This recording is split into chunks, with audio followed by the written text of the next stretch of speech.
Hey, welcome everybody. How's it going? Sorry we're a little late. We've been having some senior moments behind the scenes. Alan, it's good to see you. Welcome to another episode of Heavy Metallurgy. Yeah, welcome everybody. Hope everyone's ready to have some fun this Friday night. It's been a busy week, not a bad week, just a busy week. Lots of stuff going on, and some of that ties into a few things that we want to discuss before we bring our guest on in a few. Yeah. Marty, what things do we want to tell these fine folks about? Well, some of you have become accustomed to the Wednesday night album club streams where we get a bunch of people together. We discuss one album. It's modeled after the old book clubs that I witnessed growing up that my mother used to do all the time. It was either Tupperware or book clubs. And anybody remember Tupperware? I mean, I'm a child of the 70s. Tupperware was a revolutionary space age polymer that you put your food in and you push the center and it snapped, and it was awesome. Anyway, we sit around and have a discussion about one album for typically an hour, but we have decided to start the Heavy Metallurgy album review series, which will be mostly put on Mondays.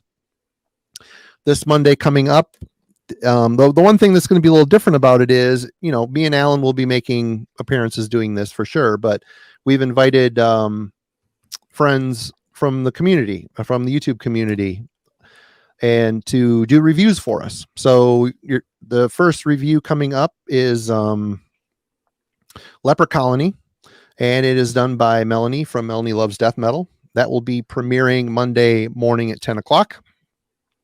Check it out. She killed it. And this is going to be an ongoing series. We're going to have different people coming on and doing these for us, and it should be cool. There will be at least one a week, maybe more, depending on how many we have. But we're going to be trying to do some new stuff throughout the year, and this is the beginning. So, Alan, do you have anything that I may have missed? No, that covers it well. Yeah, the idea here is just to give you somebody's take on a recent heavy metal release. These will be things that have just come out in the past month or two, or maybe are about to come out in the very near future. And it'll just be in a short form, 10-minute type video, so a little easier for folks to watch when they've got a shorter amount of time. The Wednesday album clubs will still be going on, but there you get multiple points of view about an album for, as Marty said, about an hour-long take on it. And sometimes those are new releases, sometimes those are vintage releases from way back when. But yeah, the idea with the album reviews are to get some more insights on some of the current stuff that's coming out, because often people want to know about that. You hear there's a new obituary album. Is it good? Is it bad? Is it more of the same? People sometimes want to know that before they go out and spend their hard-earned cash having to pick it up. So this is a way to do that. And as Marty said, we've tried to incorporate several YouTube personalities to help out with this. Folks have been very receptive to the idea. So it should be pretty cool to see what kind of albums folks are wanting to review and get posted up on the channel for us. Yeah, indeed. And other things to add before we get Mark on here. Trying to think. This past Wednesday's album club went quite well. Y'all had a really good turnout for that. Yeah, really almost 70 people at one point for a Wednesday. That's a really good turnout for us, for sure. Yeah, it's a very active chat. Folks discussed the recent release by Contreras, Ukrainian sort of a romanticized black metal, although there was a good discussion about what counts as romantic and what doesn't. And yeah, there were some very different takes on that particular album as well. Some folks liked it. Some folks were not so keen on it. But that's the nice thing about the album club, is you get different perspectives. And you can tell that everybody, really put their time into it, really gave it a lot of listens. It was really interesting to hear TJ's take on it, for example, because he normally doesn't like that style of metal very much. Oh, hates it. It would have been really easy for him to just listen to it once or twice and say, this is more black metal poop, and just move on with his life. But he listened to it a bunch of times and realized there were a lot of elements to it he did like. This was an exception to the rule for him that he actually did really get into and dig quite a bit. So yeah, don't miss those Wednesday record club review albums. They're a really good deep take on different albums for sure. Right. And we'll just start off right here. Riddick Art rules, and we agree. Absolutely. The gentleman we're about to bring on, I have had a brief pen pal excursion with him back in the 90s and have seen his art grow from, starting out underground stuff to bigger and bigger and bigger things. And he's a very talented musician, songwriter, artist, of course. And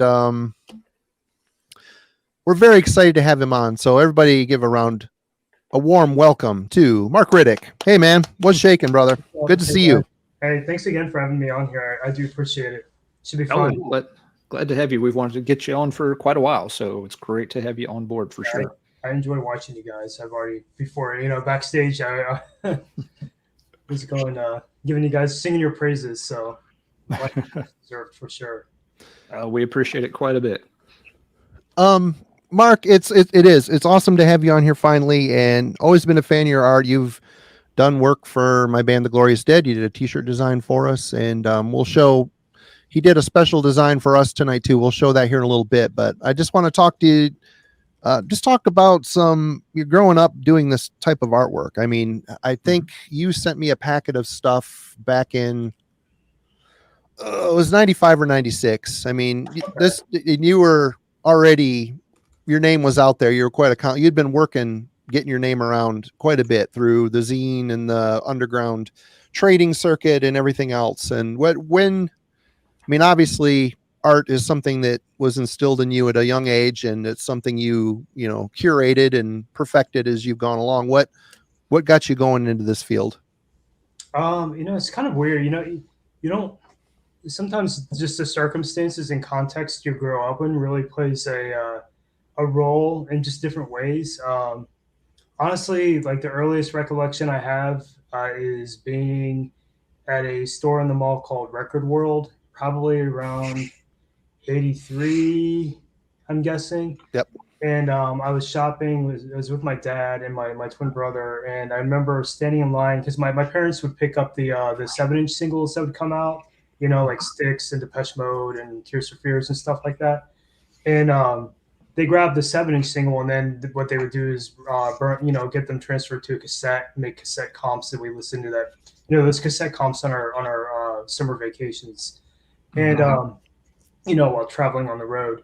But anyhow, I'm kind of digressing. We were standing in line at a Record World, and I looked to my right, and I remember distinctly seeing Iron Maiden's Killers, right in the front of the shelf, at eye level for me. And so seeing Riggs's artwork just staring me down made a huge impact on my young mind. So I felt like I don't know, it just struck me as something just different. It had an impact on me that I couldn't really explain at the time, because I wasn't obviously didn't have the intellect to really truly digest what I was seeing, but I just knew it left an impression on me. And I think in the back of my head, I always knew since age 6 that I wanted to do album covers for a living, or at least to do them at some point.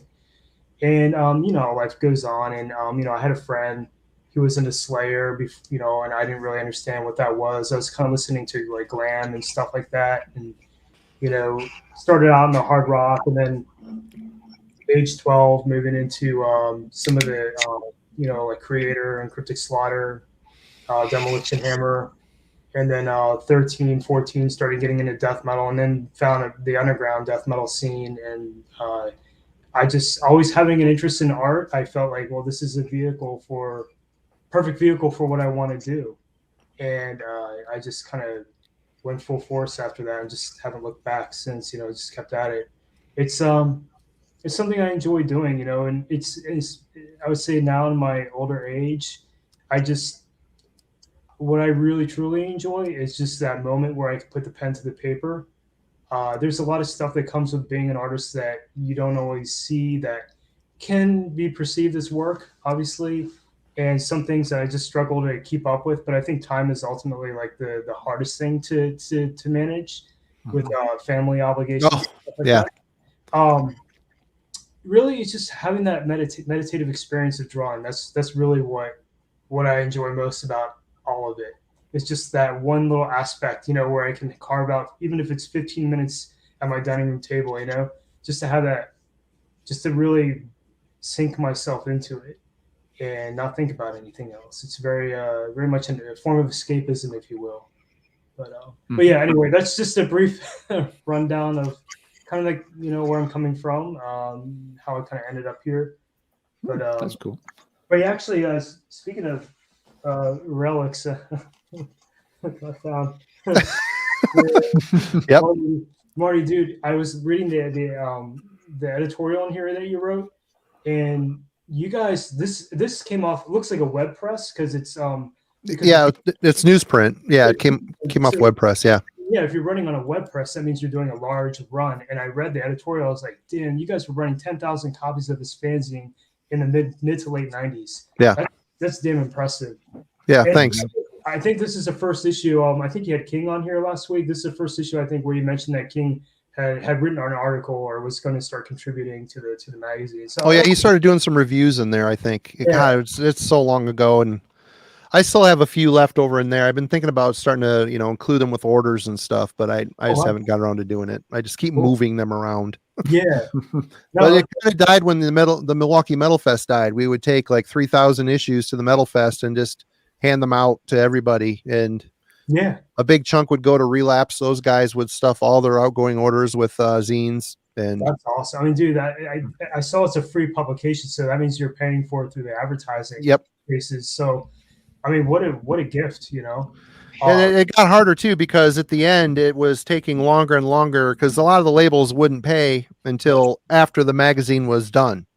Okay. So, it goes to our accountant, and then still I have to go pick up the magazines on 2 pallets of magazines, and they need the money up front. So it got to be harder and harder and harder to get labels to pay. Yeah, and I'm just like, we lost Metal Fest. People aren't paying. This sucks. It's starting to suck. And then you went on to Metal Maniacs, right? Yep. I was doing Maniacs and Worm Gear at the same time for a while, for a few issues there. Yep. Oh, that's right. They overlapped for a while. It's Ryan's old band. Oh, right on. I met Ryan a long time ago. I went to see Incarnus play, and I think with Morbius and Deceased. And Ryan's super friendly, nice dude, man, to talk to. Even like back then, just such a nice dude. Still is. He's funny. I see his comments in here. He's always funny. He's always hilarious. Yep. Funnier now. Metal Maniacs, and I'm kind of curious, Alan, what is your background like? What kind of got you on the heavy metal train? Nothing too fancy or exciting, really. Just I was that same age. I think I'm maybe a year or two younger or older than you. We're right there at it. So growing up during the 80s, you really couldn't avoid it. Heavy metal was right there next to the mainstream for a lot of it. Right. So, I grew up with, a lot of music in the house with my dad collecting records. And, just, get into the teenage years, you've got to find your own music. So, everyone was listening to heavy metal stuff. And like it was, starting to pick up a few of, kind of the glam and hair things, in the, like mid to late 80s. Mm-hmm. But then, the first sort of real album I got was Metallica's And Justice for All. It was just everybody was playing it at school. We saw the posters for it every time I went in a record store. They always had the big display posters. The art was really neat on it. And so at some point I found it on a bootleg cassette tape at a flea market. And so it was just like, well, for $5, I'm going to get my own copy and check this out in more detail. That's wild. And, I'm sorry, go ahead. Oh, no, I was just saying, just rapidly went downhill from there. That's funny. I was just going to say, I'm sorry to interrupt you there. I was just going to say, I got to credit you guys because, being in my mid 40s, I remember having a friend in high school who was a King Diamond fan and a Merciful Fate fan. And I remember he let me borrow one of I think it was The Eye. And I couldn't wrap my head around it at the time. I was into thrash metal and stuff like that at the time, and I just had a hard time digesting King Diamond, and so I never really. I think I got one of the albums from a promo from Central Media in the early 2000s, and I was like, what's the big deal about that? It was like one of his probably least liked albums, Yep. And I saw Marty. I think it was both of you and maybe Melanie from Melanie Loves Death Metal, and maybe other folks were talking about. King Diamond discography. I think maybe last year or Yeah. something. Yep. Yep. You know, I was like, man, I think Marty, you said something on the last track on Abigail, that epic riff at the end. I was like, oh, I gotta check this out because you were praising it, and I was like, dude, I went out and bought like 4 or 5 albums, and then I went and picked up some Merciful Fate stuff too. And I do it. It's like one of those things where this is a band that I slept on in my youth, and I'm sure you guys have experiences like this too, where you come back to it and you're in, you know, at an older age, and you're like, wow, I can really appreciate this. And anyway, now I'm a fan for sure. I can say I'm a legitimate King Diamond fan, so I have to thank you guys for that. But it's always refreshing to happen upon these old things, you know, that you know, still resonate with modern day fans, you know. Well, that's just the thing about metal. I mean, I'm sure it could be said about a lot of genres, but I've always seen like older metal stuff is still relevant today. I mean, some of it, yeah, there's some aging that has gone on, but man, if like my son, he's 12, he's getting into, you know, like Halloween and Sabaton, you know, the more commercial styled, you know, European stuff. That's another new one, Halloween. I had a friend's like, hey, gotta check them out. Yep. Yep, love it. Oh, yeah. It was just like 2 years ago, you know, another band I slept on. Yep. But I mean, if he wants to pursue it, you know, there's a lot. Of course, he can come downstairs and I mean, this kingdom will be his someday. But it's just so much. And a lot of it, it's kind of, there's some people like Kellen. Kellen's a younger guy. He's on the album club. You'll be seeing him more on Heavy Metallurgy as well. But he's a young guy and he's taken the time to research the older stuff, you know, which is, I think it's cool and it's important. Cool. I mean, I'm still finding bands I missed from back in the day and shit that oh yeah. That's cool that your son is into it, man. 12-year-old getting into it's not like I was, but I mean, still he picks up on things really quickly. And you know, he's singing harmonies and he grabs the phone and puts it on in the car. So I mean, I feel like I'm in the door. He's like, Dad, I don't, you know, I think your band's cool, Dad, but I don't like the death stuff, the death metal vocals. I'm like, it's okay. You've got a foot in the door. That's all I need is a foot. For now, you're the cool dad, but 4 years from now, he's going to be listening to nothing but Adam Levine and probably, and I'll be the biggest asshole in the world. Yep, that's the way it goes. You'll be the dull square dad, right? You guys, the Glorious Dead. You guys have an album coming out this year? Yeah, the new one's coming out. We got to get to the plant. I got to get it to the plant next week. Oh, GZ or Pirate Press? Yep, it's Pirates Press, but they use GZ in the Czech Republic. Yep. Is it self-published, like self-released? Or are you guys going through a label? Well, I also co-own Binary Recordings. So you're publishing through Binary? Yep. Oh, okay. I wasn't sure because did I not send you the first album? Yeah, but I didn't realize it's a Binary. Yeah. Release. Okay. Yeah. I didn't check the label. I don't know why, or maybe I did. I just don't remember. But yeah. No, that's cool, man. Okay, congrats. Well, thanks. On your new upcoming release. Thank you. Yeah.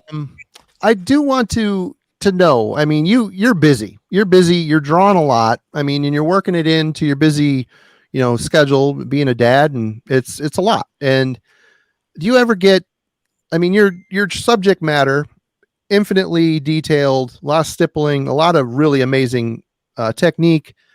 Do you ever just want to sit down and draw something that isn't dead or dying or rotted? I mean, I kind of feel like, and I have, you know, for sure, done stuff that's sort of outside. You know, you kind of get comfortable with something, and it just, on occasion. In fact, I have to say that, you know, working with clients, sometimes choosing a client that I know will push me in a different kind of direction. I'll just take that customer. I'll take on that job just because I know it's going to force me to do something a little bit outside my comfort zone, because I do feel like it's important to continue learning and continue. You're always continuing to grow. You know, just like you're a musician, you continue to grow in your craft. Mm-hmm. You know, never a true masterpiece that you create. You just work toward whatever's next, you know? Yep. So I feel like for sake of efficiency, I'd like to stay in my comfort zone because I know I can, because I get a ton of quick turn stuff. Yeah. I go, going on tour, I need this in a week. And, you know, I have to deliver. And so I try to make sure that even though I'm doing that comfortable stuff that I know I can do quickly, that I am taking the time to to do something that's a little bit out of the box on occasion, that might kind of push my artistic vision in sort of a slightly different, area. But still, the thing is, you have your own vision, you have your own lens that you see your creativity through. So it's always going to have like my own stamp on it, if you will. It's just going to be maybe a slightly different subject matter. So I'm okay with that. I'm okay with kind of. I have drawn dogs before and cats. Yeah. I've done both. They were dead. No, they weren't dead either, man. They're living. I can draw other stuff too. It's okay. It's just I choose not to most of the time. Or most of the time, the request doesn't call for it. So. Thrasher B. Thrash has got a good question for you, Mark. Oop, there it is. Mm-hmm. Who influenced you into the art world? I would say I have my Aunt Lee. She is was renowned in kind of like the underground comic scene, and my Uncle Mike too. He started in the graphic novel industry, created Star Reach, which is like one of the first graphic novels, graphic novel publishing companies out there, and in the 70s. I remember like going through my dad's comic collection and finding a comic like my uncle wrote, an Iron Man issue. So Awesome. stuff like that was like very impactful to me. My Aunt Lee was part of Women's Comics, which was sort of like a real fringe group of female artists at the time, very feminist driven, and she's just kind of renowned in that scene. And so that always made an impact on me. They give me. I'd give them some comics I had collected. They take them, have their artist friends sign them, for me and give them back. So stuff like that really, it left an impression on me, and I'm grateful for that. My art instructors in high school and college were great mentors to me. And my parents, I mean, they always kind of helped kind of be supportive in that creative realm as well. So I say that those are the kinds of people who really kind of nurtured my love for art. But ultimately, it just comes down to having that ability to really self-express and not have anything to kind of really tie you down. It's having that sort of creative freedom to create your own world, to create your own vantage point.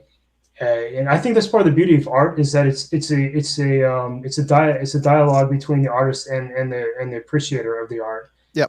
I can't control how the appreciator interprets the piece, but what I've done is I've created something for them to, even if it brings pleasure to their eyes for like 2 seconds, that's something. But it's ultimately not the purpose. It's just really finding that peace of mind while I'm actually inking, getting lost in my work. I think that's what I value most right now at this point. But anyhow, I'm going on a tangent. Oh, that's quite okay. I was wondering, Mark, because you have an art degree, you went to art school. Were you already basically working on this style of kind of graphic art when you went to art school? And if so, were you able to use that for projects, assignments, or did you have to do kind of the standard still life, a bowl of fruit kind of pictures? Oh yeah. Go over. Yeah, both. And I'm actually, you have to. This is the thing with being an artist. You have to be open to those fundamentals. Actually, when we get into the talking about some of our favorite covers, I'm going to nerd out a little bit and talk about what makes not only why I like it, because I know we all have like personal experiences with probably the things that we picked, but I also want to talk about what makes the art good. What constitutes its success as a piece of art. And cool. So I'll get in the weeds on that a little bit, but yeah, I think there's definitely some value in the fundamentals and taking the time. Even now, like I'll pause and just draw what I see in front of me, just to do it, just to have that challenge that's sort of atypical, That's cool. Anyway, yeah. So hopefully that answers your question. Oh yeah.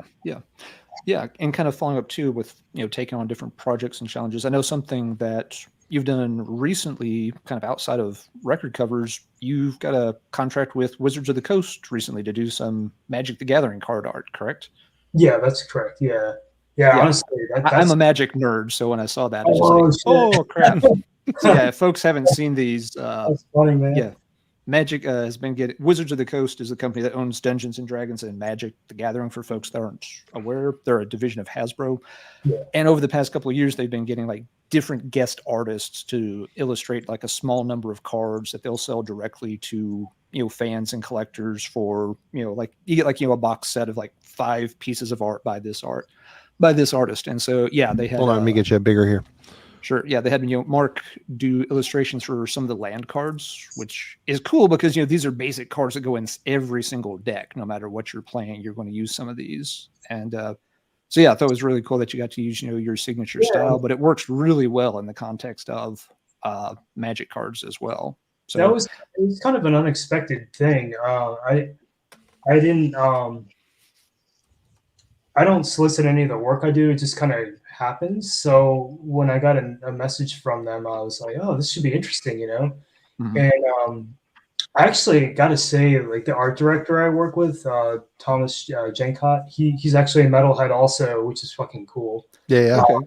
So the art director I work with likes metal, and we sometimes just trade suggestions of things that we're listening to. Like he's into Undeath, and stuff that you wouldn't expect. Right. And I feel like they've been really generous with giving me a lot of creative freedom in how I interpret some of their things. So I have 5 coming out in a set that releases I think next week, 5 new cards, and then I've got like another like 6 things that haven't published yet, and I'd say they're awesome to work with. I love working with them. I hope I can do more down the road, but they've been super pleasant to collaborate with. That's great. That's awesome to hear. And also, you're very well known for your art, and you're also a talented songwriter musician. We've got You're generous, man. Come on. I'm not that. No. You have that. me. Nice. Macabre. Yeah. Yep. And we got some Seagrave art on here. Yeah. I mean, it's kind of like Fetid Zombie. It's kind of like your mad scientist time. You can sit down, work with different brush strokes, except with sonics. So Yeah. what do these projects? I mean, you even had back in the day with your brother, the Soil Bleeds Black, which is a little bit more Middle Ages type of folk elements and stuff like that. I mean, what was music and art kind of on a similar trajectory growing up? Yeah, it was for sure. I think I would consider my native instrument bass, being a bass player. Mm-hmm. I don't know. I just had a genuine. To be honest, when I think back and even think to now when I work on music, I haven't done a ton of it in the last year or two because I've been too busy focusing on the art stuff. But I have to say, I think what I enjoy most about it is just songwriting process, composing, and then working with collaborators. And just seeing what happens and letting them kind of have their moment to shine and do what they want to do with what they hear. I'm not really trying to direct things in a strict manner. I want the guest musicians I work with to have their own creative input. So it's kind of like a lot of the stuff I've done has just kind of become this open-ended thing. And I'm cool with that. Like that's kind of how I prefer it. And honestly, like I don't have a lot of time for music lately, and it's probably the last thing on my list of things to work on. There's so much out there right now, music wise. Yeah, it's just like I just want to enjoy music sometimes. Like why should I contribute something when there's already a lot of stuff out there that people can choose from?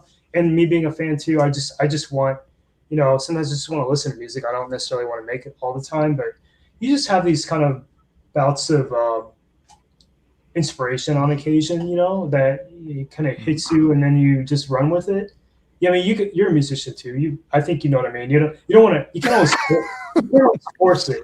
Sometimes you have to have the right vision and the right mindset for it. And lately I haven't.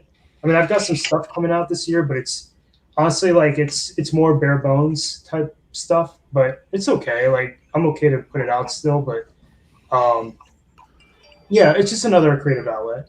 You know? I gotta say though, I mean, for myself, I have a lot of respect for guys like you and Austin from Panopticon, and I mentioned this on here before that they have the focus to sit down and start a project from start to finish. I mean, in a band situation, yeah, I can focus and bounce ideas off someone else and come up with a song. By myself, I'm easily distracted, and it's hard to complete. I'm getting there now. I'm starting to actually start to finish some things. So it's kind of cool, but no, your patience to sit down and that's the biggest part. That's the biggest part, Honestly, like a lot lately, it's been like doing music has been a long drawn out thing. I don't sit there and write a song from beginning to end. I'll pick away at it. I'll like lay down a couple riffs and then maybe a month later come back and add some more riffs. It's very stream of consciousness. I'm more interested nowadays in writing a song that is more akin to a story rather than like a cookie cutter, verse, chorus, bridge, chorus, and a song. I don't want that. I want the song to just be this thing that starts at point A and then somehow ends up at point Z. And there's all this in between. It's gotta be something that has tension in it and release. All in the song. I'm more interested in like doing more unconventional songwriting, I suppose, if you want to call it that. Yeah. Mm-hmm. Well, it's cool because I mean, through your art and through your music, you've found avenues to release it, which is awesome. And I mean, some of the stuff you've put out yourself, I do believe. Yeah, a lot of like the cassettes and EPs, I'll just self-publish. Fed Zombie, for example, is signed with Transcending Obscurity out of India. Yeah. And Macabre, we actually have a new album finished. I need to mix it still. Dan Seagrave again is working on the cover art, and we don't have a label right now, so we'll probably be shopping that around at some point. But right on. I just haven't had time to focus on it. Been too busy. But anyway, at some point this year, hopefully I'll get around to that. Did you have anything else you wanted to add, Ellen, before we're good? I think we've covered the things I was going to ask about. So definitely so. Well, coming on here, Mark was super, super kind and very endlessly generous and did some artwork for us that we want to present to everybody here tonight in the chat and whoever's going to be watching this. This is going to be the next round of merch we do. I wish I could zoom in on it, but I can't. But it's very generous and very, very, very awesome. There's going to be white shirts, black shirts, and people have been asking for hoodies. This might be the one. This is going to be the one we're going to put on a hoodie. So get ready. There's going to be a slew of new merch coming at you. I had dryer problems this week and I'm busy. So I didn't get anything on screen and on a shirt to show everybody, but it's going to look just like this. And Mark, again, thank you so much. You're so kind. No problem. If you guys end up doing like a long sleeve or a hoodie, let me know. I'm happy to do like a sleeve illustration or a back piece too, if you want. If you feel like you need extra print hits, just let me know. I'll draft something for you guys. Okay. Oh, thank you so much. Yeah, thanks. We're just gonna get a tagline, put it down the sleeve, and okay. Yeah. Well, we'll talk about it. We'll talk about it in the dugout afterwards. No problem. Sure.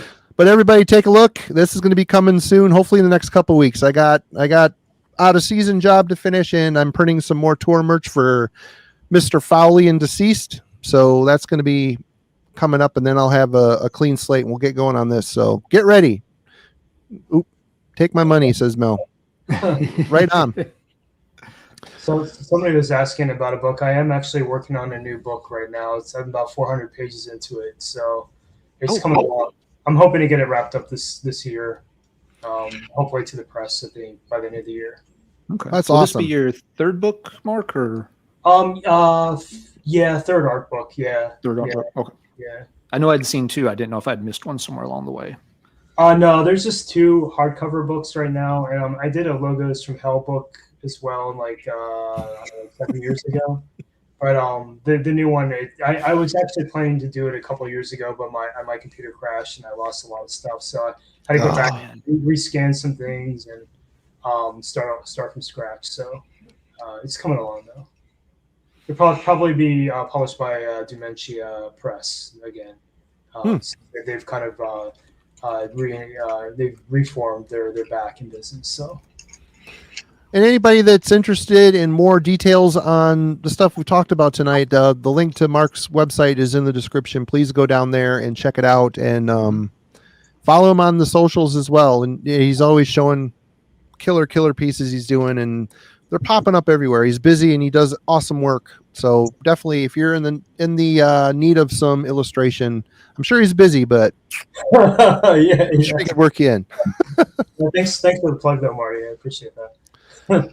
But let's get, unless you have anything more to add, Mark, let's get started. I'm sure between the three of us, we've got a bunch of stuff to show. I've got one thing I want to mention. Some of you folks Please may do. have already heard about Justin Bartlett. He went by Uber Cult as an artist. He passed away about, I think, almost 2 weeks ago He now. did. Yeah. And I just wanted to mention that he still does have a GoFundMe out there. If you, I think you could probably catch it through his social media or his website. It's Ubercult, VBERCVLT, I think, is how you spell it. So instead of the U's, it's V's. But he passed away, and I had been in touch with him on and off in the past 15 years or so, and he was really pleasant to work with. Actually, I'm going to share, I have a couple of his originals here in my studio, and it's the great thing about art is that Wow. even though somebody's gone, they're still alive through their artistic vision, and to be able to have something like this means a lot to me. Yeah. I feel for his family, Oh, it's terrible. It's absolutely terrible. people he was close to, but just the outpouring of support toward him and during his struggle with cancer and even after his death just speaks volumes to the kind of person he was. So I just wanted to mention that. If you guys have that ability to contribute to funerary costs or costs for like medical bills, he does have a GoFundMe out there. I just wanted to shout that out, just because he was a very talented individual and a good guy, and he'll definitely be missed. So sorry to be somber, but I just wanted to make mention of that. No, that's quite right. And Marty, let's add that link to the comments. I am doing it right now. I was looking it up for it as well. So yeah, we'll add that into the comments. So if anybody's interested and needs help finding the link, just look down in the show notes below and we'll have that listed. There is that right there. We will add that after this is all done to the description also for anybody that wants to. Very generous. Oh no, glad to help Very out. generous. We were going to mention it last week and things got away and totally forgot. So I'm glad you brought it up, Mark. Yeah, what a nightmare. Cancer is awful, and that's an understatement. But Struggle for him. he's a young guy. I mean, what, he's 40s? Yeah, he's about 45, 46, I think. Yeah. Ugh. Yep. Anyway, let's show some records. What we'll probably do, Mark, you've watched this. We'll each show one or two and just go around the circle until the piles are gone. Okay. Okay. But talk All about right. however you want to present them and what they mean to you and all that good stuff. We'll cover it all. Okay. Sounds good. So we'll Am I start with going you. first? Is that what This is always first. All right. Yes. Okay, bear with me a second. Let me grab my notes. I have notes on some of these, so I just wanted to kind of make sure I cover some things. But I'm going to start out very straightforward and be kind of basic here. But I don't know if you guys can see that. Oh yeah. Obviously, this is very, very recognizable. Death, Scream, Bloody Gore. So Repka. So what I find interesting about this is that in that time period, this came out I think about 87. And I was kind of a latecomer to Death. I don't think I picked this up until maybe 90, I would say 1990, maybe 91, maybe. And the thing is that era, when you look at thrash metal, Repka was very well published in the thrash metal movement. So when something like this comes out, that's, you know, it seemed appropriate to me that the band Death at that time period would call on somebody who's renowned in extreme music to paint their cover. And so this makes sense that Repka would paint this. And what I want to point out about this that is interesting is that this isn't very typical for Repka. At least I don't think so. It's not. Well, Repka is what I think of when I think of Repka. I think of he's more of a portrait painter. There's usually, when you look at the covers he's painted, there's a central figure on the cover, and that's the main subject matter, and that's where the emphasis is. And another point is that here you have multiple characters, but what's interesting is that the light source, the strongest, brightest, highest point of contrast is right here in the center on the main character's face. So that's to me a good choice, you know, as an artist, that focal point right there. The thing also that struck me as interesting about this cover is that a lot of Repka's work is very vibrant. He uses a lot of what I would consider oversaturated paints and colors. You know, you think of Leprosy, it's very pink. You think of Massacre from Beyond, it's very pink. Yep. You know, see, he's dealing with like a lot of almost borderline like fluorescence, you know, fluorescent colors. So his stuff tends to be pretty bright, whereas this one is a little bit more murky, in particular in the background, where it's, I know I'm in grayscale here, but the background's very much like a green, kind of murky, swampy tone. But one of the hallmarks of a good artist is that what he's done is, because the cloaks are red and purple, he's actually brought a little bit more of the purple and red into the background and kind of mixed it in to the blues and the greens. And what that does is it helps move the eye across the canvas. So it's a good choice. It's an intelligent, you know, artist choice, I feel like. One thing I wanted to point out that makes this piece, and you bear with me, this is kind of nerdy of me, but I did this with some of these. I sketched the covers out. Nice. Just really loose ink drawings, but I wanted to point something out. This is what you would call like a triangle composition, and this is kind of like I don't know if you can see this triangle composition, right? Yep. So your eyes are moving upward right here, and that's where the highlight is on the painting. That's where the strongest point of contrast is on the painting. So to me, that's very straightforward composition. You can't go wrong with triangle composition. I use it a lot in my own work. You'll see it around with other artists. Sometimes you can flip the triangle upside down. You still get a good composition no matter what. It also deals with the rule of threes. You got the 3 points, which is pretty strong. So anyway, I always kind of admire that. That's a really good composition. Moves your eye right to the central focal point, which is the main character up here. Another thing that I took note of while looking at this is that it's kind of a little bit. The background kind of looks like something out of a D&D manual or like a Rosetta piece. You know what I mean? So it's clear like that's probably one of his major influences, but. Repka at this point, I think, has found a lot of success doing these backing boards for toys. I think it's I can't remember the name of the brand. It's not Norelco. It's Reaction Figures or something like that. So they're doing a lot of rock and metal figurines. They'll paint boards on them, and so they're perfect for them because they're portraits usually. Another thing I want to point out about this Death cover too, I think it's the last comment I have on it, is it has a lot of the tropes of what makes death metal art what it is today. You know, you have zombies, you have a ritual setting, you have skulls, bones, you got cloaked figures, you got that sort of D&D vibe. So there's a lot going for this that I think has influenced not only myself as an artist, but a lot of other artists, you know, in this genre, in this realm of business. So that's my first pick, Repka. And I got to say, I've griped about Repka on here a bunch, and that album cover I love because it is very atypical from the rest of the stuff he's done in metal. He kind of fell into a formula. You got that central figure out front, a few maybe trailing along in the background. I mean, the Leprosy formula has moved on to a million other covers he's done, and also if you go search. One night I was bored and I searched eBay for thrash CDs. I just went through like every page. You cannot imagine how many Brazilian or South American pizza thrash bands there are that still have Repka art on them. And they all have Yeah. the central guy in the front. It's like, wow, man. It's like, I get it. It's his style, but I mean, he started with that Death album cover. It's not that way. And it's a very, and like you said, the color scheme, all of it, it's more of a cult looking photo, and it fits that album so perfectly. I mean, it's just perfect. And what happened? I mean, he's still talented. I mean, the stuff he paints is really good. It's just, everyone's the same, man. It's like, oh my gosh. It's very cookie cutter, but I mean, that's why I think it's great what he fell into doing the toy backboards, because that's his bread and butter right there. Yeah. And it works. It makes sense, and I agree, like with your comment about the Death cover, it really paints a picture of the music. And I think that's what an album cover should do, right? Yeah. Yeah. Absolutely.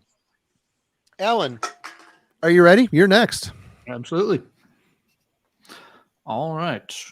For the first ones I picked here, I went with one of the first extreme metal covers that I really got kind of fascinated with, and it's this one, Sepultura's Arise, art by Michael Whalen.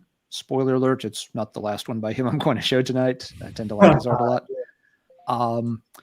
But yeah, this came out I want to say junior or senior year of high school. It was the first Sepultura album I got to hear. And the video for Dead Embryonic Cells had been on Headbangers Ball. So, when it came out, I picked it up as soon as I could.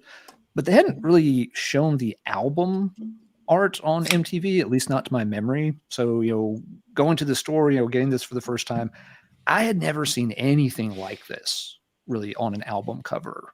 I'd seen other death metal album covers, things like, Napalm Death and Cannibal Corpse were floating around high school. But, things like, Cannibal, it's, very graphic, kind of, very blunt in your face. This one just, it had those kind of, morbid and grotesque qualities to it, but also, this more kind of surreal thing going on. It's very asymmetrical, which is always like trying to figure out, what is this creature? What body part goes where? How is it put together? This was a cover that I always enjoyed. Just sit, pick it apart and figure out, what the heck was going on. And at the time, I only had it on a cassette, and that was always, problem number 47 with cassettes, is that the artwork was so small it was hard to make out details sometimes. It also has that triangle perspective that Mark was mentioning on the Death. It's very prominent. It kind of does, yeah. Again, I don't have any art background, but yeah, again, kind of, like Mark was saying, composition, not lights perspective. Up here, kind of, the overall, triangular nature of it, the path in the center is, again, leading you right up towards the middle of it. I always like the color scheme on this because, you can think, of, these kind of, brown tones as being sort of, earth and decay and such, but this has, more of a golden light to it also. So it's not all these, putrid colors, even though it seems to be some kind of festering, putrid, monstrous thing. So it was always just kind of, a neat color scheme, I thought, for it. It's just one of those albums that, I'd sit and stare at forever. This was one that also got me scribbling in the back of my high school notebooks a lot, trying to not necessarily copy it, but just trying to draw, little critters that something like this style, because it was so new to me. I mean, we all did it, back then in high school. You wrote band logos and your own little Eddie caricatures or whatever.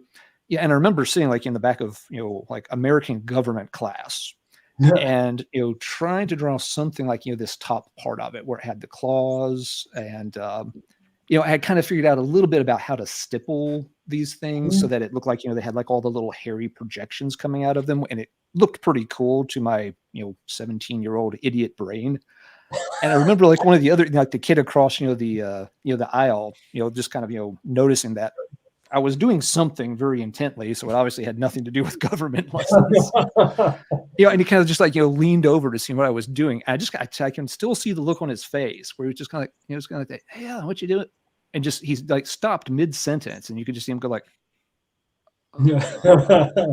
he didn't say anything, but he just kind of went back to his seat, sat up straighter, looked at the board. He wanted nothing to do with this weird, creepy little really, really bad amateurish version of a Sepultura creature that I was sketching in the back of my notebook. So I'm kind of curious if that was kind of like the obituary cover, a licensed piece like that. That probably, I bet you anything is probably on a book cover somewhere, because Michael Whelan did a lot of sci-fi book covers in the 80s. Lovecraft. He did Slowly We Rot, or no? Yeah, the Cause of Death artwork. Yeah. Yeah, I was gonna say I bet that cover is probably on like a Lovecraft book or something. I don't know, but what's interesting? Sorry, go ahead. Oh no, I was just saying it could be. I don't know. I've never seen it on one, but you're right. It definitely could be. If you look at it carefully, I mean, he's probably, what he's done is he was studying crustaceans and underwater creatures. You could see a lot of those elements in like Dan Seagrave's work. A lot of underwater creatures being referenced. Lucas Court, who is known as Shuggoth Kinetics and on Instagram. He's an art instructor in Pennsylvania, but he does a lot of album covers too. He's pen and ink, but he has a lot of reference of like different kinds of fungus and crustaceans as well. You can see that pretty prominent. So this cover is definitely a staple, I think, and also a highly referenced piece, I would say. Like even myself, as an illustrator, have found a lot of inspiration from that Michael Whelan cover, and a couple of the other things he's done too. But that's a great choice. One other thing I want to point out too, Alan, is I love that the Sepultura logo, while they've digressed from the original, they've chosen to use the open type, where it's just a stroked text. They let the art breathe a little bit. They give the art, really let it have some prominence on that cover, which is cool. Yeah, you're absolutely right, Mark. You can still read it, but it's not obtrusive. It doesn't detract from the artwork at all. It blends into the color scheme, but it's still legible. I agree 100%. It's a really cool way they did the logo. They had to do something, man. That old logo was rough. it was rough. I mean, it's classic, but it's rough. It's just a rough logo. Yeah, good choice. Good choice. Yeah. And I bet you if you had your grandma's puff paint in science class or government, you would have raged on that. Maybe made a shirt. Maybe made a shirt on it. And... Oh, I'm sorry. I didn't know how this machine worked. Let me try again. Great. Demonetized, Alan. Great. All right. Okay. Right, well, I'm going to start the very beginning for me. Kiss was my band. When I was a kid, 7 or 8 years old, saw them on TV, heard the story here a million times, but these two covers by Ken Kelly, I spent countless hours staring at these things. Oh yeah. You got the larger than life comic book characters, on a toppled mountain with the city behind them in flames. And then this one came along and, Mark might sit here and tell you about the triangle, the composition thing, but all I saw at my age was boobs. and they were good looking ones. And, yeah, man, I spent so many hours listening to these records and just staring at these larger than life characters painted so perfectly, on these covers. Ken Kelly, rest in peace. Didn't he pass away last year? I'm not sure. Yes. I'm not familiar. Charles, mentioned he passed away. Yep. And Simon totally has your number, by the way. What did he say? I almost grabbed some Halloween records. I said, nope, not this week, people, not this week. So, but yeah, I mean, I wish I had more things to say about this other than I love the color scheme. I like covers, as you'll see tonight, covers with motion or depth. This has both. I mean, this has, very prominent figures out front, and they're in action, and you look off behind them and you can see the destruction they caused with their bubblegum pop rock and roll. What's intriguing about this too is think about the fan base they're appealing to: young kids, particularly probably boys mostly. And what they've done is they've made how do I say it? They made themselves look larger than life. In a sense that they're being glorified somehow. And I think that was part of the message with their whole act, right? Was to appear to be something otherworldly, much like a comic book character or a superhero. And I think they achieved that with those painted album covers. This could have been photographs, but they're painted, Yep. which I think is, in a way, there's some sense of how do you say regal vibe to it, because they're painted portraits. They're not it's not a true photograph. Anybody else ever notice that all the women on this cover look very similar to each other? The faces, there's like two different styles. That's probably the artist probably had a reference model, and it's probably the reference model, and to execute it with more precision. Like her, she looks like her, and her. This girl looks like this girl. I mean, I always found that was very strange. They, a lot of the women on here had very similar. They're all brunettes. Yeah. I think the artist probably hired a model to come in. They shoot them in different dynamic poses, and then they'll use those photos as reference points to make it makes. I never would have thought of that. That's genius. Yeah. And then they just put the face paint on them and figure, oh, it's fine. They all got makeup on. Well, yeah. Yeah. But yeah, I agree, Mark. I think especially the Destroyer cover artwork, it was really helping build that mythos around the band as something just larger than life. They are, Marvel superheroes, just taking over the world and jumping off the cover right at you. Oh, that's cool. It's a wraparound gatefold. This isn't a gatefold. It's just a wraparound piece. So. That's cool. I like that. Very cool. Yep. And you're not going to get a lot of composition talk from me, just boobs. Sorry. That's why we brought Mark here. He's the brains of this operation. Speaking of, you're up next, sir. I mean, dude, when you're young, what appeals to you, Yeah, I couldn't figure it out. I was 7 or 8. I shouldn't even been having those thoughts. But yeah, so the next one I'm going to pull, I remember tackling this my freshman. This came out this summer before I started my freshman year of high school, and I remember my art teacher. He was pretty cool. He did a lot of pen and ink stuff and also some watercolor work. And his creatures were more like fantasy / Dr. Seuss kind of inspired thematics. And to me, it was cool. I liked it. It was when you see your art teacher do something cool, you want to do something cool too. So one of the assignments he gave us was to pick an album cover and bring it into school and try to draw it. Your task was to try to redraw the cover. So the one I picked was one that kind of resonated with me. I don't know if you guys can see that. Yeah. Yep. Signs of Life. Yeah. So killer cover. Yeah. The artist, bear with me because I don't recall the name. The artist is Tommy Pons. So I'm not sure what else Tommy worked on. I'm sure he probably did a couple other things outside of this Devastation album cover. But this one always kind of resonated with me, especially being a pen and ink drawing that appears to be colored afterward. So one of the things I wanted to mention about this, again, this is one of those pieces. It's hard to see on screen, so I sketched it out again in ink. But I wanted to talk about what makes this album cover successful. One of the things I wanted to mention is one aspect of what makes art good is using repetition. So in this piece, there's a lot of candles. So you see candles kind of spread throughout the piece in different areas. And also the use of books and scrolls are repeated. So having repetition in a piece of art helps to build some visual harmony in the overarching piece. So I thought that was cool. One thing I found interesting about this cover too is that if you took if you look at it here and you took this window away, it seems bare, right? But what happens is the idea of the artist had to fill this void was to create this arched window. And what that does is moves your eye all the way across the page, across a piece of art, right? Ah, okay. Down to the subject matter, which is resting down here. So I always felt like that was like a really subtle, good choice that the artist made.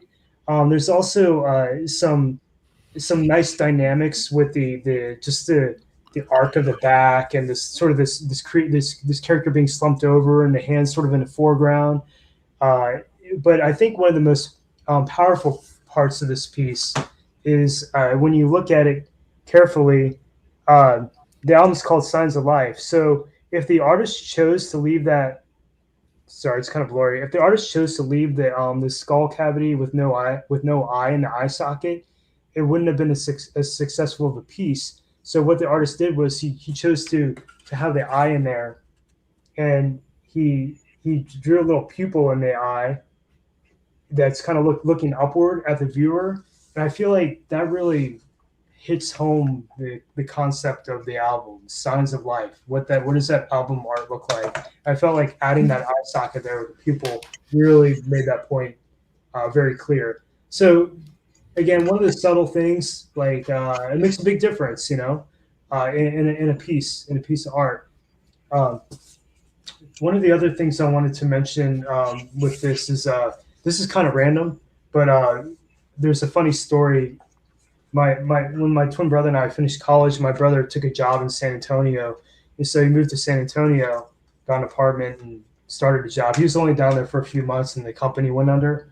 But he befriended Carl from the band Thornspawn by when he met him he just randomly met him in a record store. They were thumbing through the black metal section, and so my brother would go to rehearsals with them sometimes to watch Thornspawn, rehearse their songs. This is around the time of their demos and their first album. And they went to go pick up their guitarist, and I think his name was Mike, but they called him Link because he had a pretty prominent brow ridge. They kind of poking fun that he looked Neanderthalish, Mm-hmm. So they called him like Link, like the missing link, So they went to go pick up Link from his apartment, and the guy he was sharing the apartment with turned out to be I think his name's Louis. Did I have that right? Yeah.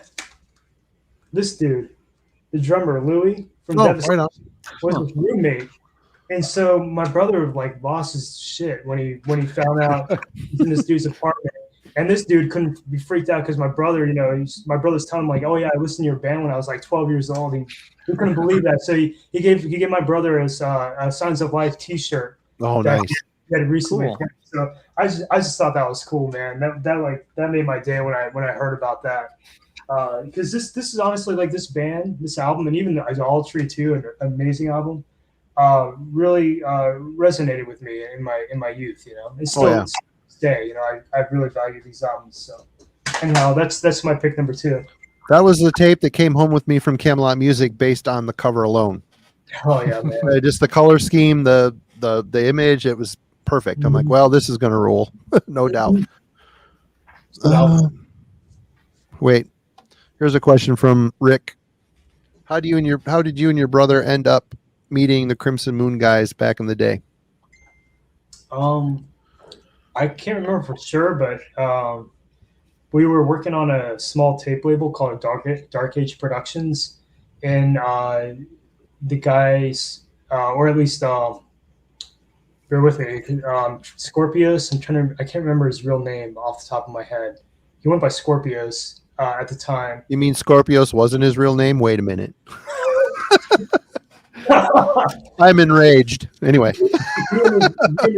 he and his girlfriend at the time were, they were living together, and they worked on a project called Akrabu, which is this sort of Sumerian thematic, like a cult, dark ambient ritual project.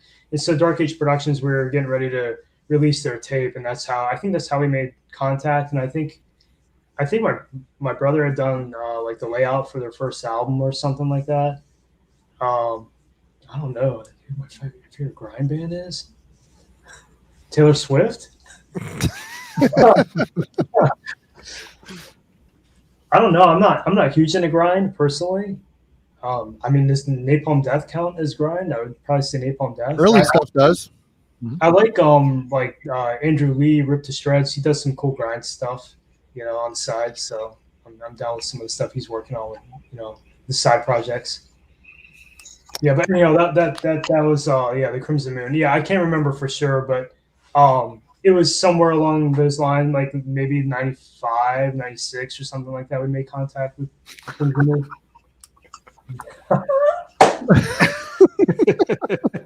All right. Oh, this is great. Alan, you're next, man. You're up. All right, sure. Well, I promised more Michael Whalen, so might as well do more Michael Whalen. Kira Thungol's King of the Dead, second album. Always love this album cover for just multiple reasons. One thing that I always liked about it is just the even little detailing when you sit and stare at it. There's little jewels, kind of still encrusted on, the big towering zombie. There's gem and treasure and stuff, scattered around, his feet. None of those little things have to be there at all. You could have left those out easily, but it's, all those little things are there. It's just a badass image overall. There's little details from, the actual, Michael Moorcock story that are included correctly, like holding Stormbringer, the black sword and stuff. It's not big and in front of the picture, but, Wayland obviously knew the source material and was paying attention to it. I also always liked the fact that this image, it seems to do two things at once. There's obviously meant to be motion. There's a battle going on here. The cape is fluttering around behind him. So, it functions as an action shot, but it also very much kind of looks like a still at the same time. You could imagine, these were also just like, heroic figures carved in marble and not ever moving or even alive, that they were just kind of frozen in time, and somebody carved their image and likeness. The colors are, I always thought, were just, really gorgeous, with the purple, the light purple on, kind of, the torn up, sash and raiment on the King of the Dead. It just, fits Kira Thungol's personality as a band really well. It obviously goes with the title of the album perfectly. And, they used Moorcock inspired images for lots of their albums, and most of them looking absolutely fantastic. But this was, I thought always hands down, the best artwork they chose from Wayland's catalog to use for one of their albums. Just, a classic image. It's one that I've got on my wall as well, but I just pulled the CD off the shelf to show for tonight. I was always really impressed too by their logo. I think it was you that made me realize that the two skeletons are kind of like in the Omega. It's like the Omega symbol. Yes. I always thought that was, I mean, how many millions of people is that tattoo on? Probably a bunch. I mean, it's a great simple font, but I mean, you had those skeletons in there shaped like the Omega symbol. It's just kind of cool. Yeah. If I was ever to get a tattoo, this is one of two things that, would be, there's three things that would be on my short list, and that would be one of the three. So I've got a couple comments on that. One, I didn't know that was a Wayland piece. Two, this is a great example of scale in art. So what you have here is the enemy is a large scale, and so it's very imposing. It kind of invokes a sense of can I defeat this? It invokes a sense of fear in a way. And so I think scale, you see that a lot in like another artist who recently deceased, I think Lewandowski, I can't remember his name. I think he was Polish, I believe. Very much based off I can't remember the guy's name, Bensinski, I think, another Polish artist. Anyway, they used a lot of scale in their art. And you see it happening here. Another thing I want to mention too is if you look at the bottom of the art, the two characters at the corners their heads are pointing, and again, a triangle composition pointing toward the subject matter, the main point of the piece. And also the archway in there and the characters in the foreground are dark. So it's a great heavy contrast point. It frames the art in. You see a lot of the dark foregrounds with Dan Seagrave's art, for example. If you look at a lot of his pieces to create sense of depth, he'll do a very dark figurine or a dark architectural structure in the foreground. And that, believe it or not, that really helps keep a piece put together. So yeah, that's a great cover to show. One last point I want to make about it is the lack of information. Look at how you're only seeing half of that skeletal creature in there. That's all the information you need about what's happening in that painting is there. Wayland's used fog and mist to obfuscate everything else. That doesn't really matter. And I think that's a great decision also. What the artist is trying to do is trick the eye into believing what the viewer is seeing. And so he's left just enough information for us to get the point. And I think that's a great decision, and also probably a time saver on his part. It's kind of hard to look tough with a purple sash. I'm just saying. I, And all those jewels. Come on. I wouldn't mess with this guy. If you want to go after him, go right ahead. My level 20 thief is going to wait in the hallway until you're dead, and then I'm going to pick your pockets. You're going to fail that critical save. I'm just saying. It's like playing Diablo. I'm always the guy going behind everybody, picking up the money they all left. Because I suck at the game. So I wait for them to kill, and I go and pick everything clean. But anyway. Giant zombie, very dangerous. You go first. But now you go next. What you got, Marty? All right. Well, I'm going to jump into Thomas Holm. Two iconic, endlessly iconic pieces. Oh, yeah. Melissa, don't break the oath. Mm-hmm. Again, I'm a big motion fan, and there was this was always a very intriguing image to me.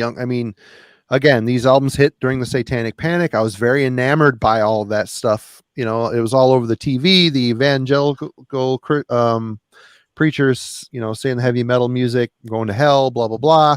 The movies were super creepy, centered around, you know, possession and exorcism and all that stuff. But these covers, I mean, is there a better, more fitting album artwork for two albums? I mean, really? I love they sound like these album covers. I mean, the album covers perfectly depict what's within, you know, and it's, you know, Alan, have I talked? I mean, is he beckoning? Is he warning you to you know, don't do what I did to be here, or I'm coming for you? I mean, there's this image suggests a lot, and it's a very simple image, but the way the color scheme is, and the flames, and the choice of the skull color, and I mean, everything about this is perfect. The way the hand is seemingly a little disembodied and way out front, very, very, very cool perspective. And this here is just a full on motion, a screaming, you know, Baphomet type skull. I always wonder what these are, ribs or what the hell these things are, but you know, they look like broken ribs sticking out, but I don't know. It's just kind of up to interpretation, I guess. But I always love this image as well. These are just amazing, amazing pieces. And yeah, Thomas Holm. I don't know if he's alive or dead, but I think he's still alive. He did some stuff for the Sherman Denner project. They employed him to do a couple of their paintings for a couple of their albums when they got together and did a solo project. Not as good as these two. I was going to say, but he's still working apparently. So very cool. Those are good choices, and again, that you know, they speak again to that lack of information on the piece, especially the where he's pointing at you. The face is obfuscated completely. You know, all you get is the little upper half, and that's all the information you need. You don't need to see a grimacing teeth or anything like that to get the point. Again, these are just straight up in your face, meant to intimidate, and I think they achieved that goal. Really well done. We had talked before the album that followed this, Fatal Portrait by King Diamond. It's got Molly in the flames. She's the witch coming out of the flames.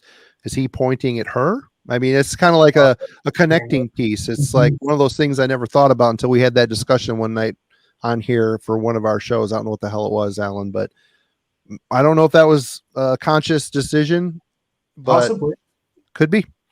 Yeah, same artist. Some bands do that, you know, where they want not only the music to tell an ongoing story, but the art. Like, look at Halloween. Was it Cupid of the Seven Keys and parts 1 and 2? The artwork, yep. You know, they're a compendium. Yep. I think that's pretty cool. We had we actually got Seagrave when he did a cover for a Macabre and Nucleus split release, and so I got him to combine our two most recent album covers into one painting. So if you look closely at that one, you can see elements from both. And in my mind, it can almost work as a triptych, you know, because he's got these two separate pieces and then this split in the middle. So anyway, I do think that there is some value in that, especially if you're a band who's very conceptual and interested in creating your own world for the fans to walk into, to have an artist really continue a piece that makes sense, with whatever follow up album comes next. You're onto something. I think you're onto something with the Merciful Fate stuff. Yeah. Cool.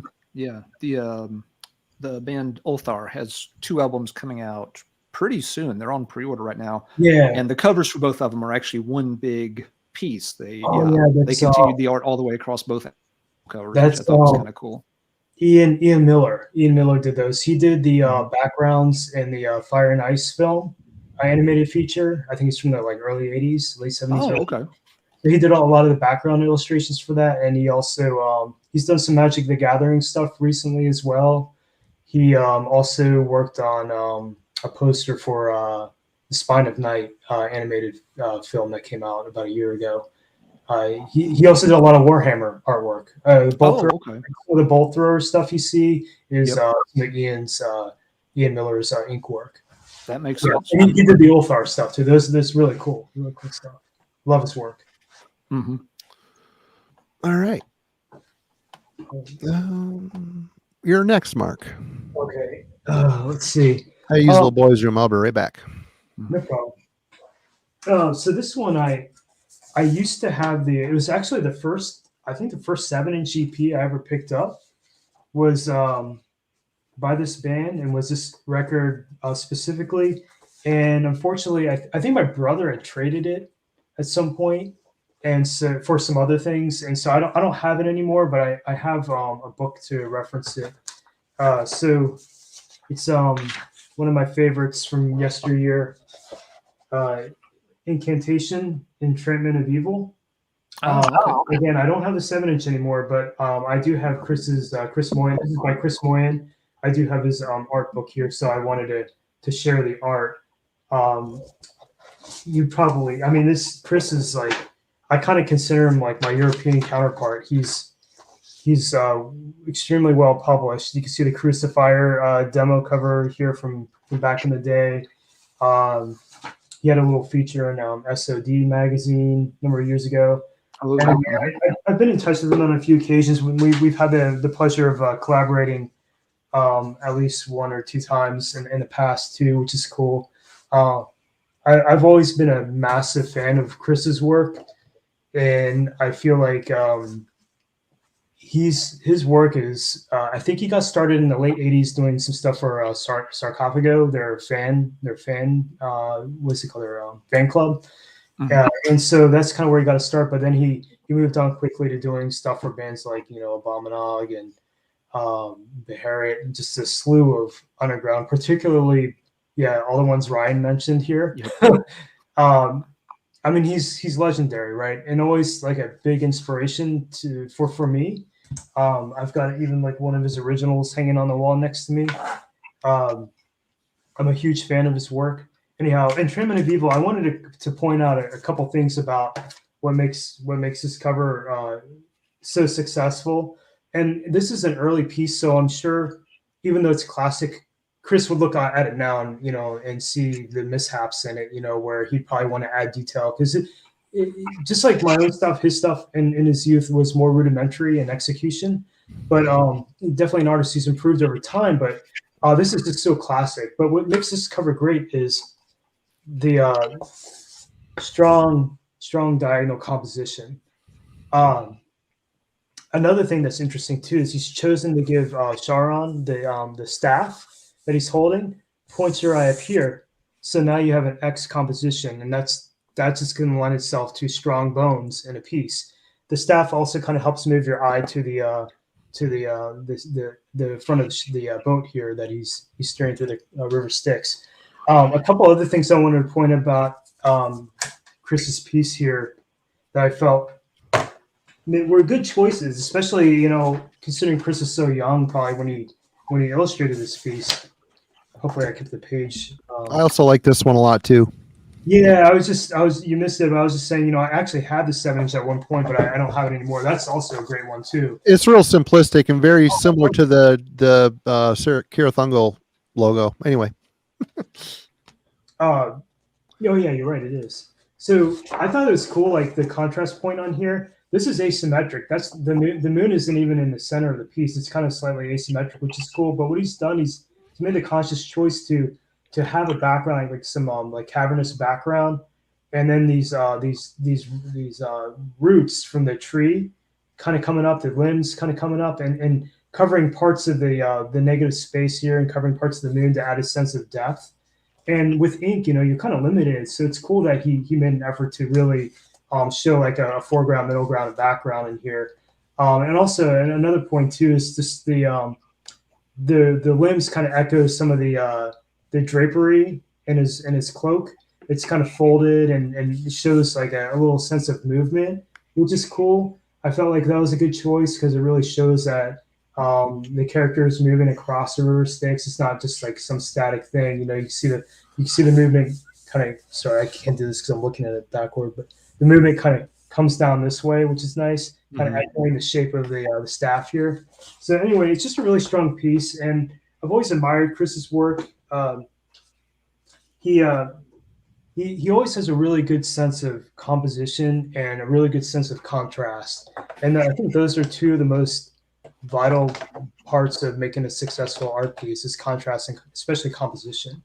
But when you're working in black and white, your palette's so limited, and you have to depend on the cross hatching and the other textures to build the grays into a piece to kind of give it that middle balance. And I felt like Chris always is on point with that. So anyway, I just wanted to mention that one. Chris Moyen, a huge inspiration for me, and I'm a massive fan. I couldn't do this without having one of his pieces on here. Oh, that makes sense. It kind of ties into a question that Vaughn had just asked here on screen. It was interesting to know, what you thought sort of, the most important aspect of composition was as it pertains to album art. I mean, I think composition in and of itself is the most important part of any piece, whether it's an album cover or a T-shirt. You have to be mindful of, I think, very much like format. So thinking about, well, is this publishing for a cassette? Is it publishing for a shirt? Or is it publishing inside of the space of a square? Is it a picture disc where it needs to be in a circle? There's a lot to think about that's going to dictate how your composition ends up in a piece. So sometimes understanding the format it's going to be published in is really important. And also trying to be considerate of what does a band's logo look like? How does the logo fit into the piece? And trying to set expectations for the logo as well, because that can, if a band has a tough logo, it can really eat up like a lot of let's say more vertically stacked logo. It eats up a lot of the real estate on a shirt, for example. So like some bands I've had to like Frozen Soul, for example, I took their logo for a piece because their letter forms are stacked, and I did it side by side. Did it with Ripped to Shreds also. I had to do that for just because having the logo come across the top in a horizontal fashion is much more convenient if you really want an artwork that's going to have some impact. You want a little bit more real estate. So just being mindful of that when you're working on composition, but ultimately composition, all it is graphic design. It's how you fill the space. What are the bones of the piece? And there are some standard like graphic design things I'll probably talk about when we move forward here, but there's just some tricks that you can utilize to make a very basic, strong composition. I've already spoken to the triangle. That's one that is foolproof. Also, even with like some of the album covers we've already looked at, you see like the archway with a curved top and the pillars on each side. I mean, it's a great composition too. You can't go wrong with that. It's usually foolproof as well. So we'll get a little bit more into some of that too. But ultimately, it's graphic design. If you look at page layout and how page spreads are laid out, or how just a singletary page is laid out, it's going to give you a good sense of what is good composition. So, sorry, I'm going on. No, okay. I love it. I love it. Yeah, you went. I stopped in art as soon as senior high was done. I stopped with art class. I was going to go to college for it. I said, I'm done with school. So you actually took the extra step, and it's good to hear what I missed. It's honestly not even school. I mean, I have fine arts background. Painting is my degree, but graphic design, I mean, it plays such a role, and a lot of it's just experiential. You learn about, I won't ink a piece if I know the composition doesn't make sense. if you can get a sketch with strong bones, then that's all you need. You know it's going to work. It makes sense, and it's a lot of it's just, it's like taking a puzzle and trying to put it together on a page. Here's all your pieces that your customer wants to have on here, and it's your job to kind of puzzle piece them in a way that makes sense and is visually pleasing. And it's kind of like, I always liken like art is something that it's not like you're not born with that expertise, so to speak, or that talent. It's something learned, just like any other subject matter. But I always look at, like, for example, the way people load a trunk of a vehicle. Like if you're going on a trip, some people are really good at understanding space and utilizing space just inherently, like have a natural knack for it or an eye for it, so to speak. And some people really struggle with that, or how to decorate a room, for example. Feng shui.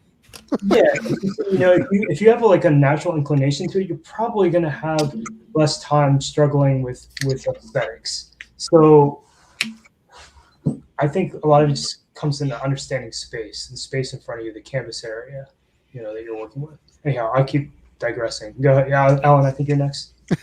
Oh, no, it's all good. No, folks in the It's chat all are really good. enjoying. They are hearing enjoying you it. break these things down. Absolutely. There was over 100 people too. Cheers, everybody. Good to see you Yeah. tonight. Cool. Thanks And to thank you everybody again, Mark, tuning for in. joining us. Yeah, Long overdue. This is awesome. This is fun. I get to nerd out about art and metal. Well, I'm going to let everybody down and show probably the saddest piece of art we'll see all night. Oh boy. But we're getting a 7-inch here, Marty. So I know. your favorite. There's a lot of classics in your stack of really bad art 7 inches. There are. The reason I'm picking this, though, is to just talk about them as a group, not any particular one. So yeah, Marty and I have talked about 7-inch singles, new wave of British heavy metal, but other regions and other scenes did these too. And a lot of times, the art is very simple, very monochrome. I picked 2 examples of this to kind of make my point. This one is a band from Texas called Illusion. This is the only thing they ever made. This is the picture sleeve. And just kind of has the band name done over and over, in this really stylized way. And second example, I just put on my phone, is a new wave of British heavy metal band called Mars. And again, they made 1 7-inch single, and this was the picture sleeve, just flat black background, with this, relatively simple little alien dude on it. Tons of these singles exist. Most of the time the picture sleeves are very simple like this. One thing I've always found kind of endearing about a lot of them, I understand that, the artistic quality is not particularly good. There's not a lot on them. I was always impressed how a lot of these bands found a way to take something about their name and incorporate it into the logo and or the art. I mean, like, your band is called Illusion. You are, having to get the drummer's, girlfriend or boyfriend to draw the cover for you because he'll do it for free. What does he do?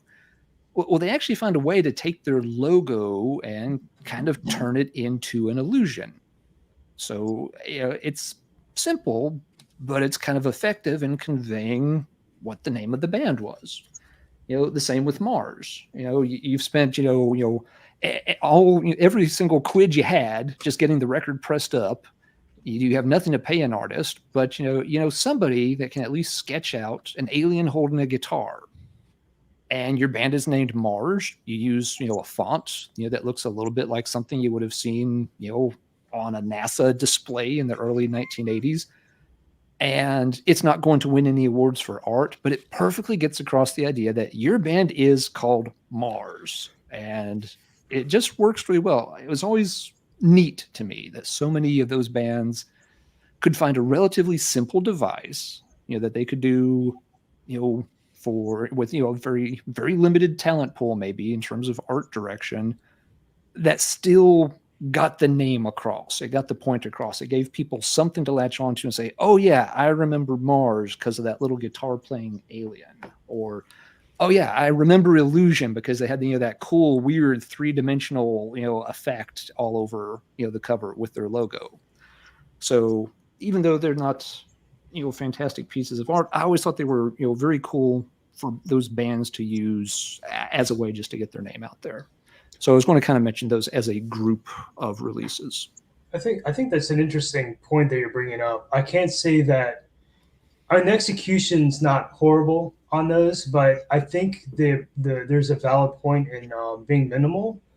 There's no harm in being minimal, and a lot of times showing restraint and showing less is more can be a very positive thing when it comes to how a band wants to represent themselves. It doesn't need to be a data dump of information and a cover. It really doesn't. So I think I agree. I think there's some value in minimalism, but I also I think what you're looking at here is these artists, or bands, I should say, trying to be as resourceful as they possibly can, given their context, whatever situation they might be in as a band, whether they're new, whether they have limited finances, or what maybe they just couldn't, they asked somebody and somebody couldn't deliver and they ended up with this instead. Who knows? But I think you make an interesting, or you're touching on an interesting point too with logos, because that is another beast entirely.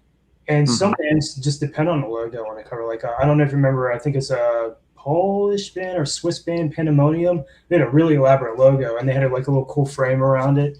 And that logo is just strong enough to stand on its own, and that's good enough for cover. Or Poison, I think Poison from Germany didn't want their covers just have the logo on it. There's a lot of value in that too. And I get your point, what you're trying to say. These are more literal approaches to art. They're somewhat contrived, and that's okay. But I think that's part of what we see in album cover art with metal music. The bands have limited resources and they're just doing what they can. And it's not mind-blowingly impressive, but it's enough to make the point. And I think as an artist, as a band, just to kind of clarify when I say artist, a band needs to consider how they want to be represented. Do they value that? I think the metal community values visuals quite a lot. You have to, because I've said, I'm a screen printer, and if you got, no one really realizes until you enter the t-shirt. Look at our culture.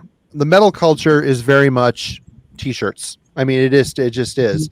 If your album art sucks, you're kind of eliminating that bit of money you could bring in the t-shirt realm. So, for me, cover art is very important, because if you have crappy cover art, it's not going to make a good t-shirt. And if you don't have a good t-shirt sitting on your table at the show, I don't care how much ass you kicked, you're not going to sell a lot of merch. And that's another part of, the background, the marketing. This is marketing. This visual arts, it's more than just a color. It's marketing, and it's very, very, very important. It, back in the day and even today, it's, if the artwork is lacking, you're probably not going to pick it up off the record shelf. You're going to be like, ugh, wow, no thanks, or wow, that looks, or there's people like Aaron here. He's like, oh, that looks fantastic. That's a train wreck. I got to hear this record, but There's obviously the biggest part of all this is the subjectivity of it all. Everybody brings to the table their own perception and the way they digest art. So there's definitely that preference aspect of it all. Oh yeah. That's why, like, some of the stuff I'm trying to share is, I'm trying to show you the artistic principles behind why why we make the choices we make as artists. Because they're not haphazard, they're thought out, they're intentional. We're not always working stream of consciousness. We are applying some principles in what we do. And I guess if you're a band and you're putting a lot of money and time into something, you want people to pick it up. So I agree. I think the art should be something that's valued. And it shouldn't be skimped on. It shouldn't be skimped on. It shouldn't be the last thing. You spend all this money recording and on all your instruments. When it's all said and done, if you skimp on the artwork, you're shooting yourself in the leg. You are. There is something we talked about before we went live, just backstage, about, I mentioned Death Hammer from Norway, and their covers are, cheesy, but in such a valid way. I think that there is that line you gotta kind of that, how do you say it, that you're balancing on between, um, am I intentionally making it look cheesy, or is it just cheesy? And I feel like Death Hammer is a band, in my opinion, like from my vantage point on it, my perspective, I like their album covers. I like some of them. I like their music too, but I I feel do like too. the album cover, to me, the album covers that they employ suit the music. I'm gonna grab them while we're talking about them so I can show them. Hold on. Yeah, no, that'd be great. I just feel like they're one of those bands where I feel like there was an intentional choice to work with perhaps an artist had skills, but not like Dan Seagrave level skills. You know what I mean? But enough to achieve a reasonable artwork. You know, and I feel like when you look at the some of the more underground bands, you know, during the thrash movement and the death metal movement, where the bands were limited in their resources, so they have like a brother or a friend draw the cover. You're going to end up with something kind of half complete, like that one. Bad. It's just bad. But the next with that one, I love that album cover. That's cool. In fact, that's my favorite album by them. But yeah, see, like that to me, That's not good either. it's very computer game like. It looks like something off of a video game, but I'm like, okay, well maybe that was the intent. And This is the one they kind of broke out of they did something a little different on this yeah, one. I got that one too. Yeah, gosh, I think I have almost all their albums then. Yeah, that one also. Yeah, it harkens back to their almost intense. Yeah. And their latest one, I really like this one. I think this one turned out awesome. Yeah, I don't have that album yet, but I do like the cover. So if you look at the reds in there, you guys probably are familiar already with complementary colors. That turquoise and that red right next to each other, man, that pops so hard. That looks great. It's a great choice. And the yellow just to kind of cool it all down. Really, it almost pops as hard as this Ibanez Destroyer on the back. Those guys are so much fun. I love that. I love that band. They're just so I would call them like untamed. You know? Oh yeah, definitely. Yeah. Oh yeah. Totally waving the destruction flag but faster, just going for it. Yeah. It's so good. It's so good. They're really fun. It's harder to get right on that threshold of art being bad, but so bad that it's good. You know, I just feel like that's a hard note to strike. But I feel like Death Hammer to me is an example of a band that does that well. Yeah. And I know there's a lot of other bands because I see art that, you know, I love some art just for the sake of how rudimentary it is. You know, how underground and sort of like unpolished it looks. I love some of these artists like who especially some of the newer artists who are executing in that way where you can tell they're developing still. You're always developing as an artist, but you can tell they're really still trying to hone their skill set. And I just love seeing that lack of professionalism, you know, in terms of like the execution. I think there's some beauty in that. And that sort of that ugliness. It's kind of like when you pick up an album where like there might be a riff that's out of tune, or maybe a guitar that's slightly out of tune, or where there's a mistake. It adds character, you know, to in my opinion, it adds character to the music. It gives it that sort of human element that I'm a person who made this. I make mistakes too, and I'm not afraid to show that vulnerable side of it. You know, I feel like if you hear that in music, to me it's very endearing, and when I see it in art, I also feel like it gives me that same I get that sort of guttural reaction to it. So I do think there's some beauty in the bad also, but there's really some genuinely bad stuff out there too. Yeah. So what's that line from Spinal Tap? There's a fine line between clever and stupid. There you go. The same thing kind of applies, when it comes to this. But no, I agree. It's especially in music, there's definitely something to be said for just having that unabashed enthusiasm. That okay, I'm sorry, but I haven't spent the last 20 years learning to play the Hammond as well as John Lord. But I'm still just going to get on here and go for it and do my best, and that that can definitely take a band a long ways. It shows passion, right? Yeah, but like a willingness to learn and try something new, take a risk. I think there's value in that for sure. I saw Brain Smasher on here for what's up, man? The Excrescent stuff. He asked about Excrescent, my old band. I don't know if we might have something coming out. Working with some labels. There's another label that reached out recently. I haven't gotten back to yet. So there might be something, and if there is, probably try to like do some art for it. Yeah. Along with coupled with some old stuff too. Yeah. Sorry, that was just trying to answer the question. No, good. It's awesome. That's great. All right, Marty. I've made my case for 7-inch singles from 40 years ago not being completely awful. So it's your turn. Well, I was thinking you're gonna show the one with the what was it, Betty? Big Daisy.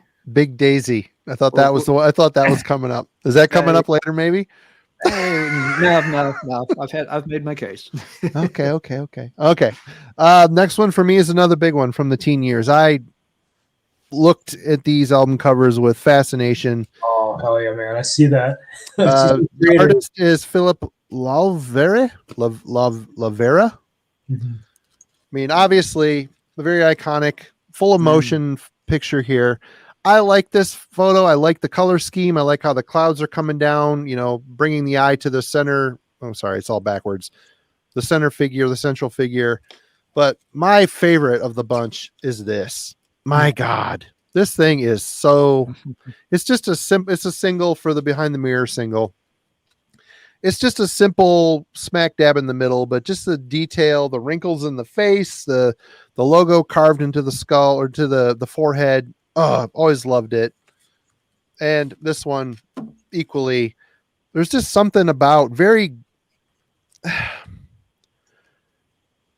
just the way the skin coloring, the way the eyelids are drooping underneath the eyes. And it's kind of a perversely morbid. I don't know. There's something about this picture that it's just kind of creeps me out a little bit. Also, look at the composition on that. The way, not just the art, but the way the art is placed alongside the logo and the typography on there is so unconventional. Yeah, right? It's very different that they put the logo off to the corner like that, and then the line of text off to the side too. It's a very interesting piece. Yeah, it doesn't fill the whole cover. It's just like a portion of it. It's such a weird placement, but it kind of works. Mm-hmm. You look at the R in Creator, how it's got that very horizontal edge there that rests, parallel. Perfectly with the top of the album cover. Yep. It's a good choice. It's kind of a cool choice. And this Philip Lavera, I'm going to say Lavera. He did a lot of work for the noise bands back in the day. He did the Death Row covers. Oh yeah. Okay. Death Row. Yeah. Mm-hmm. Jesus. What else? He did a bunch. I didn't know that, like Mordred or anything like that, maybe. Or I don't think he did the Mordred. He did the Doomsday News covers as well. The comps, the guy, the monk in the castle, and I wish I pulled more, but these were always the ones that. I mean, I love that piece. That is so cool. And of course, I mean, this isn't just an eternal classic. It's still great. Very cartoonish in a way. The skeletons, I mean, I think the demon dude looks good, but the skeletons look a little cartoonish, but I kind of like that. It's very Frazetta inspired. Yeah, it looks a little claymation-ish, Harry Newhausen stop motion type stuff. Is that Clash of the Titans movie? Yeah, Clash of the Titans, exactly. Yeah. Yep. So if you look at the single with just the demon head, I mean, they ran with that, right? That's essentially iconic for it. In fact, I was listening to Creator today, and that character has become such a pivotal or central piece to their branding, their visual branding. Yep, absolutely. And you look at those thrash bands in the '80s, and even some bands today, still, and having this sort of iconic character to play, to represent their band. It's another aspect of the value of art, with music, having that merchandise aspect to it. You got to have your mascot, man. You got to have your mascot. And like Destruction even did it with the Mad Butcher guy. He ended up being kind of a pivotal part of their merch and their, album covers moving forward. And even some thrash bands that were kind of tribute to Destruction were using the Mad Butcher as their mascot as well. Wasn't there a band called Mad Butcher from South America? They had the same thing. But yeah, this guy was always a favorite. I like his style a lot. It just seems a little bit more cultured. I don't know if I want to say cultured. I don't know.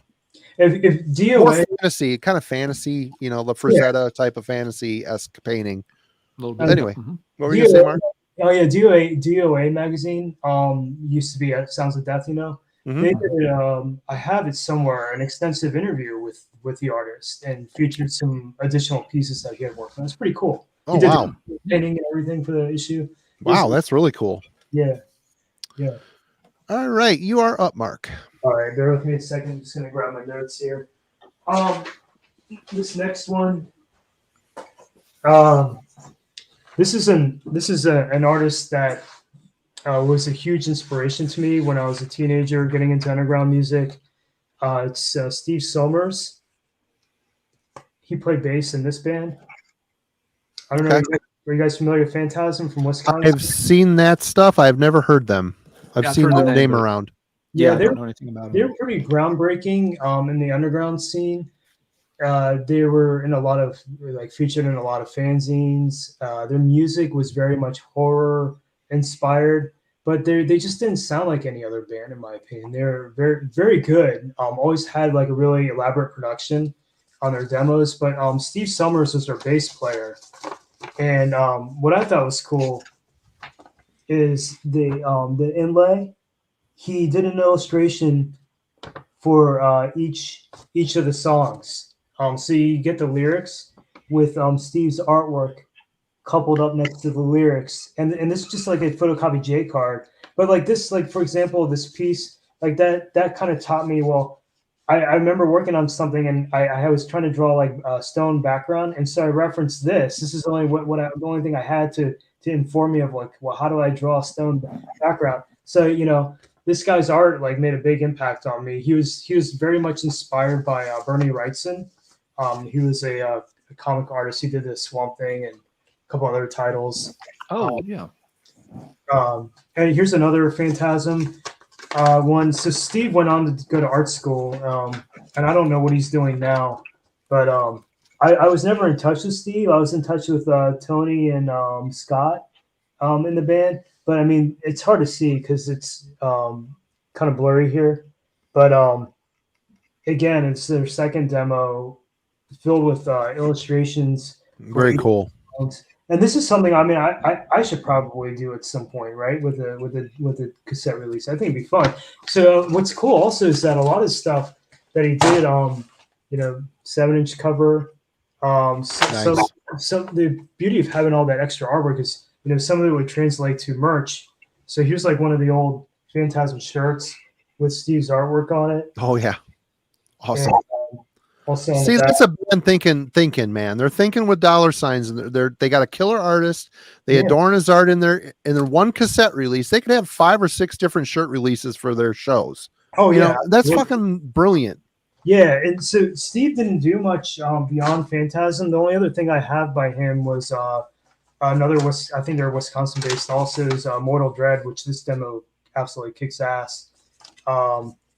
And I think it's like I think inspired by The Thing. Also like a huge inspiration for me too. This dude's art. Is that one of Alan's t-shirts? Oh, it's not puffy enough. Never mind. Don't make me get the machine back out, Marty. So yes, so Steve, I mean, his work, in my opinion, had a lot of dynamicism. He would always have these kind of like interesting, like bird's eye and worm's eye perspective. I don't know if you guys are familiar with that. It's like worm's eye is like if you're like looking up at something, or bird's eye is like when you're looking down on something. So a lot of his art was dynamic in that sense. So when you employ that technique, it really kind of pulls the viewer in. Again, it kind of taught me that even though a lot of the death metal albums I was picking up have like really cool colored paintings in color for their album covers, when I picked up Phantasm, that showed me that what you could do with black and white, what you can achieve with just ink. And so I always felt like Steve's work was a pivotal point for me in my own understanding of what I was trying to do and trying to achieve in my youth. But yeah, so Phantasm, Mortal Dread, Steve Somers, that was my next pick. Let me ask you, do you work with color much or not really? No, I don't. I mean, I have a few times in the past, but I think the last thing that got published was Worm did a T-shirt. The band Worm did a T-shirt that I was going through my portfolio from college, and I found this painting of a dragon that I had done in, I think, acrylics and watercolor or something. And I found it and sent him a picture of it. He's like, "Give me that." So I said, "All right." So $20 spin, ran it with the Blue Nothing merch line when they Nice. so, Painting's hard, man. In art class, I could draw better than I could paint. My paintings would look great if you set it across all the way from the room, across the room, and like stand back, like, wow, that looks like a good painting. But you get close to it, it's like, oh fuck, that's awful. I feel like a lot of paintings look like that, though. If you ever get close up on a painting, I mean, not all artists are super literal with all the details. You just need to give the impression of what you're trying to paint, and so you can have a large brush stroke and still be able to achieve what you need to. It doesn't need to look perfect up close. Yeah. I wish you were my art teacher back then. All right, Alan. All right. Let's see. So we'll go with something else. New wave of British heavy metal flavored. Always really liked this cover, and again, it's not necessarily going to win any art prizes. It's the second album by a band called Chateau. They were British. Being a British band with a French name, that always works out so well for your career. I don't know why they kept doing it. But yeah, the album's called Firepower. And is this a Steve Grimmett band? Steve Grimmett sang on their first album because they didn't have a vocalist at the time. But on this one, they had already found a full-time vocalist, so he's not on this album unless he does a guest spot that I'm forgetting about. Okay. But anyway, always thought the album art was kind of cool. It's got, first off, this bubble motif coming up, from the structure behind the main character. There's, this kind of, reddish, purplish lightning highlighting it here and there. Also, I don't know if he's standing in mist. Is he standing in clouds? Everything down here is kind of obscured, but again, you have these, kind of hints of flame, but it's not a natural color for flames either. So I don't know if is it magical? Is it supernatural in some way? The main character has a little bit of a Mad Max thing going on, but not a huge amount. Guitar instead of weapon. Okay. There is a star on his chest. Is he supposed to be sort of a law enforcement, Judge Dredd? The rock cop. Rock cop, I don't know. The city behind him, it has a kind of futuristic look to it, but you also see, some vegetation around it. So not sure what's going on there. There's even little tiny people drawn standing on the platform. They're just like little cloaked figures from what I can tell. And it just all adds together for, kind of a strange but interesting picture. I always feel like there must be a story here. Is this guy leaving this city to, go defend them with his guitar against, the forces of evil, Mad Max style? What's going on here? Is it science fiction? Is it science fantasy? It almost looks like it's suggesting with those towers that it's a mosque. Yeah, there's got kind of a little bit of a religious symbolism to it, but he himself is not dressed at all like the other characters in the background. He's looking up at something. Maybe he brought rock to the mosque. Maybe he taught them all, the true value of music or something. I don't know. That's why the holes in the back are blowing up. Lightning. Maybe there's no story at all. Maybe it's just they put it together. But yeah, I was also just like the color scheme of it. The kind of paler blues. Again, the funny color for the fires, little touches of green, the vegetation. They do maybe the big garish yellow logo at the top. Maybe there the logo is a bit obtrusive on the whole thing. But again, this is just one I always thought, was a pretty cool design. I like the image. I would like to know what story the artist had in mind, if there was a story to go with. I'll tell you what, he brought a Fender Stratocaster to an obvious Warlock fight. So he screwed up there. That's probably why I don't know, man. Because he chose the wrong guitar. I don't know if he plays just the right combination of power chords, I think I'm quoting a sound Meatloaf like song Stevie Ray now. Vaughan. He'll still sound like Stevie Ray Vaughan. He failed. He brought the wrong guitar. I Anyway, don't recall if it was a Telecaster or a Stratocaster, but yeah, we're way off in the Meatloaf. that's a lyrics Strat. now, The so- Telecasters have the rounded front top. Anyway, Anyway, I think it's an interesting pick. I'm kind of on the fence about the art itself, whether or not I like it. I think it's a good composition, but I think what most importantly this piece of art does is it speaks to the idea of tone, tone in artwork. To how do you set a tone? I feel like this is setting a tone of authority, right? So if it's trying to do that to give you a sense of strength, power, and authority, I think it's achieved that, and maybe that was the purpose. I don't know, but it's definitely a very peculiar painting for sure. That's the only thing I can gather from is strong triangular composition, kind of echoes the shape of the logo. Yeah. The logo, I don't think the logo is great. I think the logo is pretty awful, but the cover that's terrible. the painting. I mean, it's a strong painting. It's got reasonable contrast, but I think ultimately the most important thing is just it's showing tone, it's showing authority, it's showing power. That this guy means business. You know, he's got a very stoic look on his face, expression on his face. So interesting. It's just an interesting cover. It's kind of like that sci-fi fantasy kind of vibe to it. You know, somewhere in that realm. You know, I would have made the logo the same color as the album title at the bottom, because the yellow is just a humongous distraction. I can't stop looking at it. It kind of distracts me from the rest of it. And his neck is too fucking long. It's like giraffe neck. Someone said in the comments, long neck is long or something. it's Mecha Neck, isn't that the Masters of the Oh yeah, you're right. Yeah, yeah, yeah. They were obviously trying to draw him looking up and kind of trying to get the head back and stretched it a bit.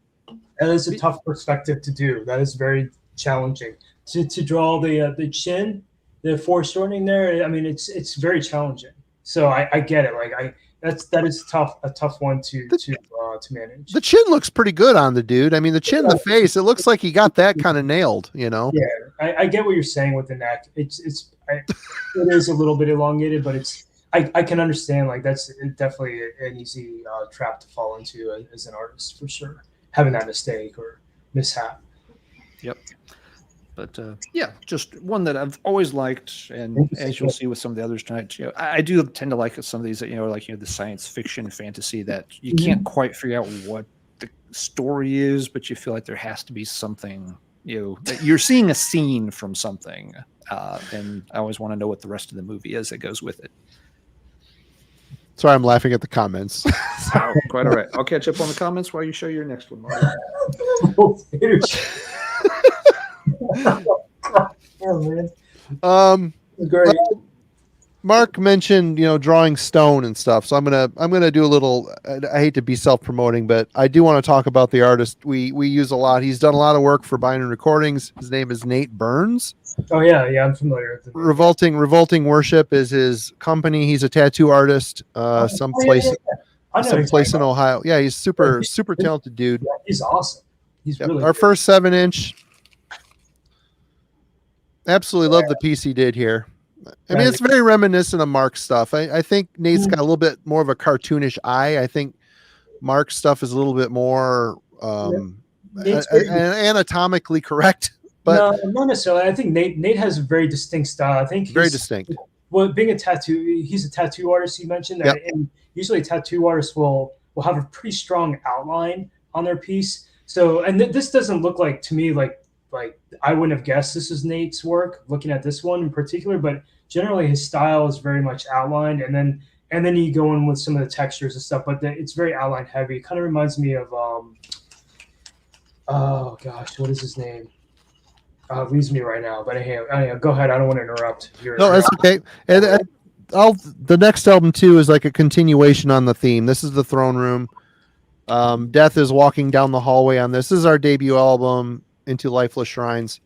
I love this piece. That's big perspective. Your eye goes down the hallway. I love the look of burden on it isn't your typical Reaper where you're looking at just the typical skull and bones. There's skin on this Reaper, and it looks like he's carrying the weight of the world. His job has got him down. I love the shadow coming through the big stained glass window. There's just a lot I don't know, a lot going on here. He drew the sketch and sent this, and we're like, holy crap, this is it. This is it. This is the cover. And the new piece he did for the new album is just as wowzers. But he's really good, man. He's really good. I've loved working with him. He's a friend. He's done some work for us with Panopticon.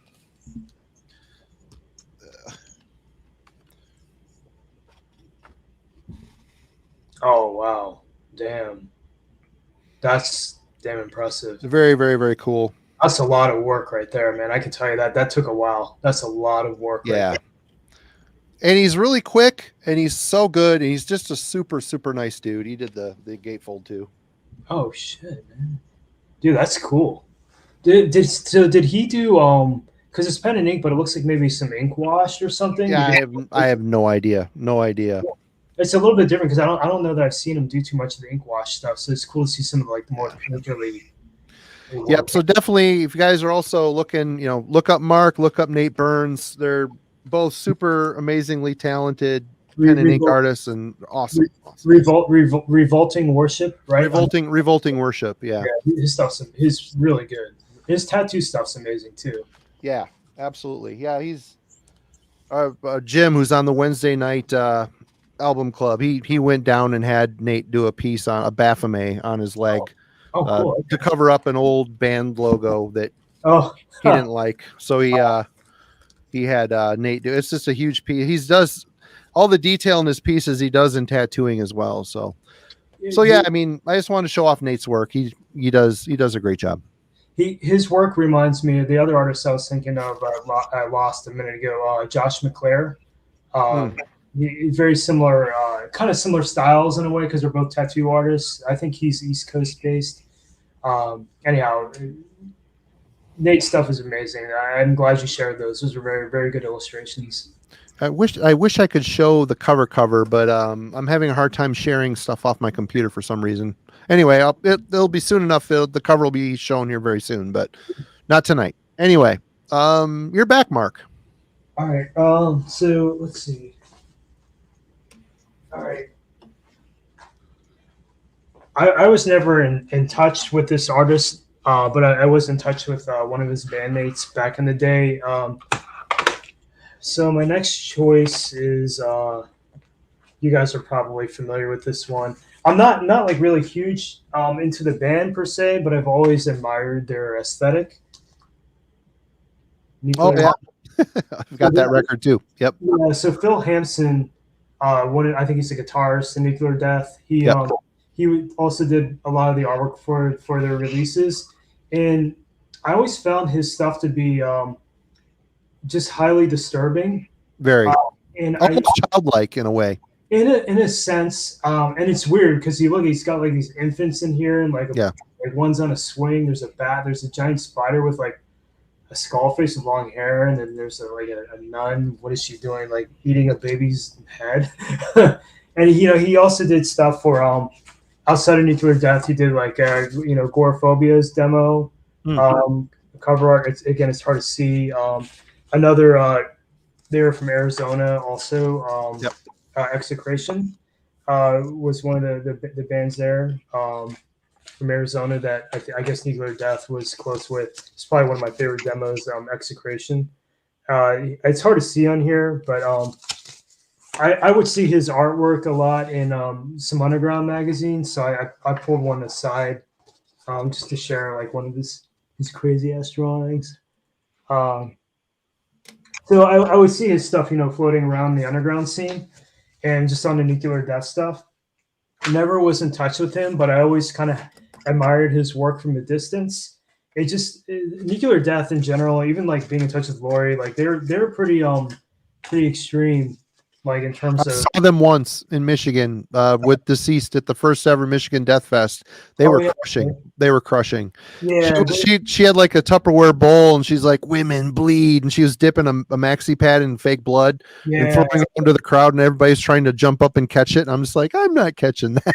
Yeah, I remember she sent me a video. I guess they had made like some kind of home video thing, and it was like a VHS cassette, and it was weird. It's just super weird, man. Yep. like she's singing a lullaby, and it gets really on and on. I don't remember it too well. It's just very dark and highly disturbing, and I felt like Phil's his artwork just really embodied that nastiness, that perversion. And I feel like in a way, when you look at death metal's aesthetic, there's that shock value aspect, and it's certainly something that I kind of went after in my youth too. But to see Phil's work is just really, I think, kind of push the envelope too. It's just disturbing. I felt like it's always just something unsettling about his work. So I wanted to share the nuclear death. I felt like it was appropriate because shock value is certainly a part of the metal aesthetic, and it should be spoken about. So anyhow, that's all I have to say about that. But I think you're next down. Bam.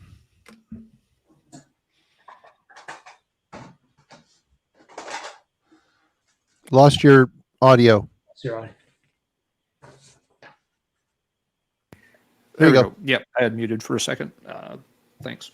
Yeah, this one I had on the wall for a long time. Just recently rotated it out to just mix things up a little bit. But it's the first Heir Apparent album, Graceful Inheritance, and always loved the detail in the cover here. There's a lot going on with the character.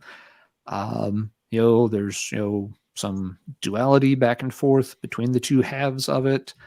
It's again got this very sci-fi fantasy thing going on. It almost looks like it could be something out of Dune, perhaps. That's a cool cover. That's cool. Yeah, it's very neat, very detailed. But and it's one of those that even when you look at it for a long time and feel like you've got a grip on what all's there, you can go back at it and look at it later and still pick up other things too. That there is a lot in there, but it doesn't necessarily look crowded. It's not too cluttered or anything. It's just just a really cool detailed picture. My only complaint with this ever been, I wish it hadn't been kind of stuck in the framing around on the cover, but I don't know. I don't know how it would have looked also if they didn't have the frame around it. Maybe they tried that and it didn't turn out looking right.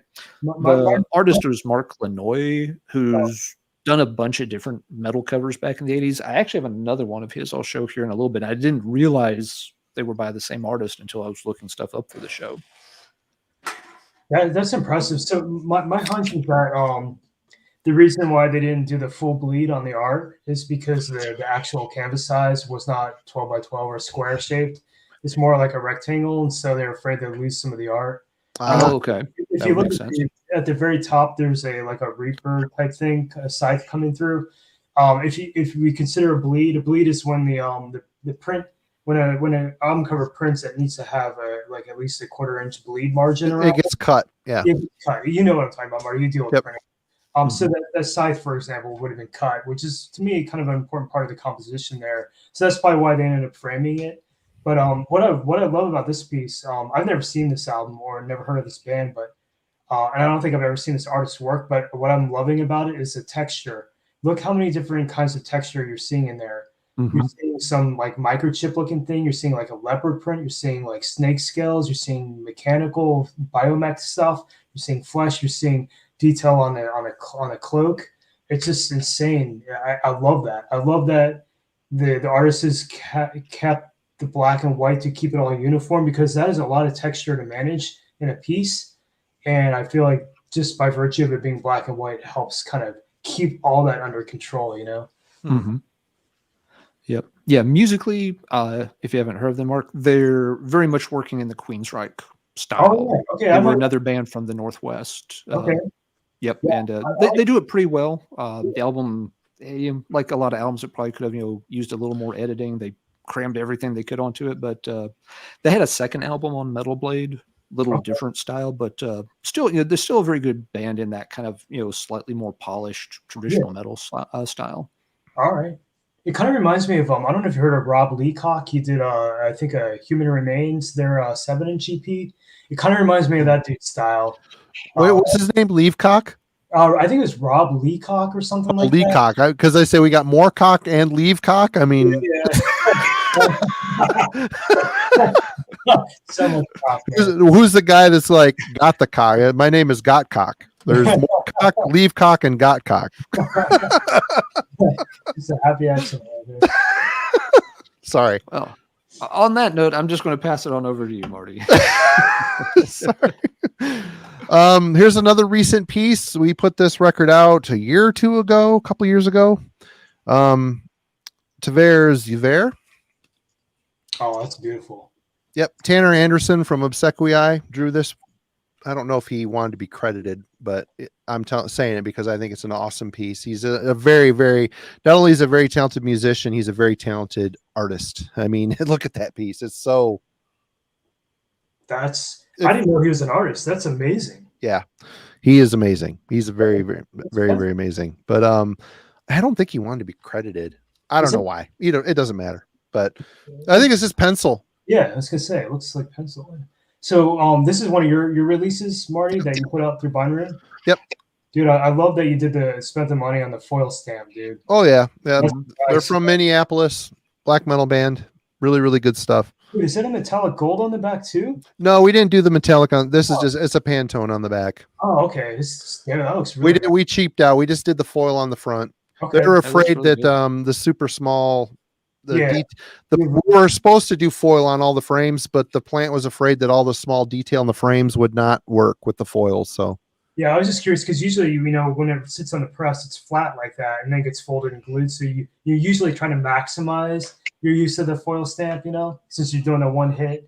But I mean, for people who are watching and don't know, like a foil stamp, that's an extra plate that needs to be made on the press. So it's more expensive to get that effect. Yeah, we use foil quite a bit. That and UV coating too. Yeah. Sometimes. Yeah. I didn't new Chochun have the spot varnish on it.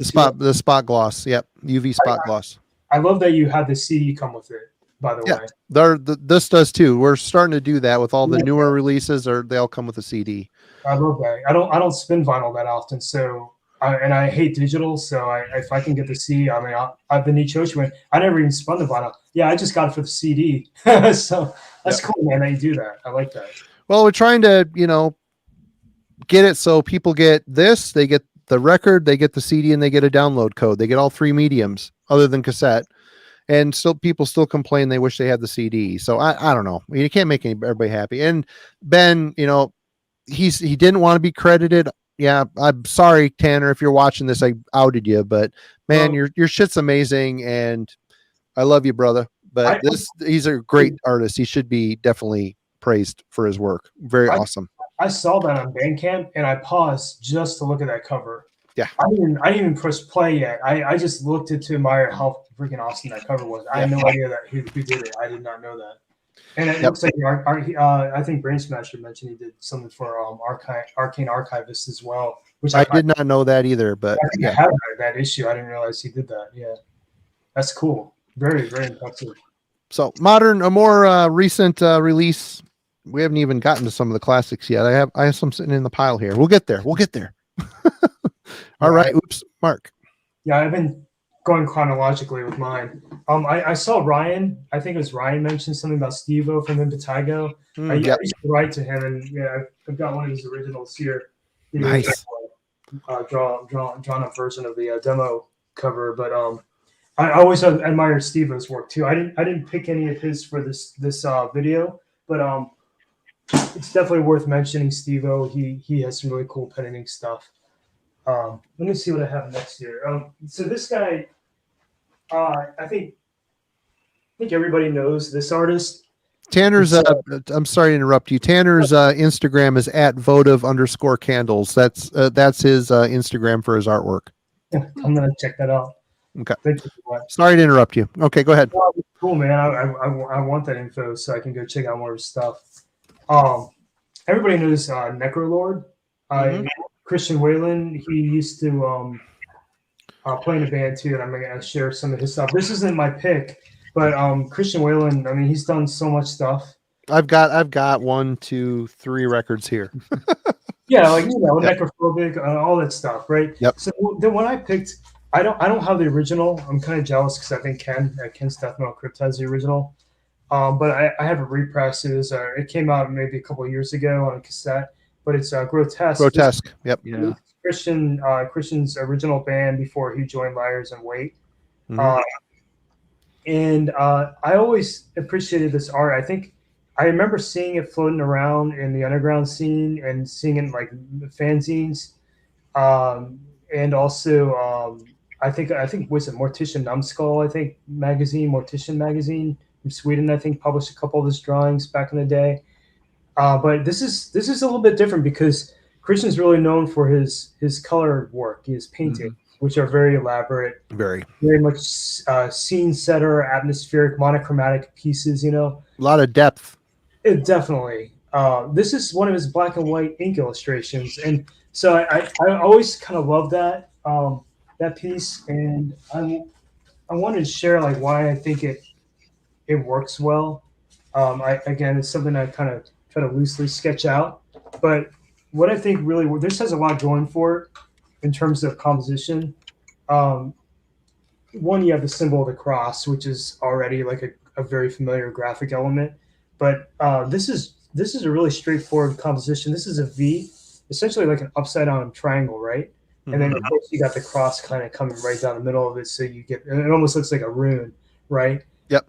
But what I like about this piece also, there's a lot more going for it in terms of its composition that I think makes it successful. Is you have these angles that are happening in the piece that kind of give it visual harmony. See all the angles, the wings, the elbows, and the knees. Mm-hmm. Really, really nice, sort of somewhat asymmetric composition on there, but enough visual information to keep it very harmonious. And lastly, I want to point out again a really good decision by Christian. And I don't know how much of this was just intuition on his part or really planned out, because this is one of his early pieces.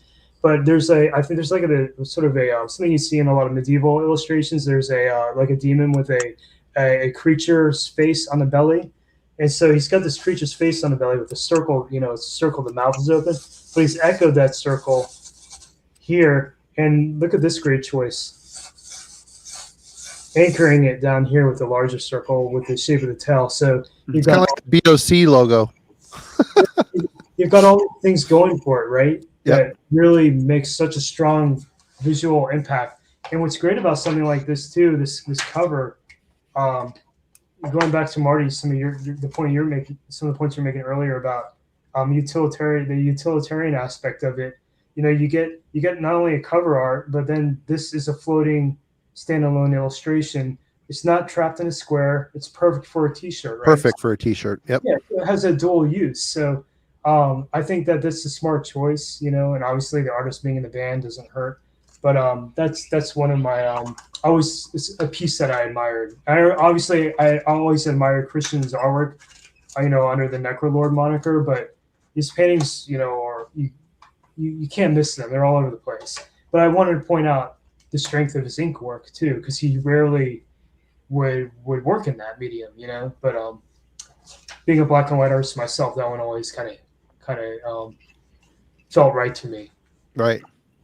And I gotta say, hats off to you. We've had, you know, doing deep dives and stuff or rankings. Everybody's got to put in the time and listen to catalogs and stuff, but you actually put in the time and resketched everything that you shown, only to draw lines across it and deface it afterwards. So I mean, I think you take the cake, the crown for the most homework done for a show. So cheers to you, Mark. No, man, I feel like it's important that art's not just something you sit down and it comes out. You know, it takes thought. You have to be thoughtful about what you do and what your approach. And you know, I do with my own work. These artists have done it with their work, and I want to show you. I want to show people why they might like the pieces that they like. You know, there's sometimes you pick up an album, you're like, oh damn, that's cool. You don't think about why you like it, but there's aesthetic principles at work that are convincing you as to why you like it beyond just the whatever images on the cover. There's stuff about it that makes it strong compositionally, that makes it successful. So I'm just trying to dissect these a little bit so that people can understand, like, there's more to it than the surface level of, oh, that's a cool drawing or that's a cool painting. You know, it's more to it than that. Yep. All right, Alan, Thank you again, Mark, for all the work and stuff, because I think Oh, people are really digging it in the It's chat. so cool There, seeing it. very much so. No problem. This is fun. It's fun for me. All right, so It's fun. This, It's fun to see what you guys are pulling up too. Because like I said earlier before we got live, I mean, just you guys have so much stuff, you know, and from different decades. So I'm like Alan, you're pulling out stuff I have never seen before. It's new to me, you know, and it's cool. Like that's exciting for me. Me too. He always pulls out something like, "Where the hell, like the bubble moss guy?" Yeah, I get that a lot. What the hell is that? I've never seen it before. But let's see. Next one, I mentioned I had another one by Eric Larnoy in the stack, the same one that just did the Heir Apparent. Larnoy's probably his best known piece, looking through his list, is he did the cover for Candlemass's Epicus Dumicus. So the skull on the cross, that was one of his designs. I didn't know that. And I didn't either, and I didn't know this one. I would not even have guessed this was also his, but he also did Manila Road's Open the Gates. Yep. Pretty different in style, but this is just another one that I've always loved because it's this very interesting looking character, and it's this weird mixture of there's some horror stuff going on, with the spider and the spider web and the skulls. There's a science fantasy element to the character. It doesn't feel like it's just a medieval Conan kind of thing. That there's something more, whether it's mythical, magical, supernatural. I don't know, but the colors for it are always very just kind of interesting. And he did some of the other covers he did. He seemed to like this color palette. Because a couple of other things he did stuck to this same kind of colors. He did one for a band called Explorer that's like this. He did one or two others that also, kind of went for a lot of this kind of, pale tans and browns.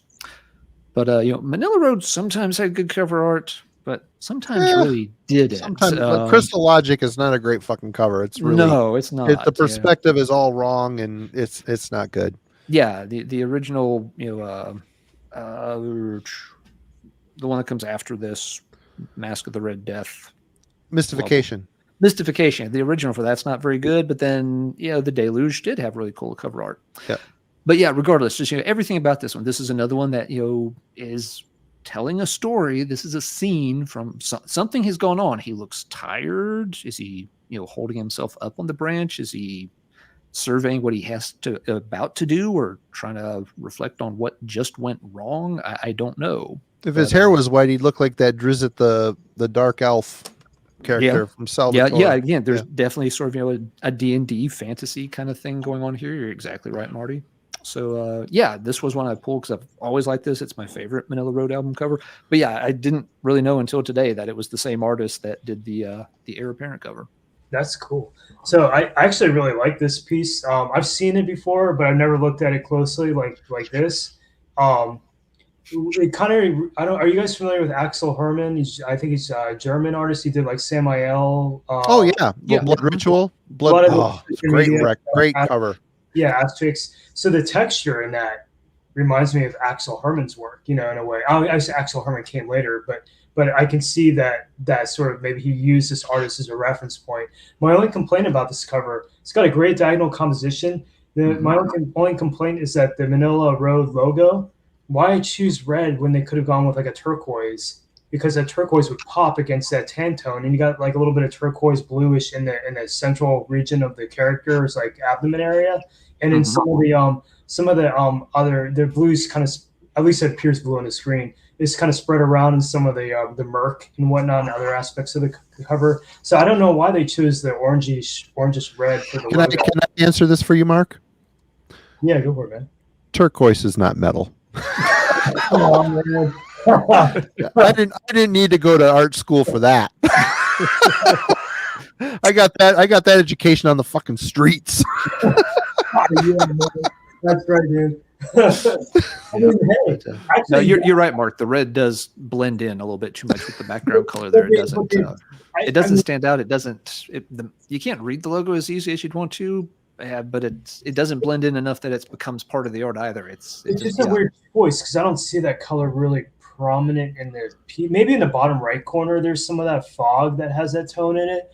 But Marty, actually, it's interesting because you have a good point there. A lot of bands, when you see, like, let's say you're doing a black and white cover and you want a spot color, most bands are going to choose red, right, as a spot color.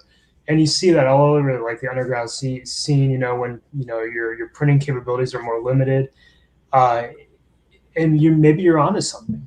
I assume. No, I mean, I know you're joking about it, but I think there might be some aspect of we just had this conversation on our album cover. We went with a purple logo and purple line of text for the new album. Cool. And the purple line of text with Nate's piece at the bottom was getting lost. And so I tried putting a black stroke around it, didn't help it. Chris, our drummer, he's also in design school right now, and he's like, put a yellow or green stroke around it. And I thought he was kidding. He said, because those colors complement each other. Yeah. He said on the color wheel, they complement each other. So I did it. I hated it because it wasn't metal. No, I mean, it might have worked. It popped, the green and the yellow popped with the purple, and I sent it and they're like, oh yeah, that's it. And I'm like, no.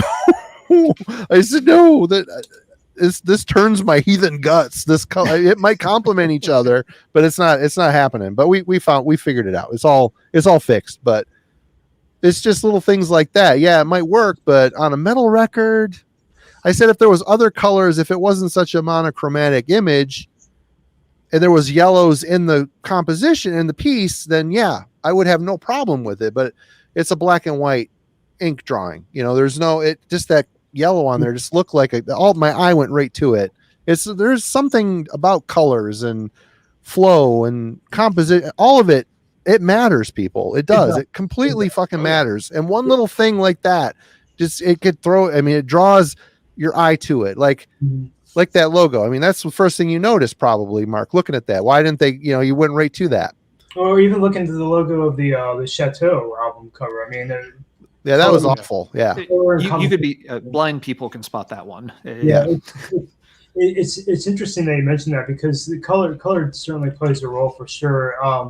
I'm trying to think of a anecdote related to that. I was gonna mention something. It kind of leaves me at the moment, but I that's why, like, when, for example, the previous, I think it was the previous album you shared from your label, the choice to avoid color in general and go with like a foil stamp where you're now depending on that textile, that shine and sheen of the foil to make the impact. It doesn't compete with the artwork because it's silver, right? That's gold. It's gold. Well, even gold still doesn't compete. You go with metallic, you can't really go wrong because what all that does is, in my opinion, it elevates the release. It doesn't distract. It elevates it. It makes it look more classy. Yep. And I think, like, so when you look at color, that's a reasonable choice, right? And it's thinking beyond the color, but also considering like the printing technique that you might employ, right? Yep. Like, I think, was it Frost, Enslaved Frost? At least the one I have. The logo is silk screened on the CD case. Yeah. Mine too. Yeah, I mean, to me, again, a great choice, right? It doesn't take away from the cover photo or artwork. Until the case breaks, then it's a problem. But yeah. But I mean, that's certainly something to consider too when you're dealing with covers is color. I think what I was trying to think of that came to my mind was it a band, Deaf Heaven, that did a Sunbather? I don't know what it's called, but I think a fluorescent orange or pink with it was hot pink with the big letters Sunbather. Yeah. It's typographic, right? Yeah. So you want to talk about non-metal, but it is in the sense that it's breaking convention. It's going against the grain, which was something that metal does, but it's designed well, right? It just undercuts expectation. And I think that there's some value in that too when you're looking at color and music, music packaging. That one came to mind because it is kind of off the beaten path. Probably music. I never heard it, but I know that people made us think about the band. But that cover to me is just like it's cool because it's challenging. It's challenging a perception of what should metal be.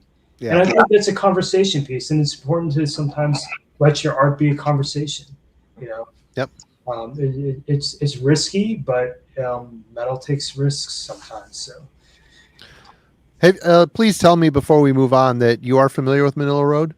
I mean, no, I'm not. I don't have any. We need to work on him, Alan. We need to hold him down. And I see you guys talk about them a lot on your channel. It's one of those bands again that went under my radar. You know, it's kind of like the King Diamond syndrome. I mean, Mark's vocals are kind of odd, so you're either going to love it or hate it, and there might be a moment where you're not sure. So, but we can point you. I'm sure between the two of us, we can point you in the right direction down the road here. You guys turned me on to King Diamond, you know, late in the game, but I turned onto King Diamond in the last. Yeah, and there's no shame in having overlooked Manila Road because everybody overlooked Manila Road for 20 years or so. Yep. There's a lot of everybody's saying leave the hall. Don't scare the guest away, Don't scare people. the guest away. Hey, we got to ease them into Manila Road. It'll be fine. It'll be fine. Your fans did enough. That's what I said to leave. And I just take for myself. No, you're good. You're good. Great. We went and got Mark Riddick canceled. Way to go, Marty. I'm blaming you for this. It's my fault. Anyway, okay, moving on. I'm going to stick with Necro Lord since these aren't maybe his best pieces, but I like them because again, he's very much I like the depth and scope of his pieces. Oh, I almost picked that one. This certainly isn't his best piece, but I really like the color scheme. I like the accent around the mountain, the white accent around the mountains, and how these clouds form and point your direction down towards the middle to the waterfalls and the penis tower and the and then you add the little offsetting color over here to kind of keep your eye moving around the piece. There's always something to see on here, which I like. And of course you got the Gustav Dor recreation up here as well, which I'm also going to show some Dora. I don't know how you say his last name, but he's not here to correct me, so it doesn't matter. But yeah, I've always really liked this piece. Again, I don't think necessarily it's some of his best drawing or painting or whatever, but I do really like the colors and how he works the purple and the white for very, very awesome effect on this one. It's an early piece, for him, but look how incredibly dynamic it is. It's very dynamic. Filled with a lot of information. Like you said, a lot to look at in that one. Another one. And again, he's very much in the blues and purple phase. All three of these I picked are kind of the same color palette. But right on Far Away from the Sun by Sacramentum, it's kind of the trope. You got to stick an image right in the center and then kind of work around it. But still, the fog swirling around in the background, the motion of the mountains up here coming down. I think it's just again, I'm a big sucker for pieces with depth. Yeah. This one, well, go ahead. No, I was just going to say, even just the Sacramentum piece, most of his pieces, a lot of these painters typically will go with there's something in the foreground, middle ground, background. Usually middle ground's where your subject matter is. Foreground is just sort of like helps frame the piece, and then the background's sort of like the nondescript area. But he's very good at executing all of that. Yep. And this one is just an absolute all-time favorite album of mine, and he just basically took a piece from every song and put it on here, but Bathory's Blood, Fire, Death. Yeah. I'm sorry. Blood on Ice, Blood, Fire, Death. I really like the fact that it's so blue, and then they put, the fire wrapped around the sword in the center, which really is a nice contrast. I thought very cool. It is. But again, mountains in the background, just a lot of depth and scope to this. And, he took a little chunk from every song and put it on here. It could have been a failure. Again, maybe not his best piece, but I really like it. I really like it. Yeah, that's a tough one. But when you look at the serpent and the horse, look how they're diagonal, like they're kind of parallel to one another. So those are two very big portions of that cover, but they're well balanced. I agree. Like this is interesting because this is very much a folklorish kind of painting. It's telling multiple stories in one area, right? Which is like what folklore should do, right? Folk art, I should say, rather. And I think that he's executed it well, because it's a lot of information to squeeze onto one piece. Totally. And obviously, it's coherent by virtue of it being predominantly monochromatic. Again, kind of going back to the black and white one that had a lot of texture in it that Alan was showing earlier, the Queensryche-ish Yep. kind of thing. This kind of does the same in that it's masking all that information that you're being delivered and compressing it into this blue monochromatic scheme. And then you got this thing in the foreground, like center, it's just right dead center. And that's where the pop color is. I actually feel like putting any kind of type or logo on this ruins it. I mean, it's sad that they put it on there. I wish they didn't even bother. Yeah. And it's some album covers you can let it breathe. It doesn't need a logo to stamp. To Different pressings. I think they put the red on the battery logo on the top. This is an early pressing. I've seen it on the top. The one I have is on the top. The CD, at least the CD version I have. Yeah. Yeah, that's Mark. I think more. Oh, sorry to interrupt, Mark. I think you're right, and I think more bands have realized that over the years that they don't need their logo or the album title to dominate the cover the way it always tended to in the past. Because you see more and more bands give less space to the logo and a lot more space to the artwork. I mean, really, with these things, you can get like a transparent sticker with a red battery logo across. Yeah. So it's not even a part of the record. It could have been, you could have put all that shit with a hype sticker, Yeah. But, yeah. I mean, of the Viking era, people think I'm crazy, but this is my favorite. I love The Lake. I love The Wood Woman. Those are two of the best songs he ever wrote. Yeah, I like that album quite a lot, actually. Really good. It's been a while since I listened to it, but I like it. Yeah. All right. Mark, you're back. I'm going to go use a little boys' room after I re-sleeve these couple records, and then I'm going to... So the next one is actually probably one of my favorite death metal albums ever, and a very familiar artist. So we're going to go with Gorguts, Considered Dead. Oh, I almost picked it. Yeah. So this is definitely so Seagrave is an artist who's evolved over time. His old stuff's obviously very familiar and very good and very classic.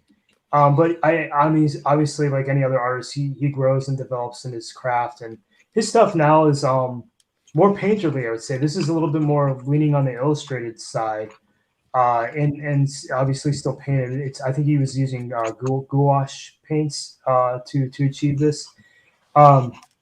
There's a couple things I really like about this piece, though.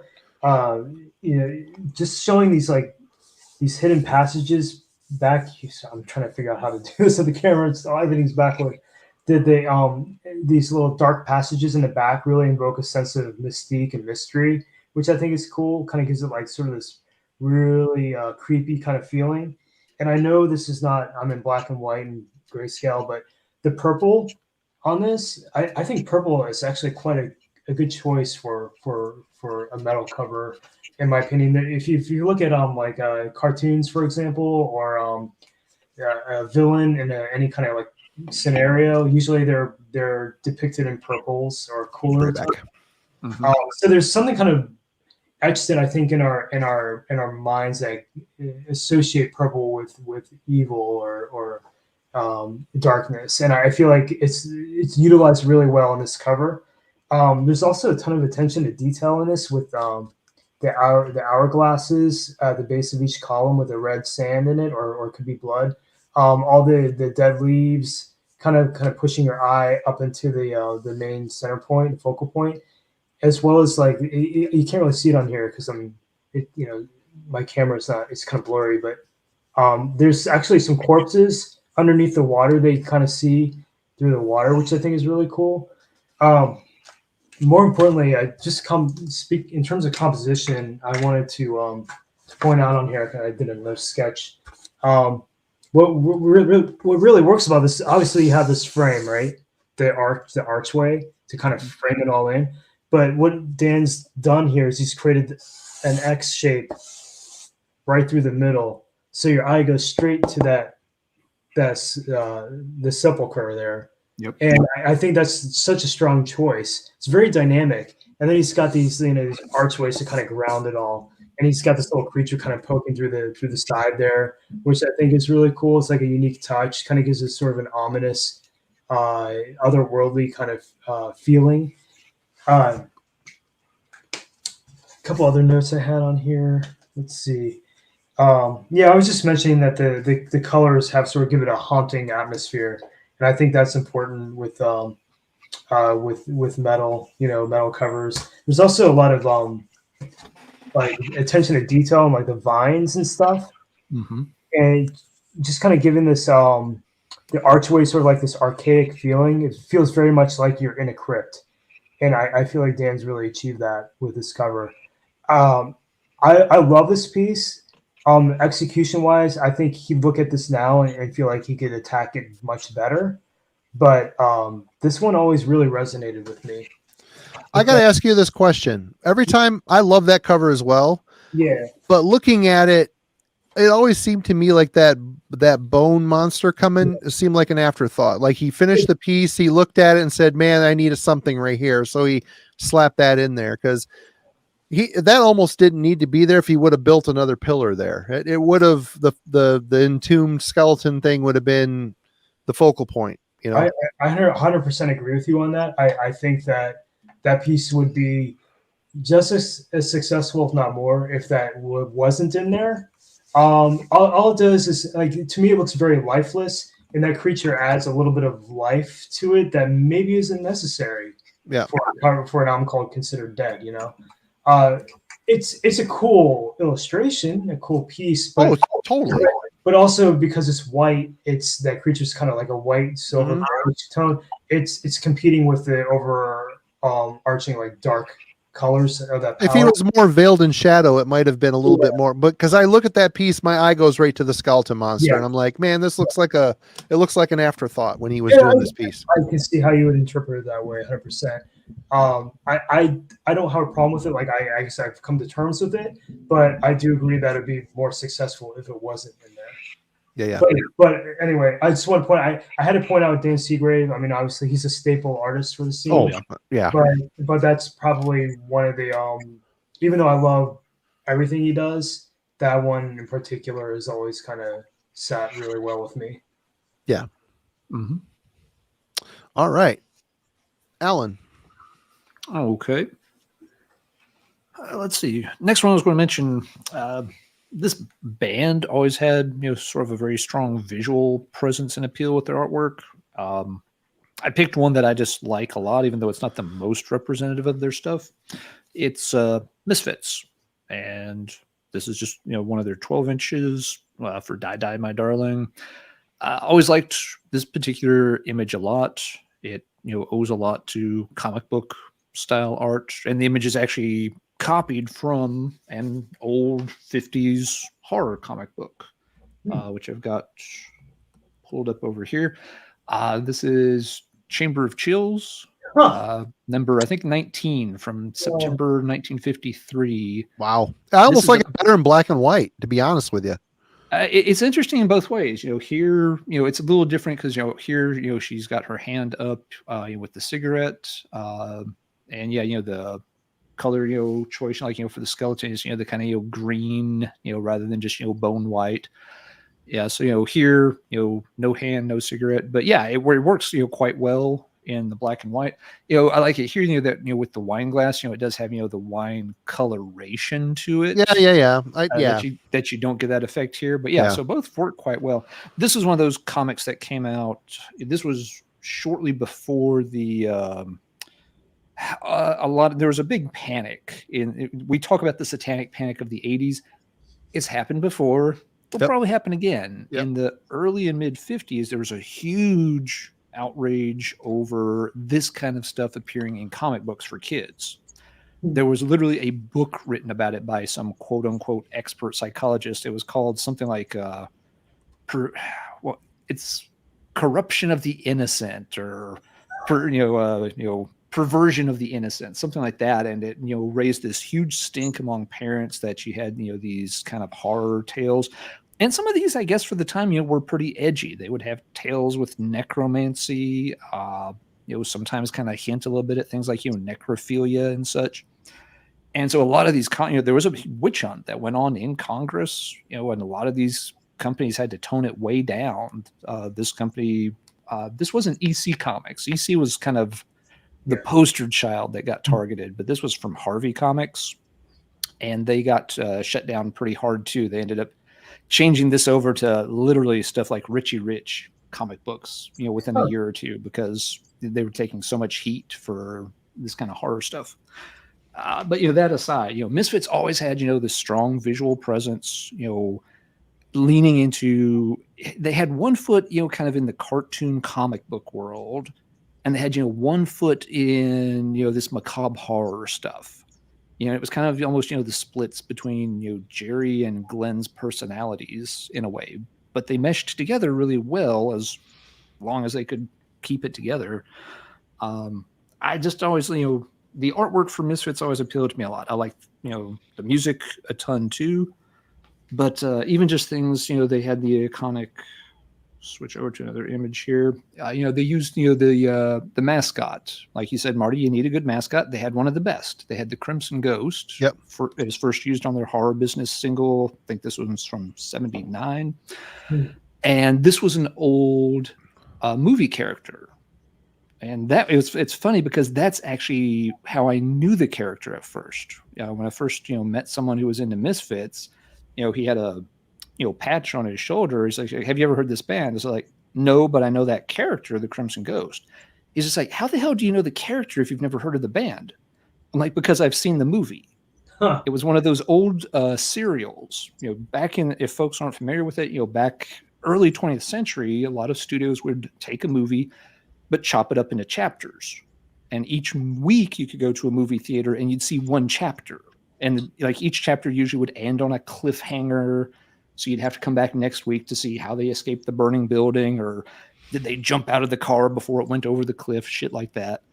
And the Crimson Ghost was just one of those. It was kind of, it was more of like a, detective-ish story, but you had this kind of, mad scientist villain whose identity was hidden under this, Crimson Ghost outfit, trying to use, this crazy weapon to, steal money or something. It wasn't actually like global domination exactly.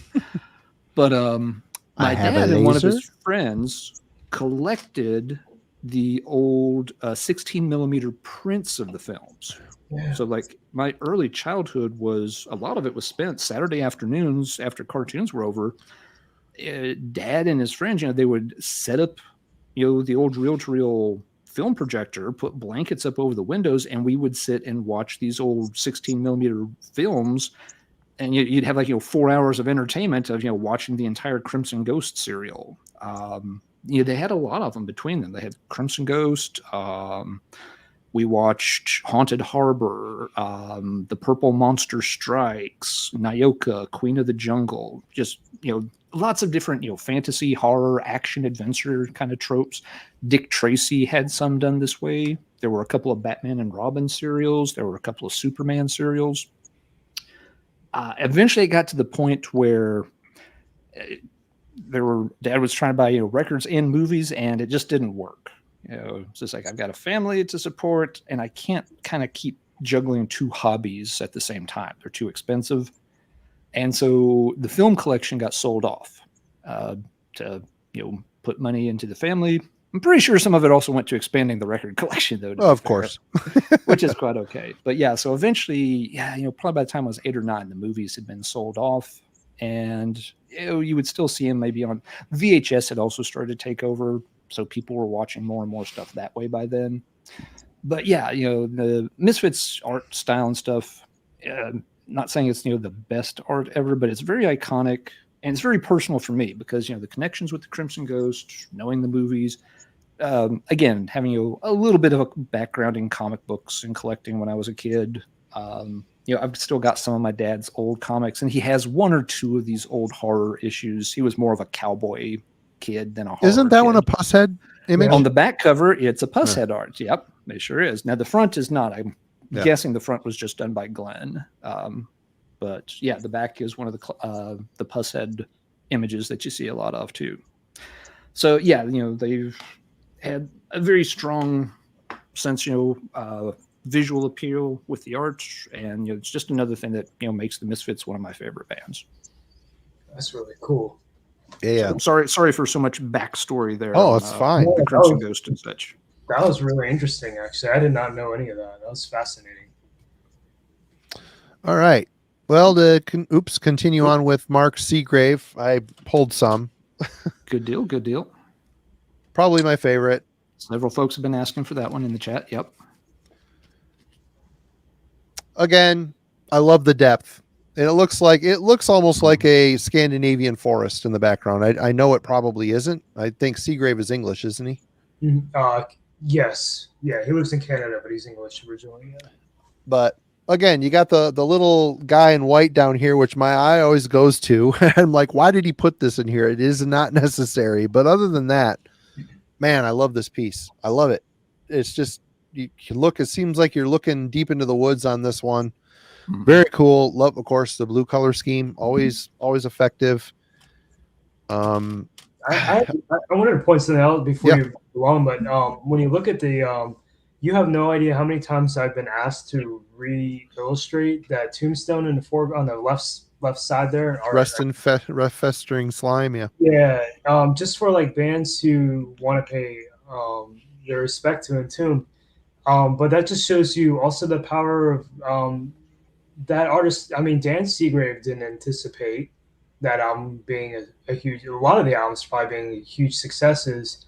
And so it's crazy to think that one little aspect of a painting became sort of like a reference point, you know, for what that band represents, but in visual form. Yep. You know, it's just a weird, like, just coming as an artist, you don't anticipate that kind of stuff happening. But that's what happened with this, for example. Like, parts of that painting have become very familiar to us and are rest in our death metal psyche, you know. Yep, and here where the yellow on the Glorious Dead, the stroke on the yellow on the Glorious Dead was a debacle. It works because you got it here and you got it here. Yeah. And with the blue, it in the red, it's all good here. It works. Yeah. Some pressings don't have the yellow, do they? This is an OG press. It came with the sticker on it. I think some later pressings don't have the yellow, if I recall correctly. I got this for $8 at a record store in Grand Rapids when it came out, called Vinyl Solution. Anyway, that was an interesting little tidbit. Their second album. I am not a big, humongous fan of this record, but I love the cover art. It's kind of like what the hell is that thing?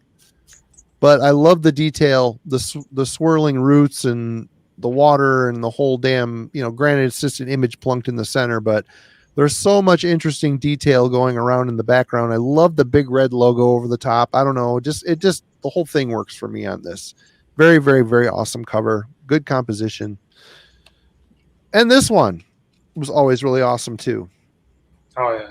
It's almost kind of got a biomech kind of feel to it. You don't know what the hell it even is. There's just some random teeth there. It's kind of, the motion is directing it into like some kind of a monster, but it's just really kind of augmented and strange. And I don't know. I've always thought this is a really cool color palette, really cool image.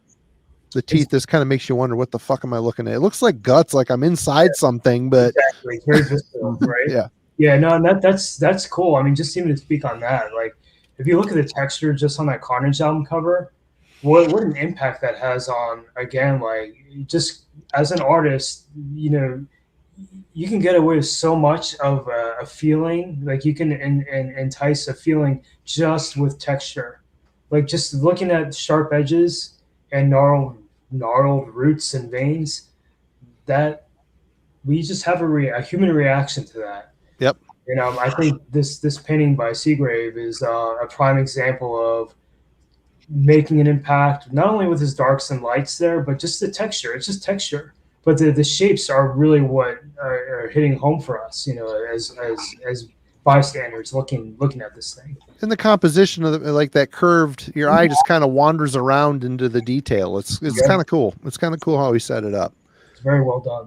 Very well done. I mean, he's a master. There's no denying he's a freaking master at this stuff, and hats off to him. And for me saying, "Oh, look at this little guy down here, it bothers me," or "Oh, that skeleton guy," I mean, what the fuck am I talking about? I don't know.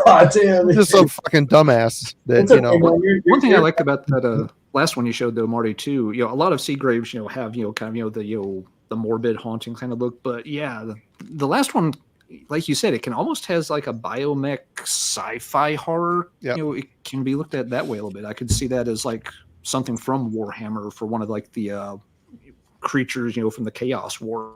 I got so many records pulled. So many records pulled. This is a fun topic. Anyway, Mark, you're back. All right, let me grab my stuff here. This actually artist is.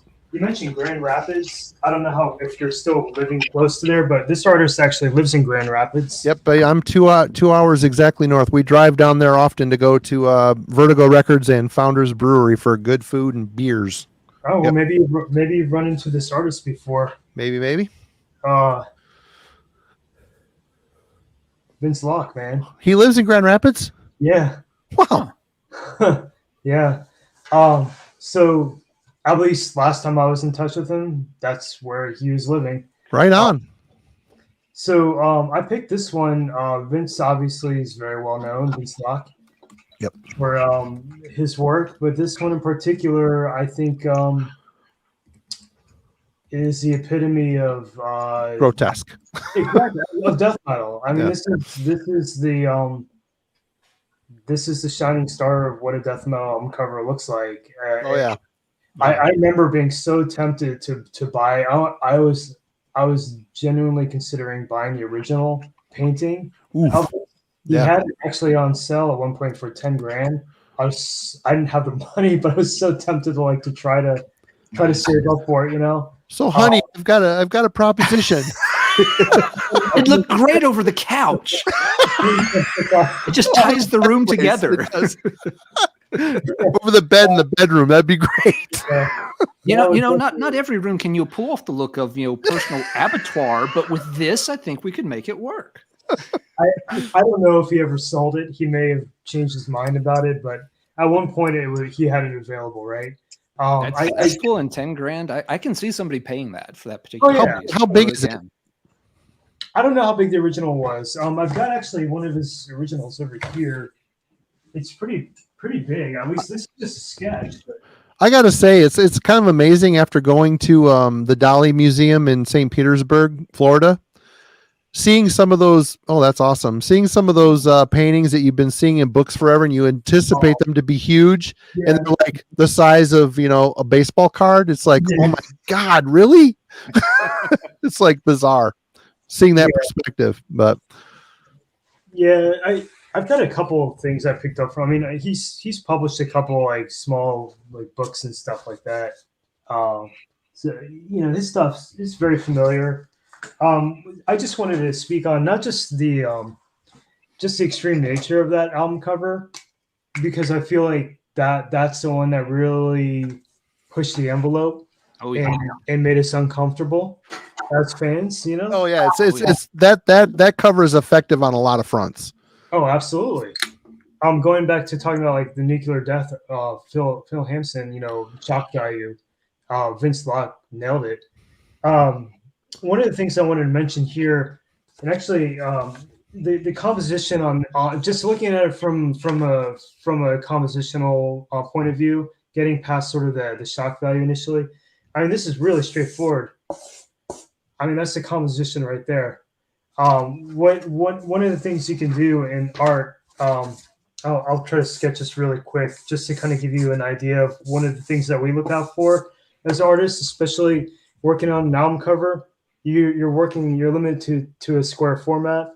So you either want to do 1/4 full or 3/4 full for a solid composition. That's good composition. You've left room up here. There's some air for for the artwork to breathe, or here. And I think what you see with this Cannibal Corpse cover is you have this sort of approach where it's only 1/4 of the space is filled, and then you have these two columns essentially, which are the characters kind of helping to tell the story.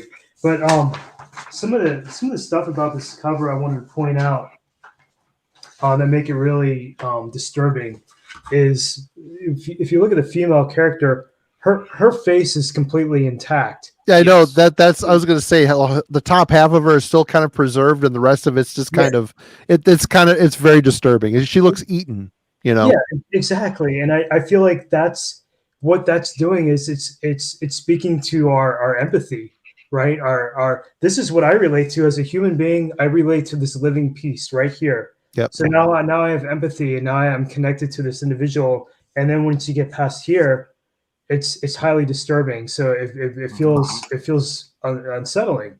And I feel like that was a really strong choice by Vince Locke in this piece to help. Never mind the babies being strangled by their umbilical cords, that's not Which will look great over the dining room, by the way. Honey, I just need to say, I have a proposition. I mean, that aside, that in of itself is extreme. But what I really like about this piece is the intent. That character has two hands on that knife, which infers that it required some strength for that knife to get in there. And he's looking at her face to see the reaction. Yeah, there's no, when you talked about showing motion and action in a piece, usually it speaks to you. I feel like all the action I need is right there in the fact that the character's holding the knife. And also the juxtaposition of these weird like angles on the shoulders, the kind of hunchback. It's just, there's a creepy element to that. That's like, if Vince had these guys slouching like down here, it wouldn't be as strong a piece. He's actually kind of had them hunched over to give it a more of like a creepy vibe. So I appreciate those things about this piece. It kind of gives it a sense of barbarity, overall arching barbarity. But the relatability of that human face just is what pushes it over the edge for me. Yep. Another point I wanted to make is in composition, when you're dealing with a piece, the rule of threes, you have three points of interest here. And usually working with an odd number is going to get a better result because you want a little bit of asymmetry in your art. Nothing wrong with like going 2 or 4, but and you can make 2 and 4 work, but going with like a 3 or 5 or a 7 in a piece is usually going to strike a more interesting dynamic composition. So I wanted to make mention of that because Vince has utilized the rule of 3 here using the 3 characters. He's also got that nice, it's not even a perfect horizon line. It's actually the horizon line's at an angle, which I think is really cool. It's got like a little bit of a juxtaposition there. It's not a perfect straight line, horizon line. But anyway, just that cover is just so over the top. And we can't talk about metal album covers without mentioning a Cannibal Corpse. You can't. I bought that shirt from Blue Grape back in the day, and Blue Grape, could never bring myself to wear it. I just couldn't do it. I've got shirts like that too. Yeah. In fact, the one I'm wearing today has a little bit of nudity on, and I don't like to do that. I just happen to put it on today. It's the first time I've worn it. It's a Shub Nigorath. Mexican awesomeness. Yep. The artist is Thomas Westphal. He's a German artist. He did a Necromaniac magazine. He's really very talented illustrator as well. Well, that was an awesome one. Very good pick. And again, there's a lot of things that work on that cover that make it just wrong. I mean, good, awesome, but you're taking a risk, right? Foul. It's just foul. Vince and the band both risked their reputation. One other thing I actually wanted to point out that I didn't quite get to. I don't know if you guys have ever seen Vince Locke before, what he looks like, but one of my art instructors in college told me that artists typically will draw themselves or draw like sort of like a mirror image of themselves in their own work. And I thought about that. I was like, there's some truth to that, you guys are people, you look at yourselves every day, you see yourself in the mirror every day, you see, and so that sits with you and it comes out in your work. And so Vince Locke, if you ever see him, he's actually very tall and very lanky and has a very like kind of a long face structure. And a lot of the characters he illustrates very much are akin to his own physique, which I find interesting. I think I have a picture of him here. We'll see if we can pull him up real quick if this doesn't fail. Chrome tab. If you consider some of the creatures in his work, he kind of resembles them to some degree. Anyway, is it showing it? Yeah. Yep. To me, it's like really. When I heard that, I was like, "Yeah, there's some truth there." But I felt like when I see Vince's work like that's an artist who truly represents himself in his own work, in some ways. Not on every occasion, but in some occasions. Yeah. Very lanky, elongated limbs and stuff like that. Awesome. Okay, Alan. So I was reading the comment. Okay. Mhm. Alan. No, it's all good. All right. Let's see. Next up,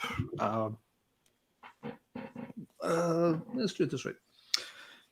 Sort of early 80s US metal band, Virgin Steel. Always, a little underappreciated here in the States. I've had a much better following overseas. Always liked this album cover by them a lot. This is their second album called Guardians of the Flame. And kind of zoom in and around a bit. One thing that always struck me about this was, it was a very sort of, green and lively color. It's, set in some kind of, treetop forest or jungle kind of setting. It was sort of, brighter than we typically associate. We were talking about, colors people gravitate towards and on metal covers and such earlier. And yeah, you don't really think, the humid, vivid, foresty, greens and trees.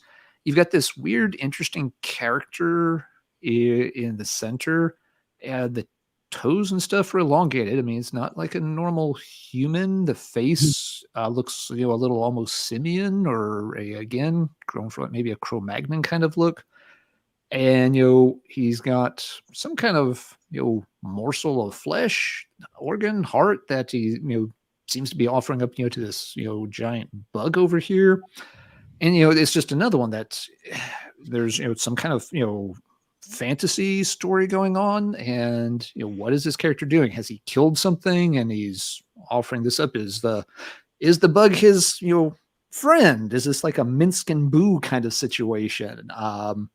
Is he giving it to the bug just to keep it from bothering him, so that, he can eat the rest of whatever it is? Is it something he even wanted to eat in the first place?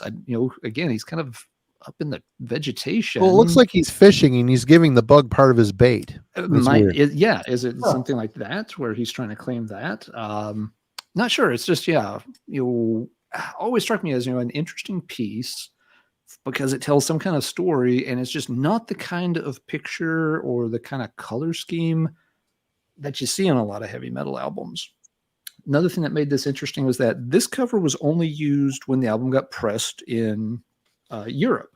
The American pressing, it was done on their own small record label, and it's this. It was on, they called it Mongol Horde Records. So this is the version you usually see, and this is what's been used on at least some of the CD reissues in the past decade or two. So yeah, hand, sword, very small hand, very big sword. Yeah, it's an album cover. There is that an infant holding that sword? But this cover is just so much more interesting. It makes no sense with the title though, But the other the lame baby hand sword guy is makes sense. That's the other thing though. Yes, this one, yeah, okay. There's Flames, Guardian of the Flame. Virgin Steel, has always had tons of references to fire and flame. If I remember correctly, David DeFay had a brother who was killed in a fire when they were younger. And so, it's always had a big psychological, impact on him. So yeah, this one doesn't seem to be a setting where there's any fire. Is this character some kind of guardian of fire? So where's the fire? Does it have anything to do with the name at all? Did they just want a very different, maybe they looked at the other cover and thought, that's a little boring. We can do better than that. And had a cool picture, but forgot that it didn't mesh with the cover. I don't know. But so yeah, just another interesting. There's a fantasy story being told here, and I want to know. What's up with the bug. Is the bug friendly? Is it the bad guy? Is it the antagonist? I don't. Is it the familiar? It's got a big stinger. It can't be good. And you never know. You never know. You could have a pet scorpion or something. Just saying. But so yeah, this was one. Another thing about this cover that drove me nuts was that for a long time I had only ever seen the album with the US cover. And flipping through stuff in a record store one day, I saw this copy. I was just like, no way, that can't be the same album. But looked at the track list, I was like, that's the same album. Okay, I figured that was a different pressing. I figured out, I'll go. I didn't have enough money to buy everything that day.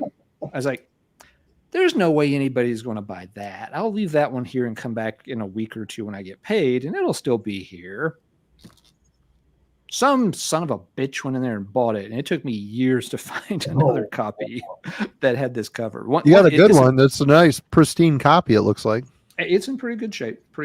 But yeah, it just, I could not believe someone had gone into that same store in the middle of nowhere and bought, a 35-year-old, 25-year-old at the time, I guess, Virgin Steel album. Just like, no, that was supposed to be mine. I should have sold more plasma before coming last time or something. So yeah, I had to go on a bit of a mission to find a copy. But yep, that's my next pick. All right. I gotta say, like, there's some stuff, in my opinion, makes it a bad album cover. Sure. What do you think, Mark? Like, illustration choice wise. So my hunch is that there's actually more to this painting than we're actually being shown here. That's very good thought there, for sure. I feel like this is a cropped out portion of a larger piece. And the only reason why I'm saying that, because like the way it's cropped is very peculiar to me. The leaves coming in from the side near the logo is just like a weird choice, and the fact that the insect is partially cropped, where it's part of the storyline, but it's being cropped in that way, is just peculiar to me. The main thing that I'm struggling with on this is the fact that the storyline, the centerpiece of the storyline, is the character in the middle of the art, right? He's holding this bait. However, the artist chose to put that tree in the background right behind the center focal point. It takes away from the impact of that main character. It's hiding it. It's the color palette is too close to the color palette. The color palette of the tree is too close to the color palette of the character. So it's obfuscating the main subject of the piece. So it's basically like a giant, somebody puts a giant pillar right in the middle of the album cover. It's like a giant line right in the middle. And that's all I'm seeing compositionally. So I find that like a little off-putting personally. So it kind of gives me the impression that the artist is like sort of like, I hate to say, is a little bit of an amateur approach. The execution is not horrible. It's just the choices that are made are quite the wisest choices from a graphic design perspective. However, that being said, I do think this is probably part of a larger piece, and we're only seeing a part of it. And secondly, I want to say that I think this is an interesting pick because I appreciate and I applaud that you're finding covers that are challenging, that are unconventional, and are actually kind of interesting because they're weird choices. It makes you kind of wonder, well, what compelled the band to choose this? And maybe they were criticized for using it, and so they chose to do a different cover for the U.S. pressing. I don't know. Probably.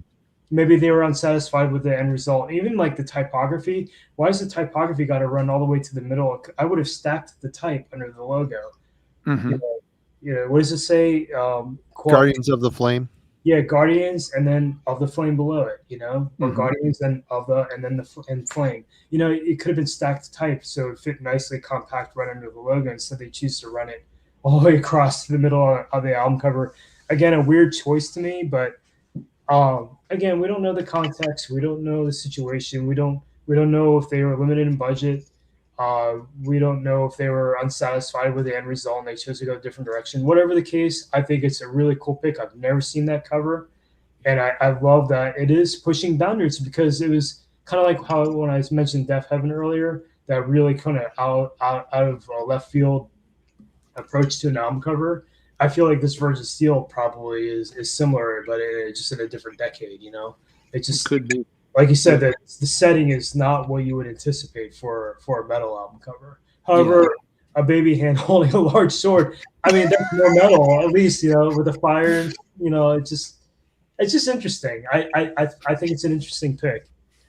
Yep. Yeah, that's a really good point about it probably being cropped from something else. Other things you never know back then. A lot of those bands got no say at all in what art was put on the albums, especially with that being something. I'm pretty sure the baby hand sword was the original version, and it got licensed overseas. So they may not have even gotten to see any art choices for what a lot of record labels back in the day would just make choices for bands on their album covers, which is shitty.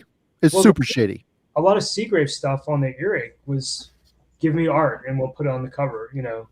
It's not necessarily tailored to that band. It was just like, here's what I have available at the time, and here's your paycheck, and then it gets published. Right.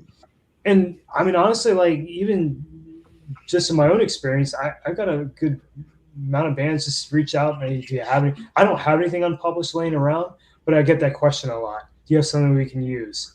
Well, I did that with you. I said, hey man, you have any use? I need a t-shirt design for the Glorious Dead for tour merch or show merch, and you did. It was perfect.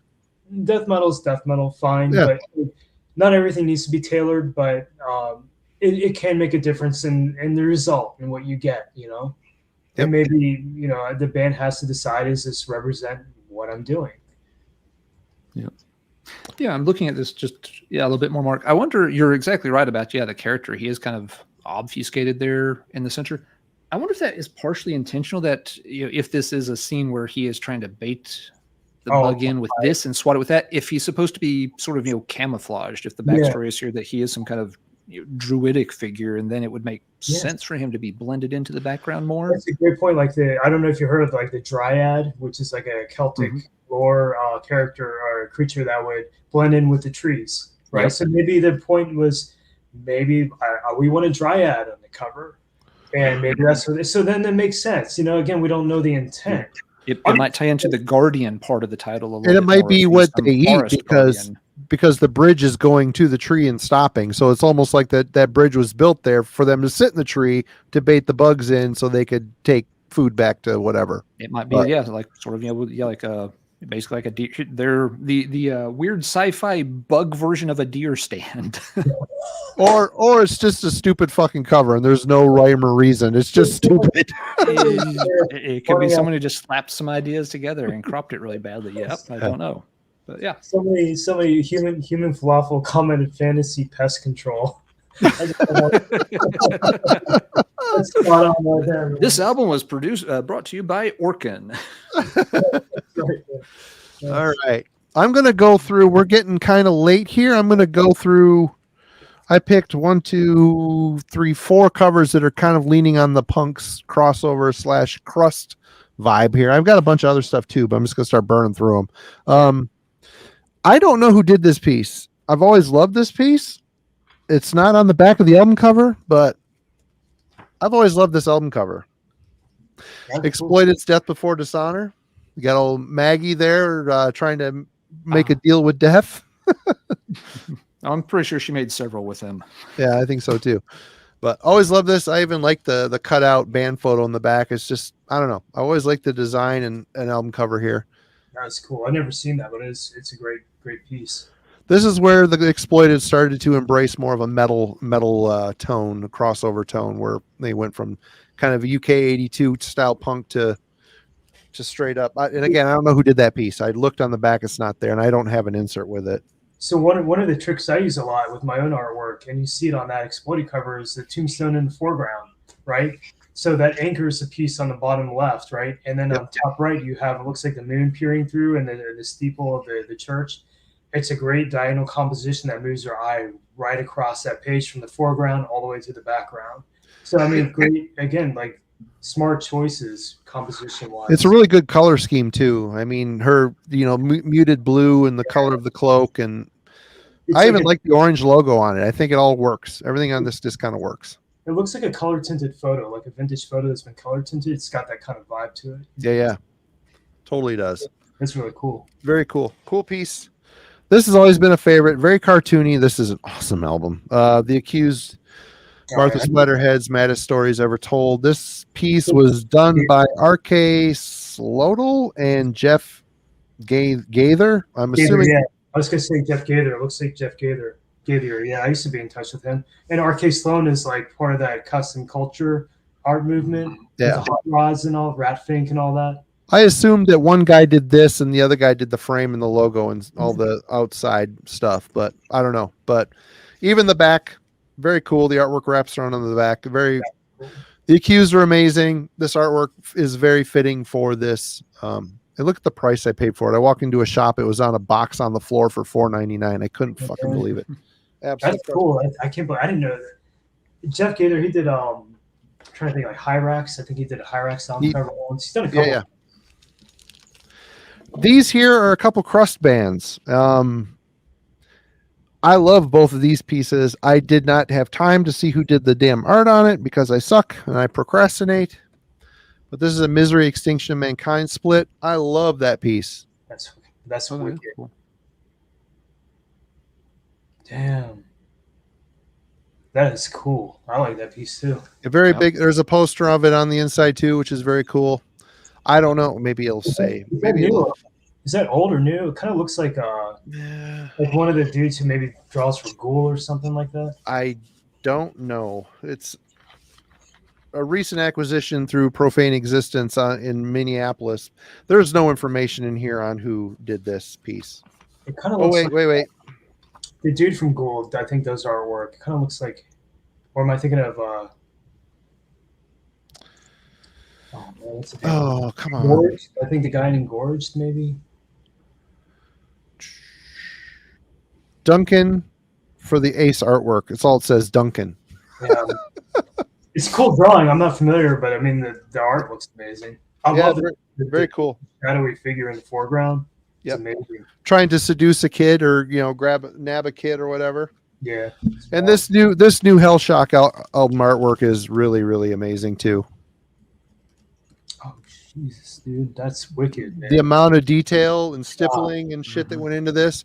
There's just a crust. There's a artistic style to this crust stuff. Yeah, Daniel Shaw, Sawblade, very reminiscent of his style. He's very much kind of from that background, and so he started doing like a lot of insect warfare stuff.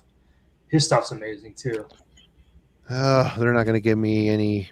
That's cool artwork on that cover though. I don't recognize the artist. Kind of looks like Dennis Dredd a little bit, maybe, but I don't think it is, but it's cool. I don't know who it is, but man, there's a lot of work and time went into this with all the detail and the. Yeah, and Dennis Dredd did like some of the Dark Throne albums. Some of the Dark Throne records, yeah. It kind of looks a little bit like his style, but maybe not. This is artwork and layout by John Warren, Werrin.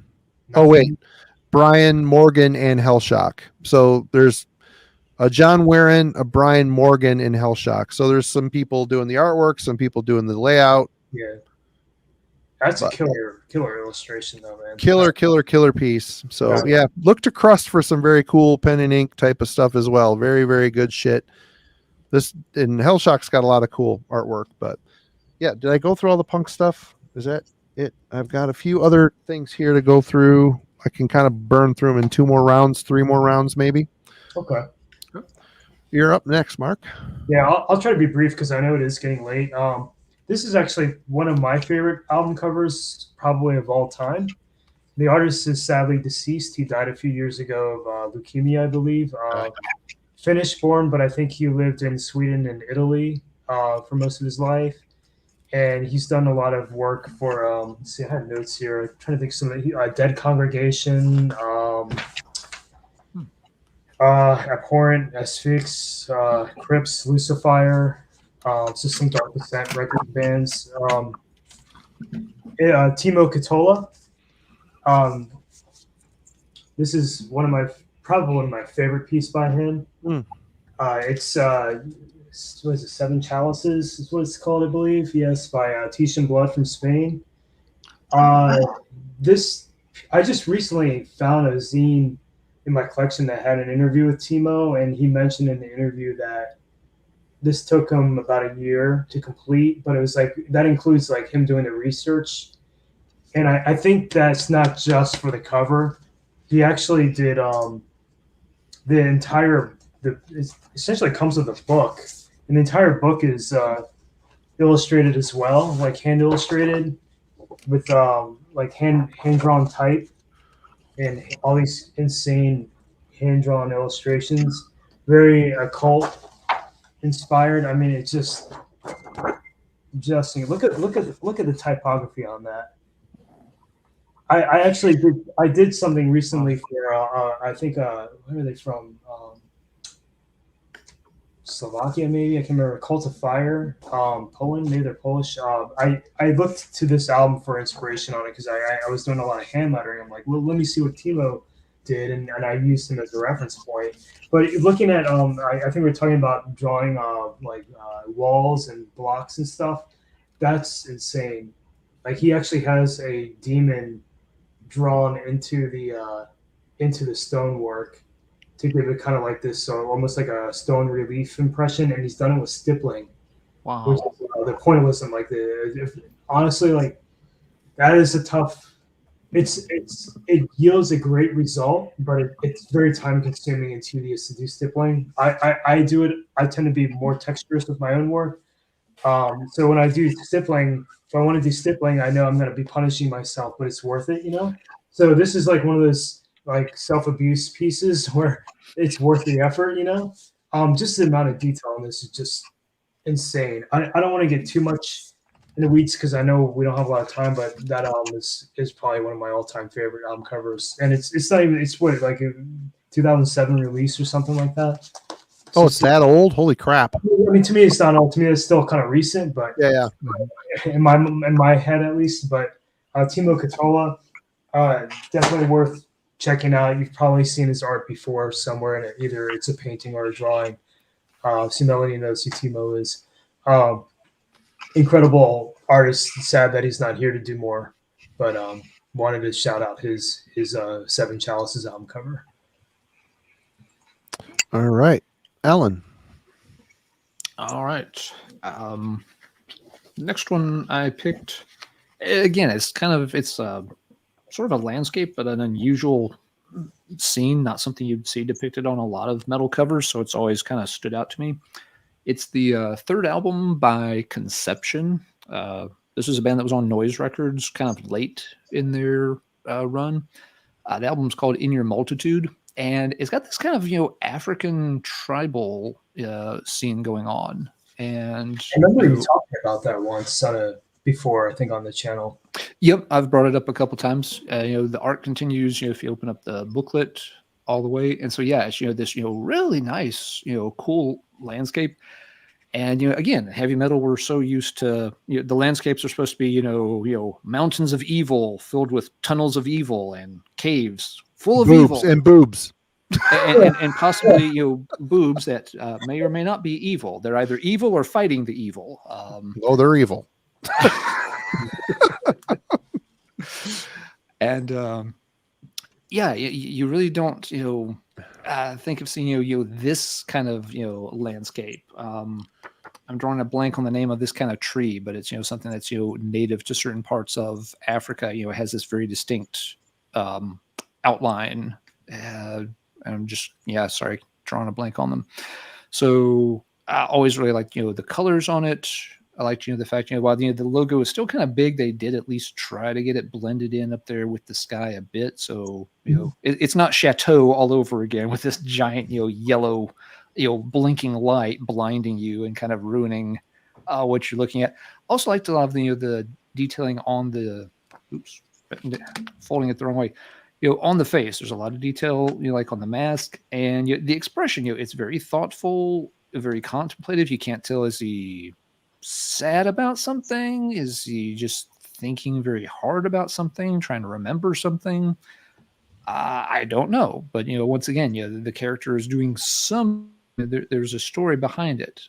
The one thing that has always bothered me a little bit about the art is the coloration over here on the arm somehow doesn't quite seem to blend in quite right with the rest of the character. I'm not sure why that is, or what, if they were trying to get, certain lighting perspective, or, that, it's supposed to be reflecting differently because he's sweated a lot or something. I'm not sure. But that part has always just looked a little bit out of phase on the rest of the art to me. But yeah, just a very different kind of scene and landscape.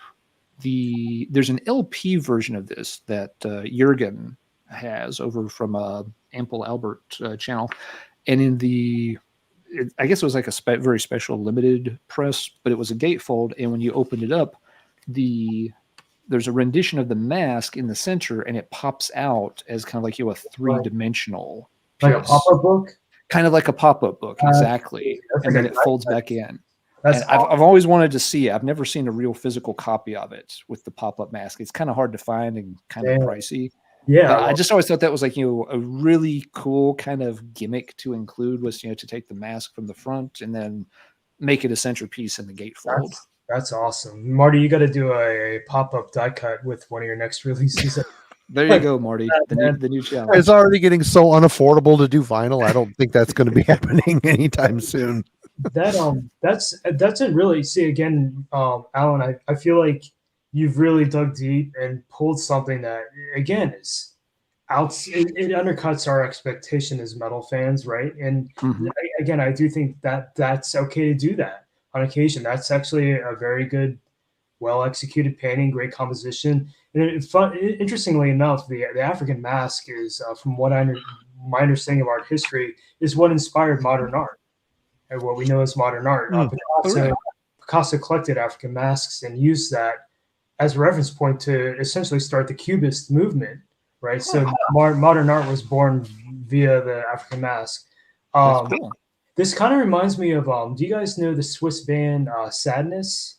It's like a really atmospheric, occult kind of doom death band from the early 90s. They put an album out on Witch Hunt Records from Switzerland. But Sorrow? Thank you. Sadness.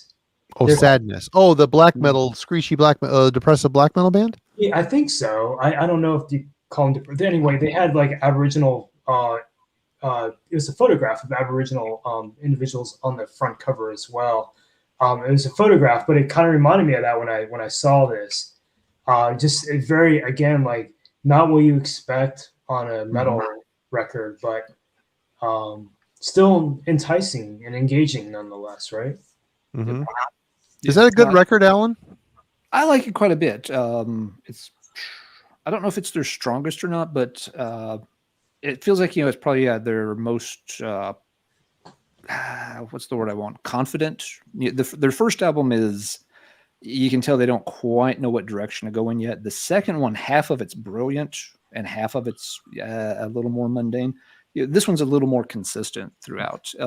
It's power metal, but it's definitely on the lighter side of it. It's closer to maybe to like early Angra in tone. It is not like, flat out double bass drumming and, big choruses that you're going to, throw the fist up to or anything.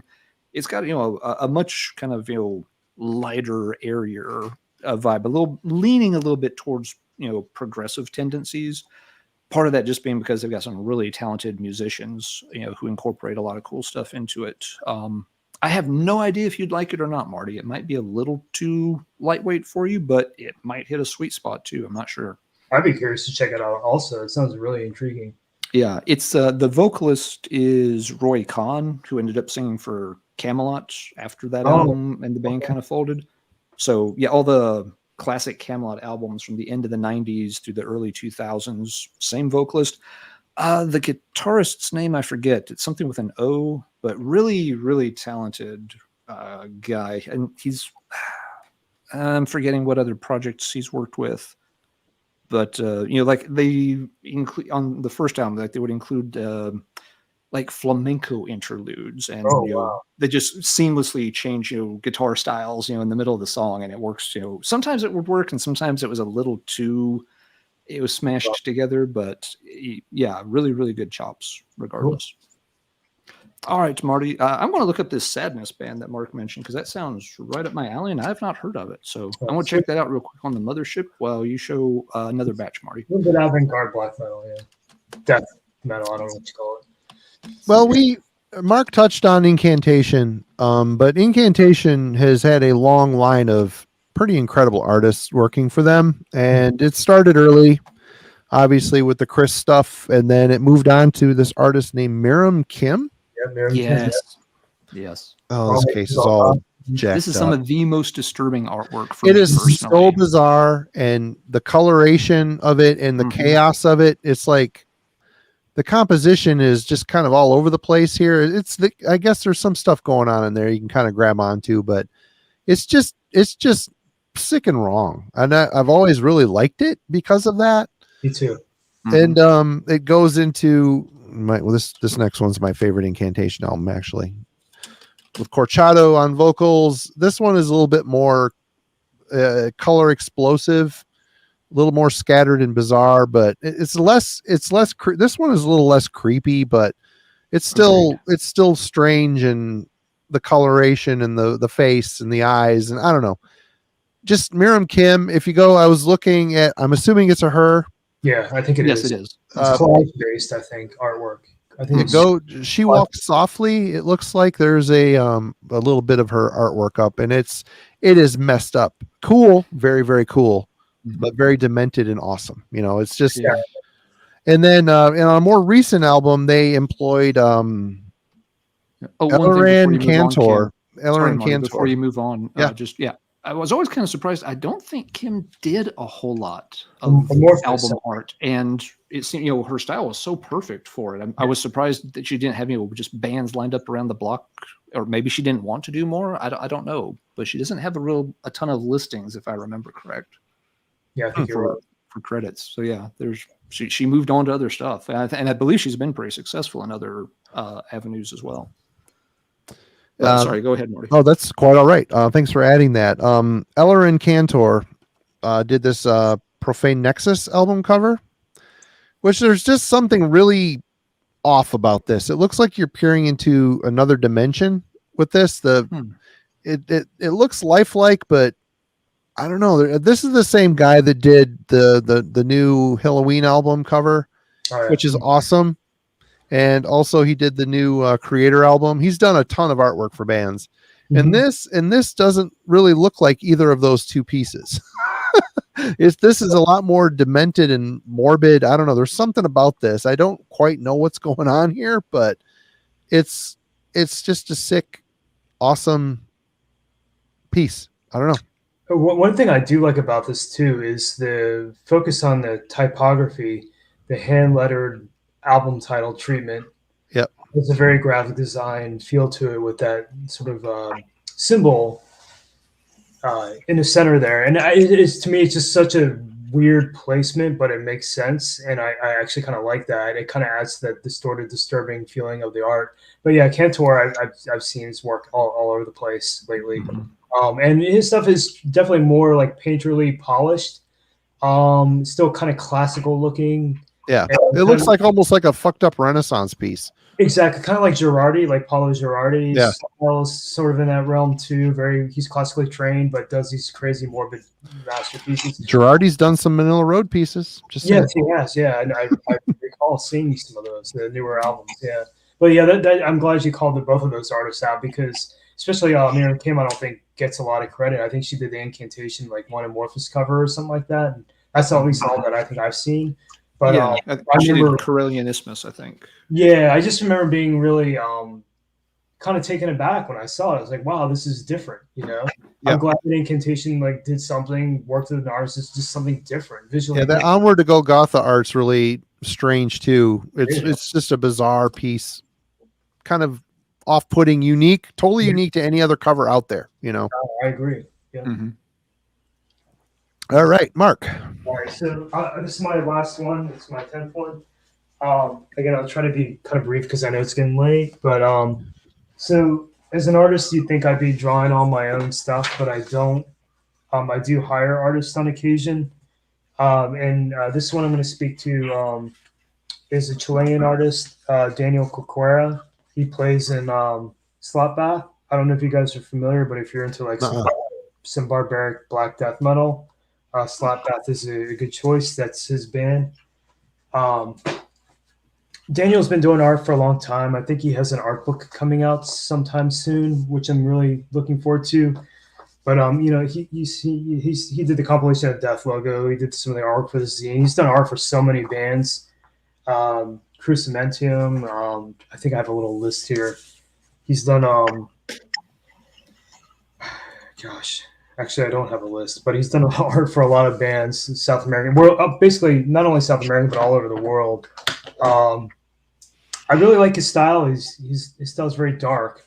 But anyway, I hired him to do I was working on a project in the past called Hexentance, which was sort of a dark ambient ritual kind of project that's based on medieval lore and witchcraft. It was a collaboration between myself and my brother and Mike Ford from Black Funeral and a couple other individuals from a project he was working on called Psychonaut 75. And we put a couple releases out, but we had a full length that we were putting together, and it was being repressed and by Agonia Records and on vinyl for the first time. So I hired Daniel to do the cover, and this is where it landed. Craft by my old project called Hexentance, and I just feel like it's a strong piece, but it also I felt like this is something where I gave him a lot of creative freedom, but he really nailed it. We wanted something that had that aura of the Middle Ages, but also a sense of mystique. And I feel like he captured that. Like a lot of the demons and stuff portrayed on this cover are pulled from like Hieronymus Bosch or Peter Borgel or Hans Holbein. That cover art is awesome. Yeah, it's really good. It's funny because I've seen it stolen before by like other bands, like the Code guy in the middle, which is kind of funny. But yeah, I just wanted to speak briefly. Like even just looking at this compositionally, it works because it's got the again X composition. You can't go wrong. It's symmetrical, but it's made asymmetric by the characters surrounding it. All the characters are kind of pointing inward toward the main focal point of the bathroom. Can I interrupt you right now, Mark? How intentional is that? I mean, when you start a piece, I mean, obviously you've been schooled in this. I'm like, oh, I'm going to use an X or a triangle composition for this piece. I mean, your sketch, do you just start fucking around and then you come up like, oh, this fits within this, or you like, no, I'm going to focus on an X composition? You have to understand what the focal point of the piece is going to be. Like, if somebody says, I want a zombie rising from the grave, for example, that's going to be the focal point of your piece. So you make sure that it's positioned somewhere that makes sense.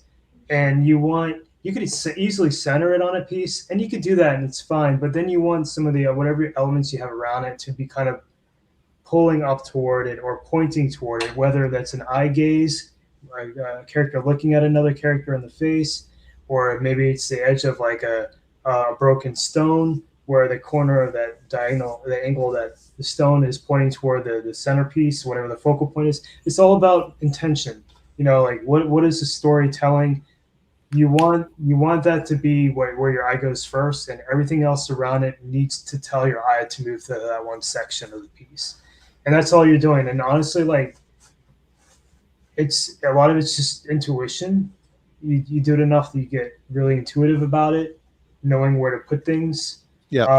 And this is just bare bones. Like I'm just telling you, like I don't know how much intent Daniel had on this when he did it, but that's where it ends up. That was my question, just because I don't know if do these artists just like wing it and like, oh, okay, it's going in this direction and that's just kind of how it turns out, that's why it's so effective, or they're like their sketch is like, okay, I'm going to focus on this composition for this piece? Because I mean, it's a lot of it I think is very conscious decisions. Some artists do work just straight subconscious, just let it roll. Yep. But if you want a really successful piece, you're going to pay attention to what you're doing. Yeah. Right. I feel like Daniel did that. And honestly, I got to say one thing I got to point out with this is that when you're an artist and yourself and you hire another artist, like I've worked with other artists I've collaborated with, you know, and when an artist asks another artist to do something, that artist is going to work even harder on that piece. And that's why I feel like this album cover turned out so strong. Yeah. And it's probably one of my favorite pieces that Daniel Contreras worked on, is because I think he knew that, oh, I got to do this drawing for another artist who draws in ink also. I better do a good job because he's going to be looking at it with a lot of scrutiny. And honestly, like I trusted him. That's why I asked him to do it. There was no back and forth. He sent me a sketch. I said, run with it. and he nailed it. You know, I that's the thing. You don't want the artist to feel pressure. You don't want to nitpick. That's one thing that honestly, this is something that artists don't talk about with customers. But when you start nitpicking to death, it kills the work. It kills the artist's motivation to work on it. So the least amount of hand holding you can do, the better to get a successful piece. You have to trust the artist. But that goes in a lot of fields. It isn't, you know, even in screen printing and other things as well. Any sort of, I guess, art-based production type stuff. I get you. I feel you. You hire an artist because you want their work, you like their style, you want them to deliver for you, and you got to trust them. You know, you got to put. I mean, it's okay to do like some art direction. There's no harm in artists should be receptive to critique. They should be receptive to feedback because we are in a customer service industry. You know. Yeah, and that's why when I emailed you back and said, "Could you put the HM logo on the shield?" I'm like, God, I shouldn't do that. It looks like he's already got an idea here, but no, and that was to me like, oh yeah, that's easy. Like that's nothing. Right, you know, on. That's well, I still felt bad about it. Just no, I have a feeling you did, but I'm like, dude, that's a no-brainer. You know, like and in fact, you know, when you work with customers, sometimes you need a little bit of a push to get a better result. But for the most part, you don't want to. When I talk about nitpick, I mean like, I want this here, I want this there. This needs to be the less information sometimes you can give an artist, the better, because then you're leaving it to them to interpret it through their own vision. And you're legitimately surprised by the result and happy with them because like, oh wow, this guy gets me, you know, he nailed it, you know. It should meet the purpose of what was requested, you know.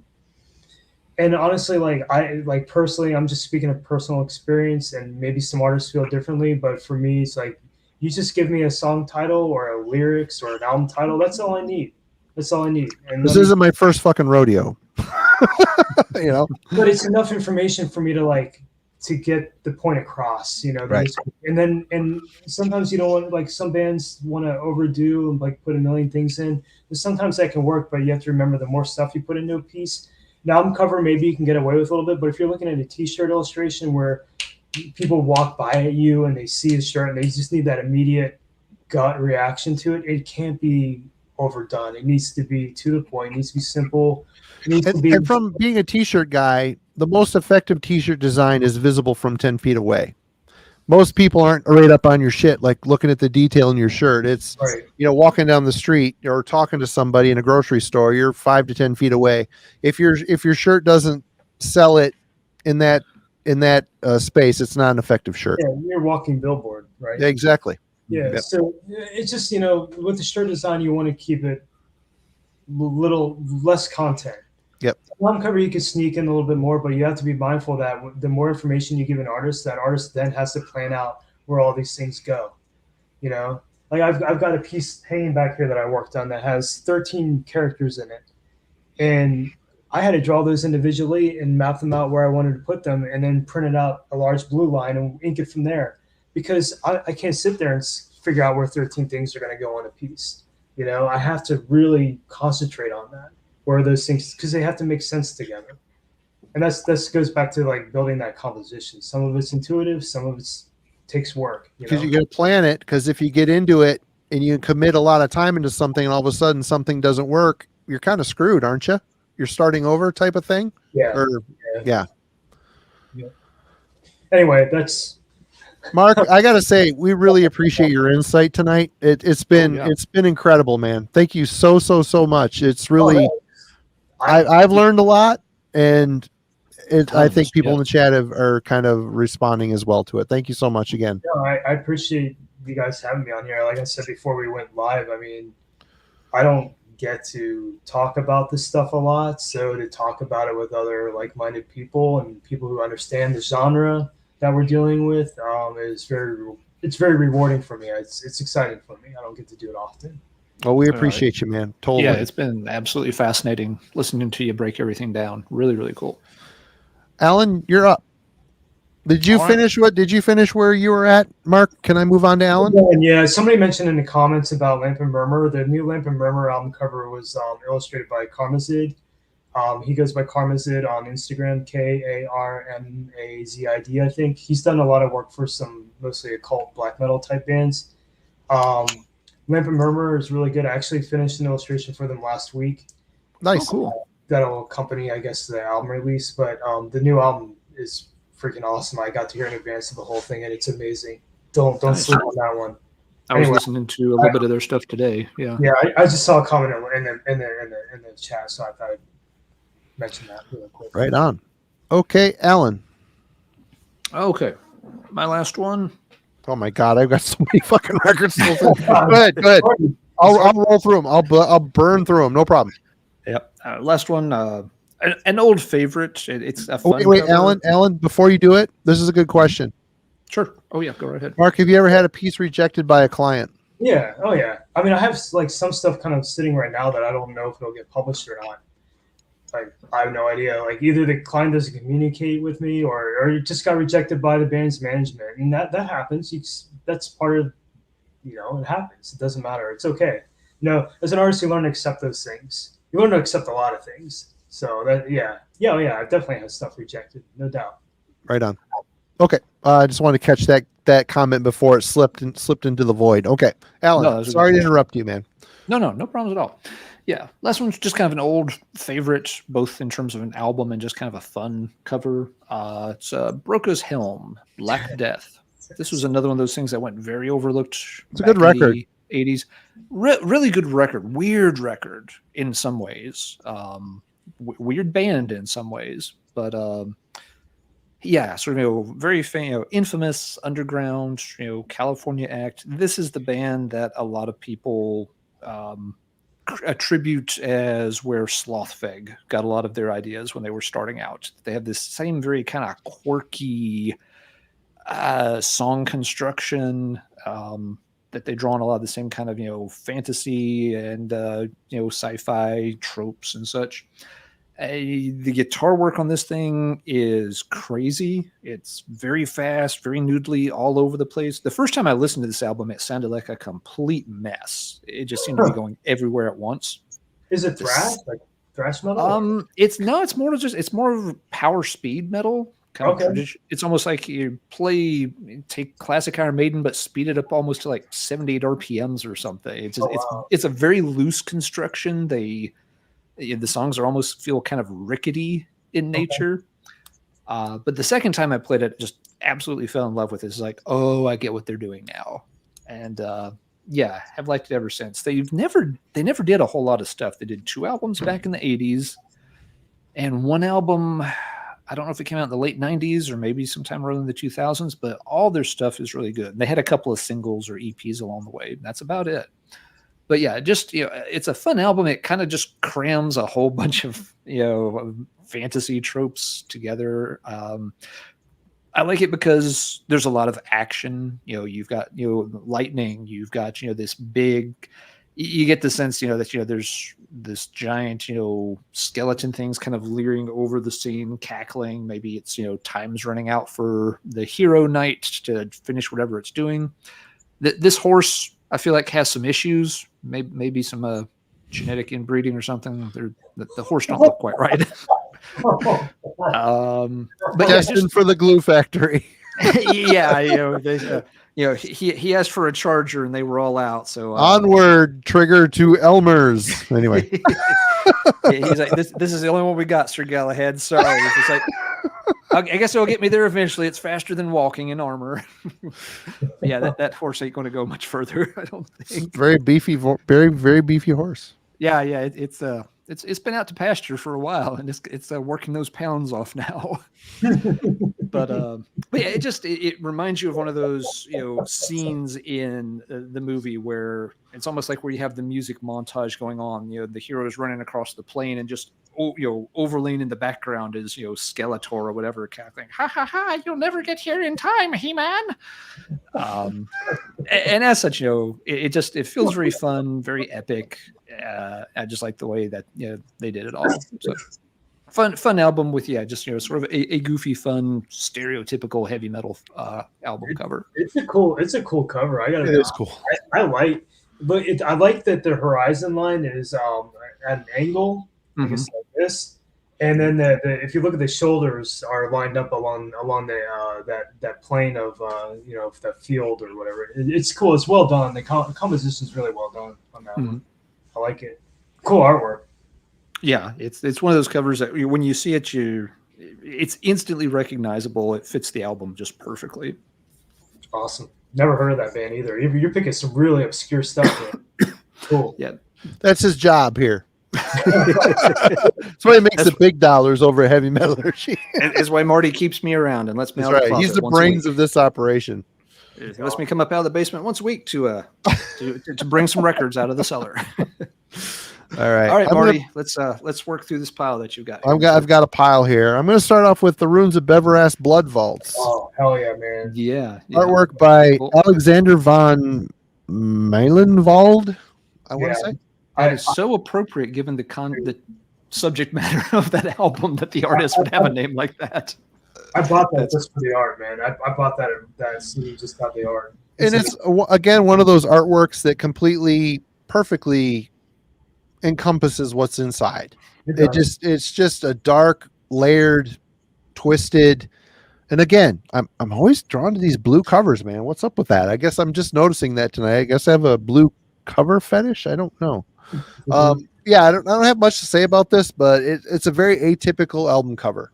I think it's it almost looks like the guy you mentioned earlier, that Axel Herman, that did the Blood Ritual, which is one of the creepiest. I don't know why I didn't grab that cover, but it is a very creepy, and that is another cover that perfectly encompasses what's on. That's an evil fucking record. With the baby crying and the ceremony of it, the whole is awesome.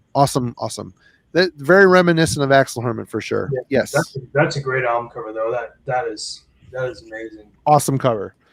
I've always been really, really partial to this cover too. I couldn't find I couldn't read it because the text is too small. I don't know who did this cover, but I look at this cover and I instantly want to listen to the record. I love this record. There's a million words on it. It's an awesome UK thrash record. Martin Walker, we've talked about it before. Great record. I even like the back design. It's cool. It's just the X thing going on, but kind of reminds me of David Theory. I don't know if I'm pronouncing his last name right. David Theory, his art. He's done stuff for like Mortis and a couple other like folk metal, black metal bands. And obviously, it's not the same artist, but the vibe is similar. Kind of like that Tolkien-esque kind of feel. How is it? The dude who did the Dark Crystal art, Brian Froud, I think. Yep. Kind of in that realm is kind of what it reminds me of. We're going with some more blue here. This was done by an art house, a production company, I believe. Tales from a Thousand Lakes. Again, I'm a sucker for the blue, the spacious. You're looking in through the mountains, kind of draws you into what this album's going to sound like. Very cool. Like that one a lot, yeah. It's a good one. And another blue one, Soulside Journey. I've always liked this piece. I think that would be the perfect name for this art piece. I don't know if this is the name of the art piece, but it would be the perfect name. It looks like, souls in purgatory heading towards their destination. The big machine of death over it. I don't know. It's kind of different too for like a death metal album. I feel like. I mean, I know very it's different, unique. Black metal, but that album's pretty much death metal, right? Oh, this is a total death metal record. Yeah. It's just different. It's just kind of different. Very different. Very cool. All right. Before the days of Photoshop, covers like this always amazed me. I don't know how they did it. The process. I've always loved this cover. It's simple. It's effective. It's got motion. It's got a sign of trauma. You got the guy getting fried by the old, fucking death going on here.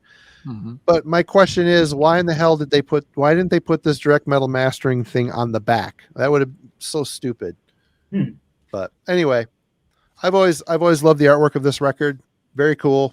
Before the days of Photoshop. Yeah, cool placement for the typography, the album title too. It's right in the center. That's a perfect place for you. You don't want to step on this logo down here. That's way too important.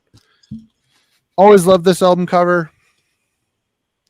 Again, I did not write down who did it. Tankard Chemical Invasion. Is that Matthias? I'll check real quick. This is a radio promo. That's why it has WNMC wrote all over the cover. Oh, oh. That's a college radio station here in town. I rescued this from the college station back in the day. I.e., my buddy had a show there, and I stole this because they have no metal show anymore. So they had a small stack of metal records, and I took them. Nice. Don't tell anyone. I'm gonna move on. This guy's obvious. These are my two favorite pieces by him. Away from Voivod. Yep. He's a nice dude, man. He seems like a very super sweet, and all of his art's cool. I kind of wish he kind of leaned in pretty heavy to the computer art, which it's fine. It's cool. It still maintains his style, but man, I really love it when he was, I think this cover was done on a pizza box. I can't remember. Oh, wow. It's this one or this one. I don't know. They're painted on a pizza box. It's the one you've got in your right hand, I think, was the pizza box one. This one? Roar? Yeah. Roar, I'm pretty sure, was the pizza box. Didn't have money for materials, so he used what he had. And I mean, look at that fucking iconic cover, man. Jesus. Honestly, like, look at this. You want to talk ghetto, man? Like, this is your t-shirt. It's two pieces of paper taped together. Dude, oh my God. Again, you are so awesome for doing that, man. Oh my God. Because sometimes, there's some, I don't know how to say it. It kind of keeps me grounded in the underground, if you will, just by drawing on printer paper, and having to like tape two pieces together to make a bigger, you know what I mean? Yep. And so hearing about the pizza box story, I did not know that. Away actually wrote the intro for the logos from Hellbook I published, and so I got to publish all the Voivod, the evolution of the Voivod logos and the evolution of the Voivod symbol and all that. So it's cool to like see it in a timeline fashion. But I did not know that story about the pizza box. I never heard about that. So, but to me, it goes back to that. You have that, and I think we were talking about earlier about the mistakes in music and art. Kind of have a little add a little character to a piece, or to show. It shows conviction, right? It shows conviction. It shows that you want it and you'll go after it, even if it means paying it on a pizza box. I love it. That's cool. I did not know that little anecdote. That's really, really cool to learn that. All right, I've got getting educated too. You guys are educating me on a lot of stuff. Remember, kids, turquoise is not metal. Anyway, Marty, just one thing real quick before you go on. I checked on your tankard. It was done by Sebastian Kruger. He did a bunch of those German thrash ones, including Eternal Devastation's cover art. Also, Ben says that Axel Herman did paint Blood Vault, so it is very similar for a reason. Apparently, when I looked it up on the internet, it said Alexander von Meinwald. I did not take the time to look in the actual jacket, so thank you, Ben, for correcting me. Yeah, it's good to know. This is a classic. It is done by illustration Randy Barrett, OG art rendering Gene Hunter. So I don't know exactly what that means, but original art render. Okay, so somebody else must have sketched it, and then somebody painted it. Right on. So it's Holy Diver by Dio. I've always loved this piece. Great painting, awesome painting. And after watching the recent Dio documentary that just came out, Wendy said that they actually dressed the guy up as a priest, wrapped him in chains, and threw him out in the ocean. And the guy that did the art took a bunch of pictures of the guy basically drowning in the waves. And the guy's screaming, "Help, help!" And he's taking pictures of him to draw him again for this piece. So kind of a cool little anecdote. I love it. There's a lot of people don't realize that, all artists, we don't draw from our imagination. It's not like it comes out that way. We use references to help us. We take photos, we use 3D rendering tools, we use apps. You might use a photo model all it does is give you a better result.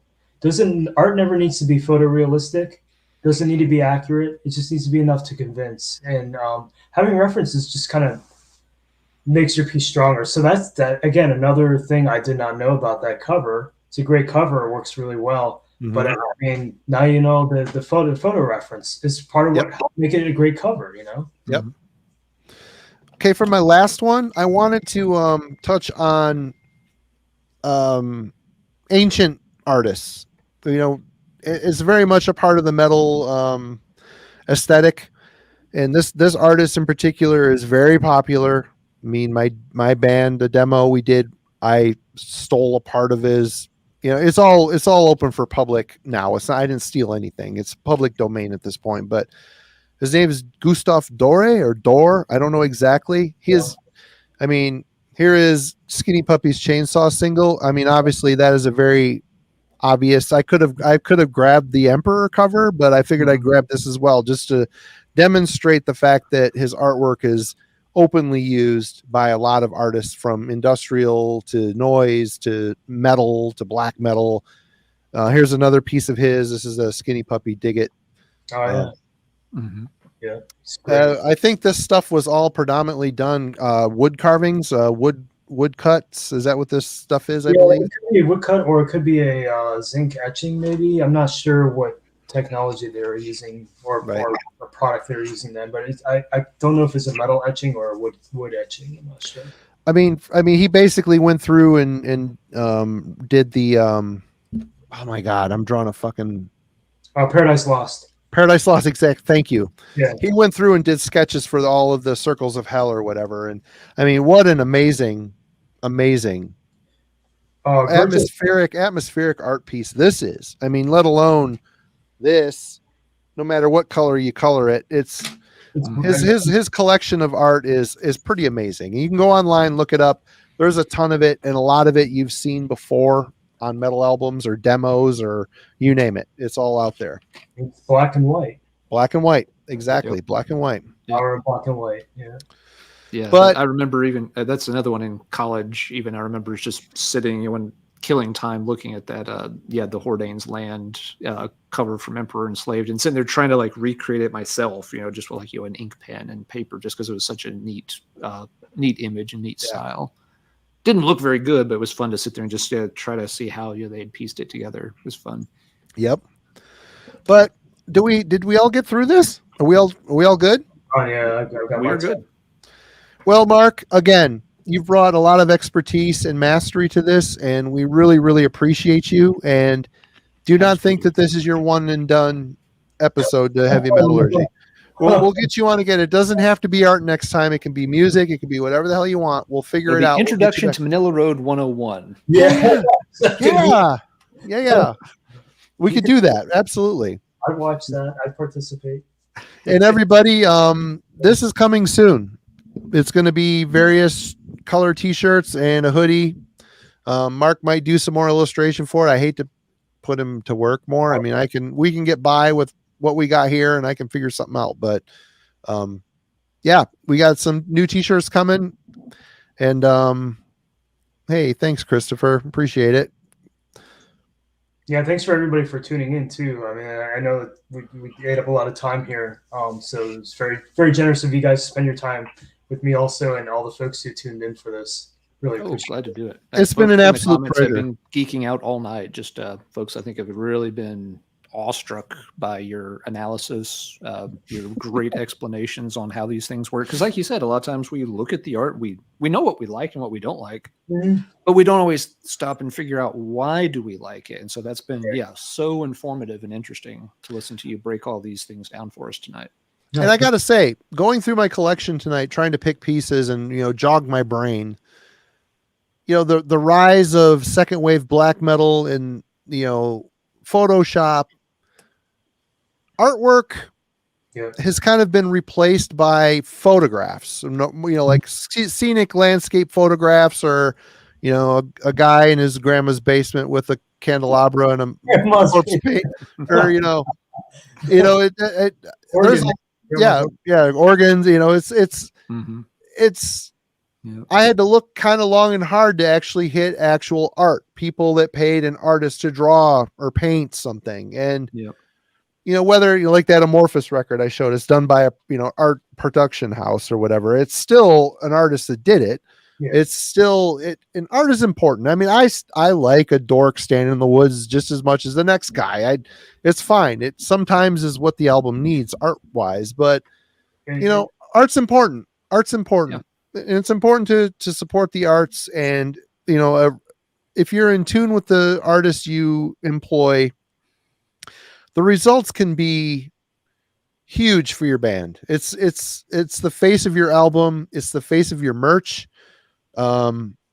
It's a lot for a band. It's your lifeblood, because a lot of bands aren't making a ton of money on their albums. They're making money on the road selling their merch. If your merch sucks, I'm a screen printer. If I print shitty merch, I've told a few bands, I'm like, man, I don't know if this is what you want. Do you want this? And it's there's no accounting for taste. But still, if your merch sucks, people aren't going to buy your merch.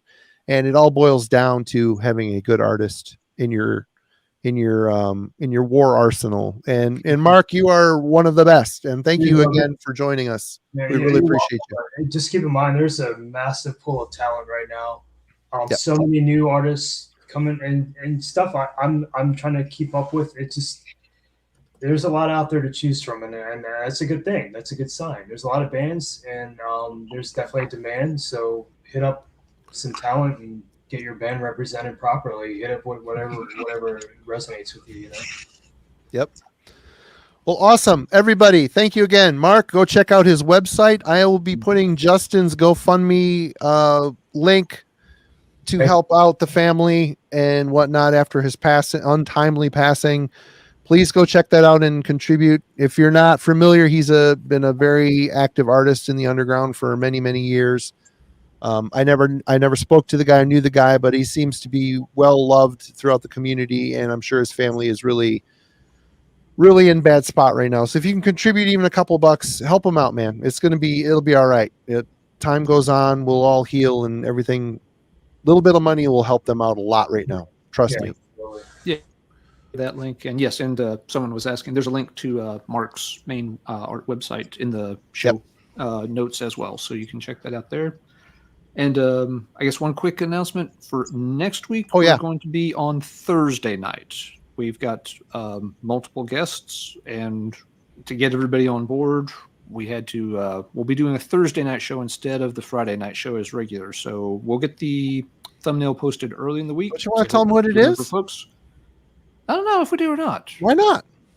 Well, we got a lot of guests. If something falls apart and we have to reschedule, it would be a shame to. Well, first of all, Monday night, the first heavy metallurgy album review set with Melanie Loves Death Metal. She did a review of Leper Colony, so we'll be posting that on Monday. The premiere is happening Monday. Yep. There's going to be other people coming in doing reviews for us as well as well as me and Alan, although I have been struggling with the process, but we'll keep that for another time. Wednesday's album club is Annihilator, Alice in Hell. Mm-hmm. So we'll be talking about that old school thrash classic. And I guess Alan wants to keep Thursday a secret, so we'll keep it a secret. Yes, but it'll be on Thursday. Marty and I will put stuff on social media. We're asking our guests to put some stuff up too. So, but yeah, just as a reminder, next Friday you got the night off, but we will be on one night earlier than usual because, again, with getting multiple people to guest on the show at the same time, Thursday night was the night that worked for everybody's schedule. So Thursday night it shall be, and we'll see y'all then, if not sooner. Go check out Mark's site. It's links in the description. Thank you again, Mark. You rule, sir. Don't hang up. We're going to chat afterwards. Okay. Sounds good. And everybody, you all rule. Have a great night. Thank you again for joining us. It was good to see a great turnout tonight. And we will see you next week. Cheers. Oh, turquoise isn't metal. Don't forget. Are chickens metal? We never really have a. As long as they're not turquoise.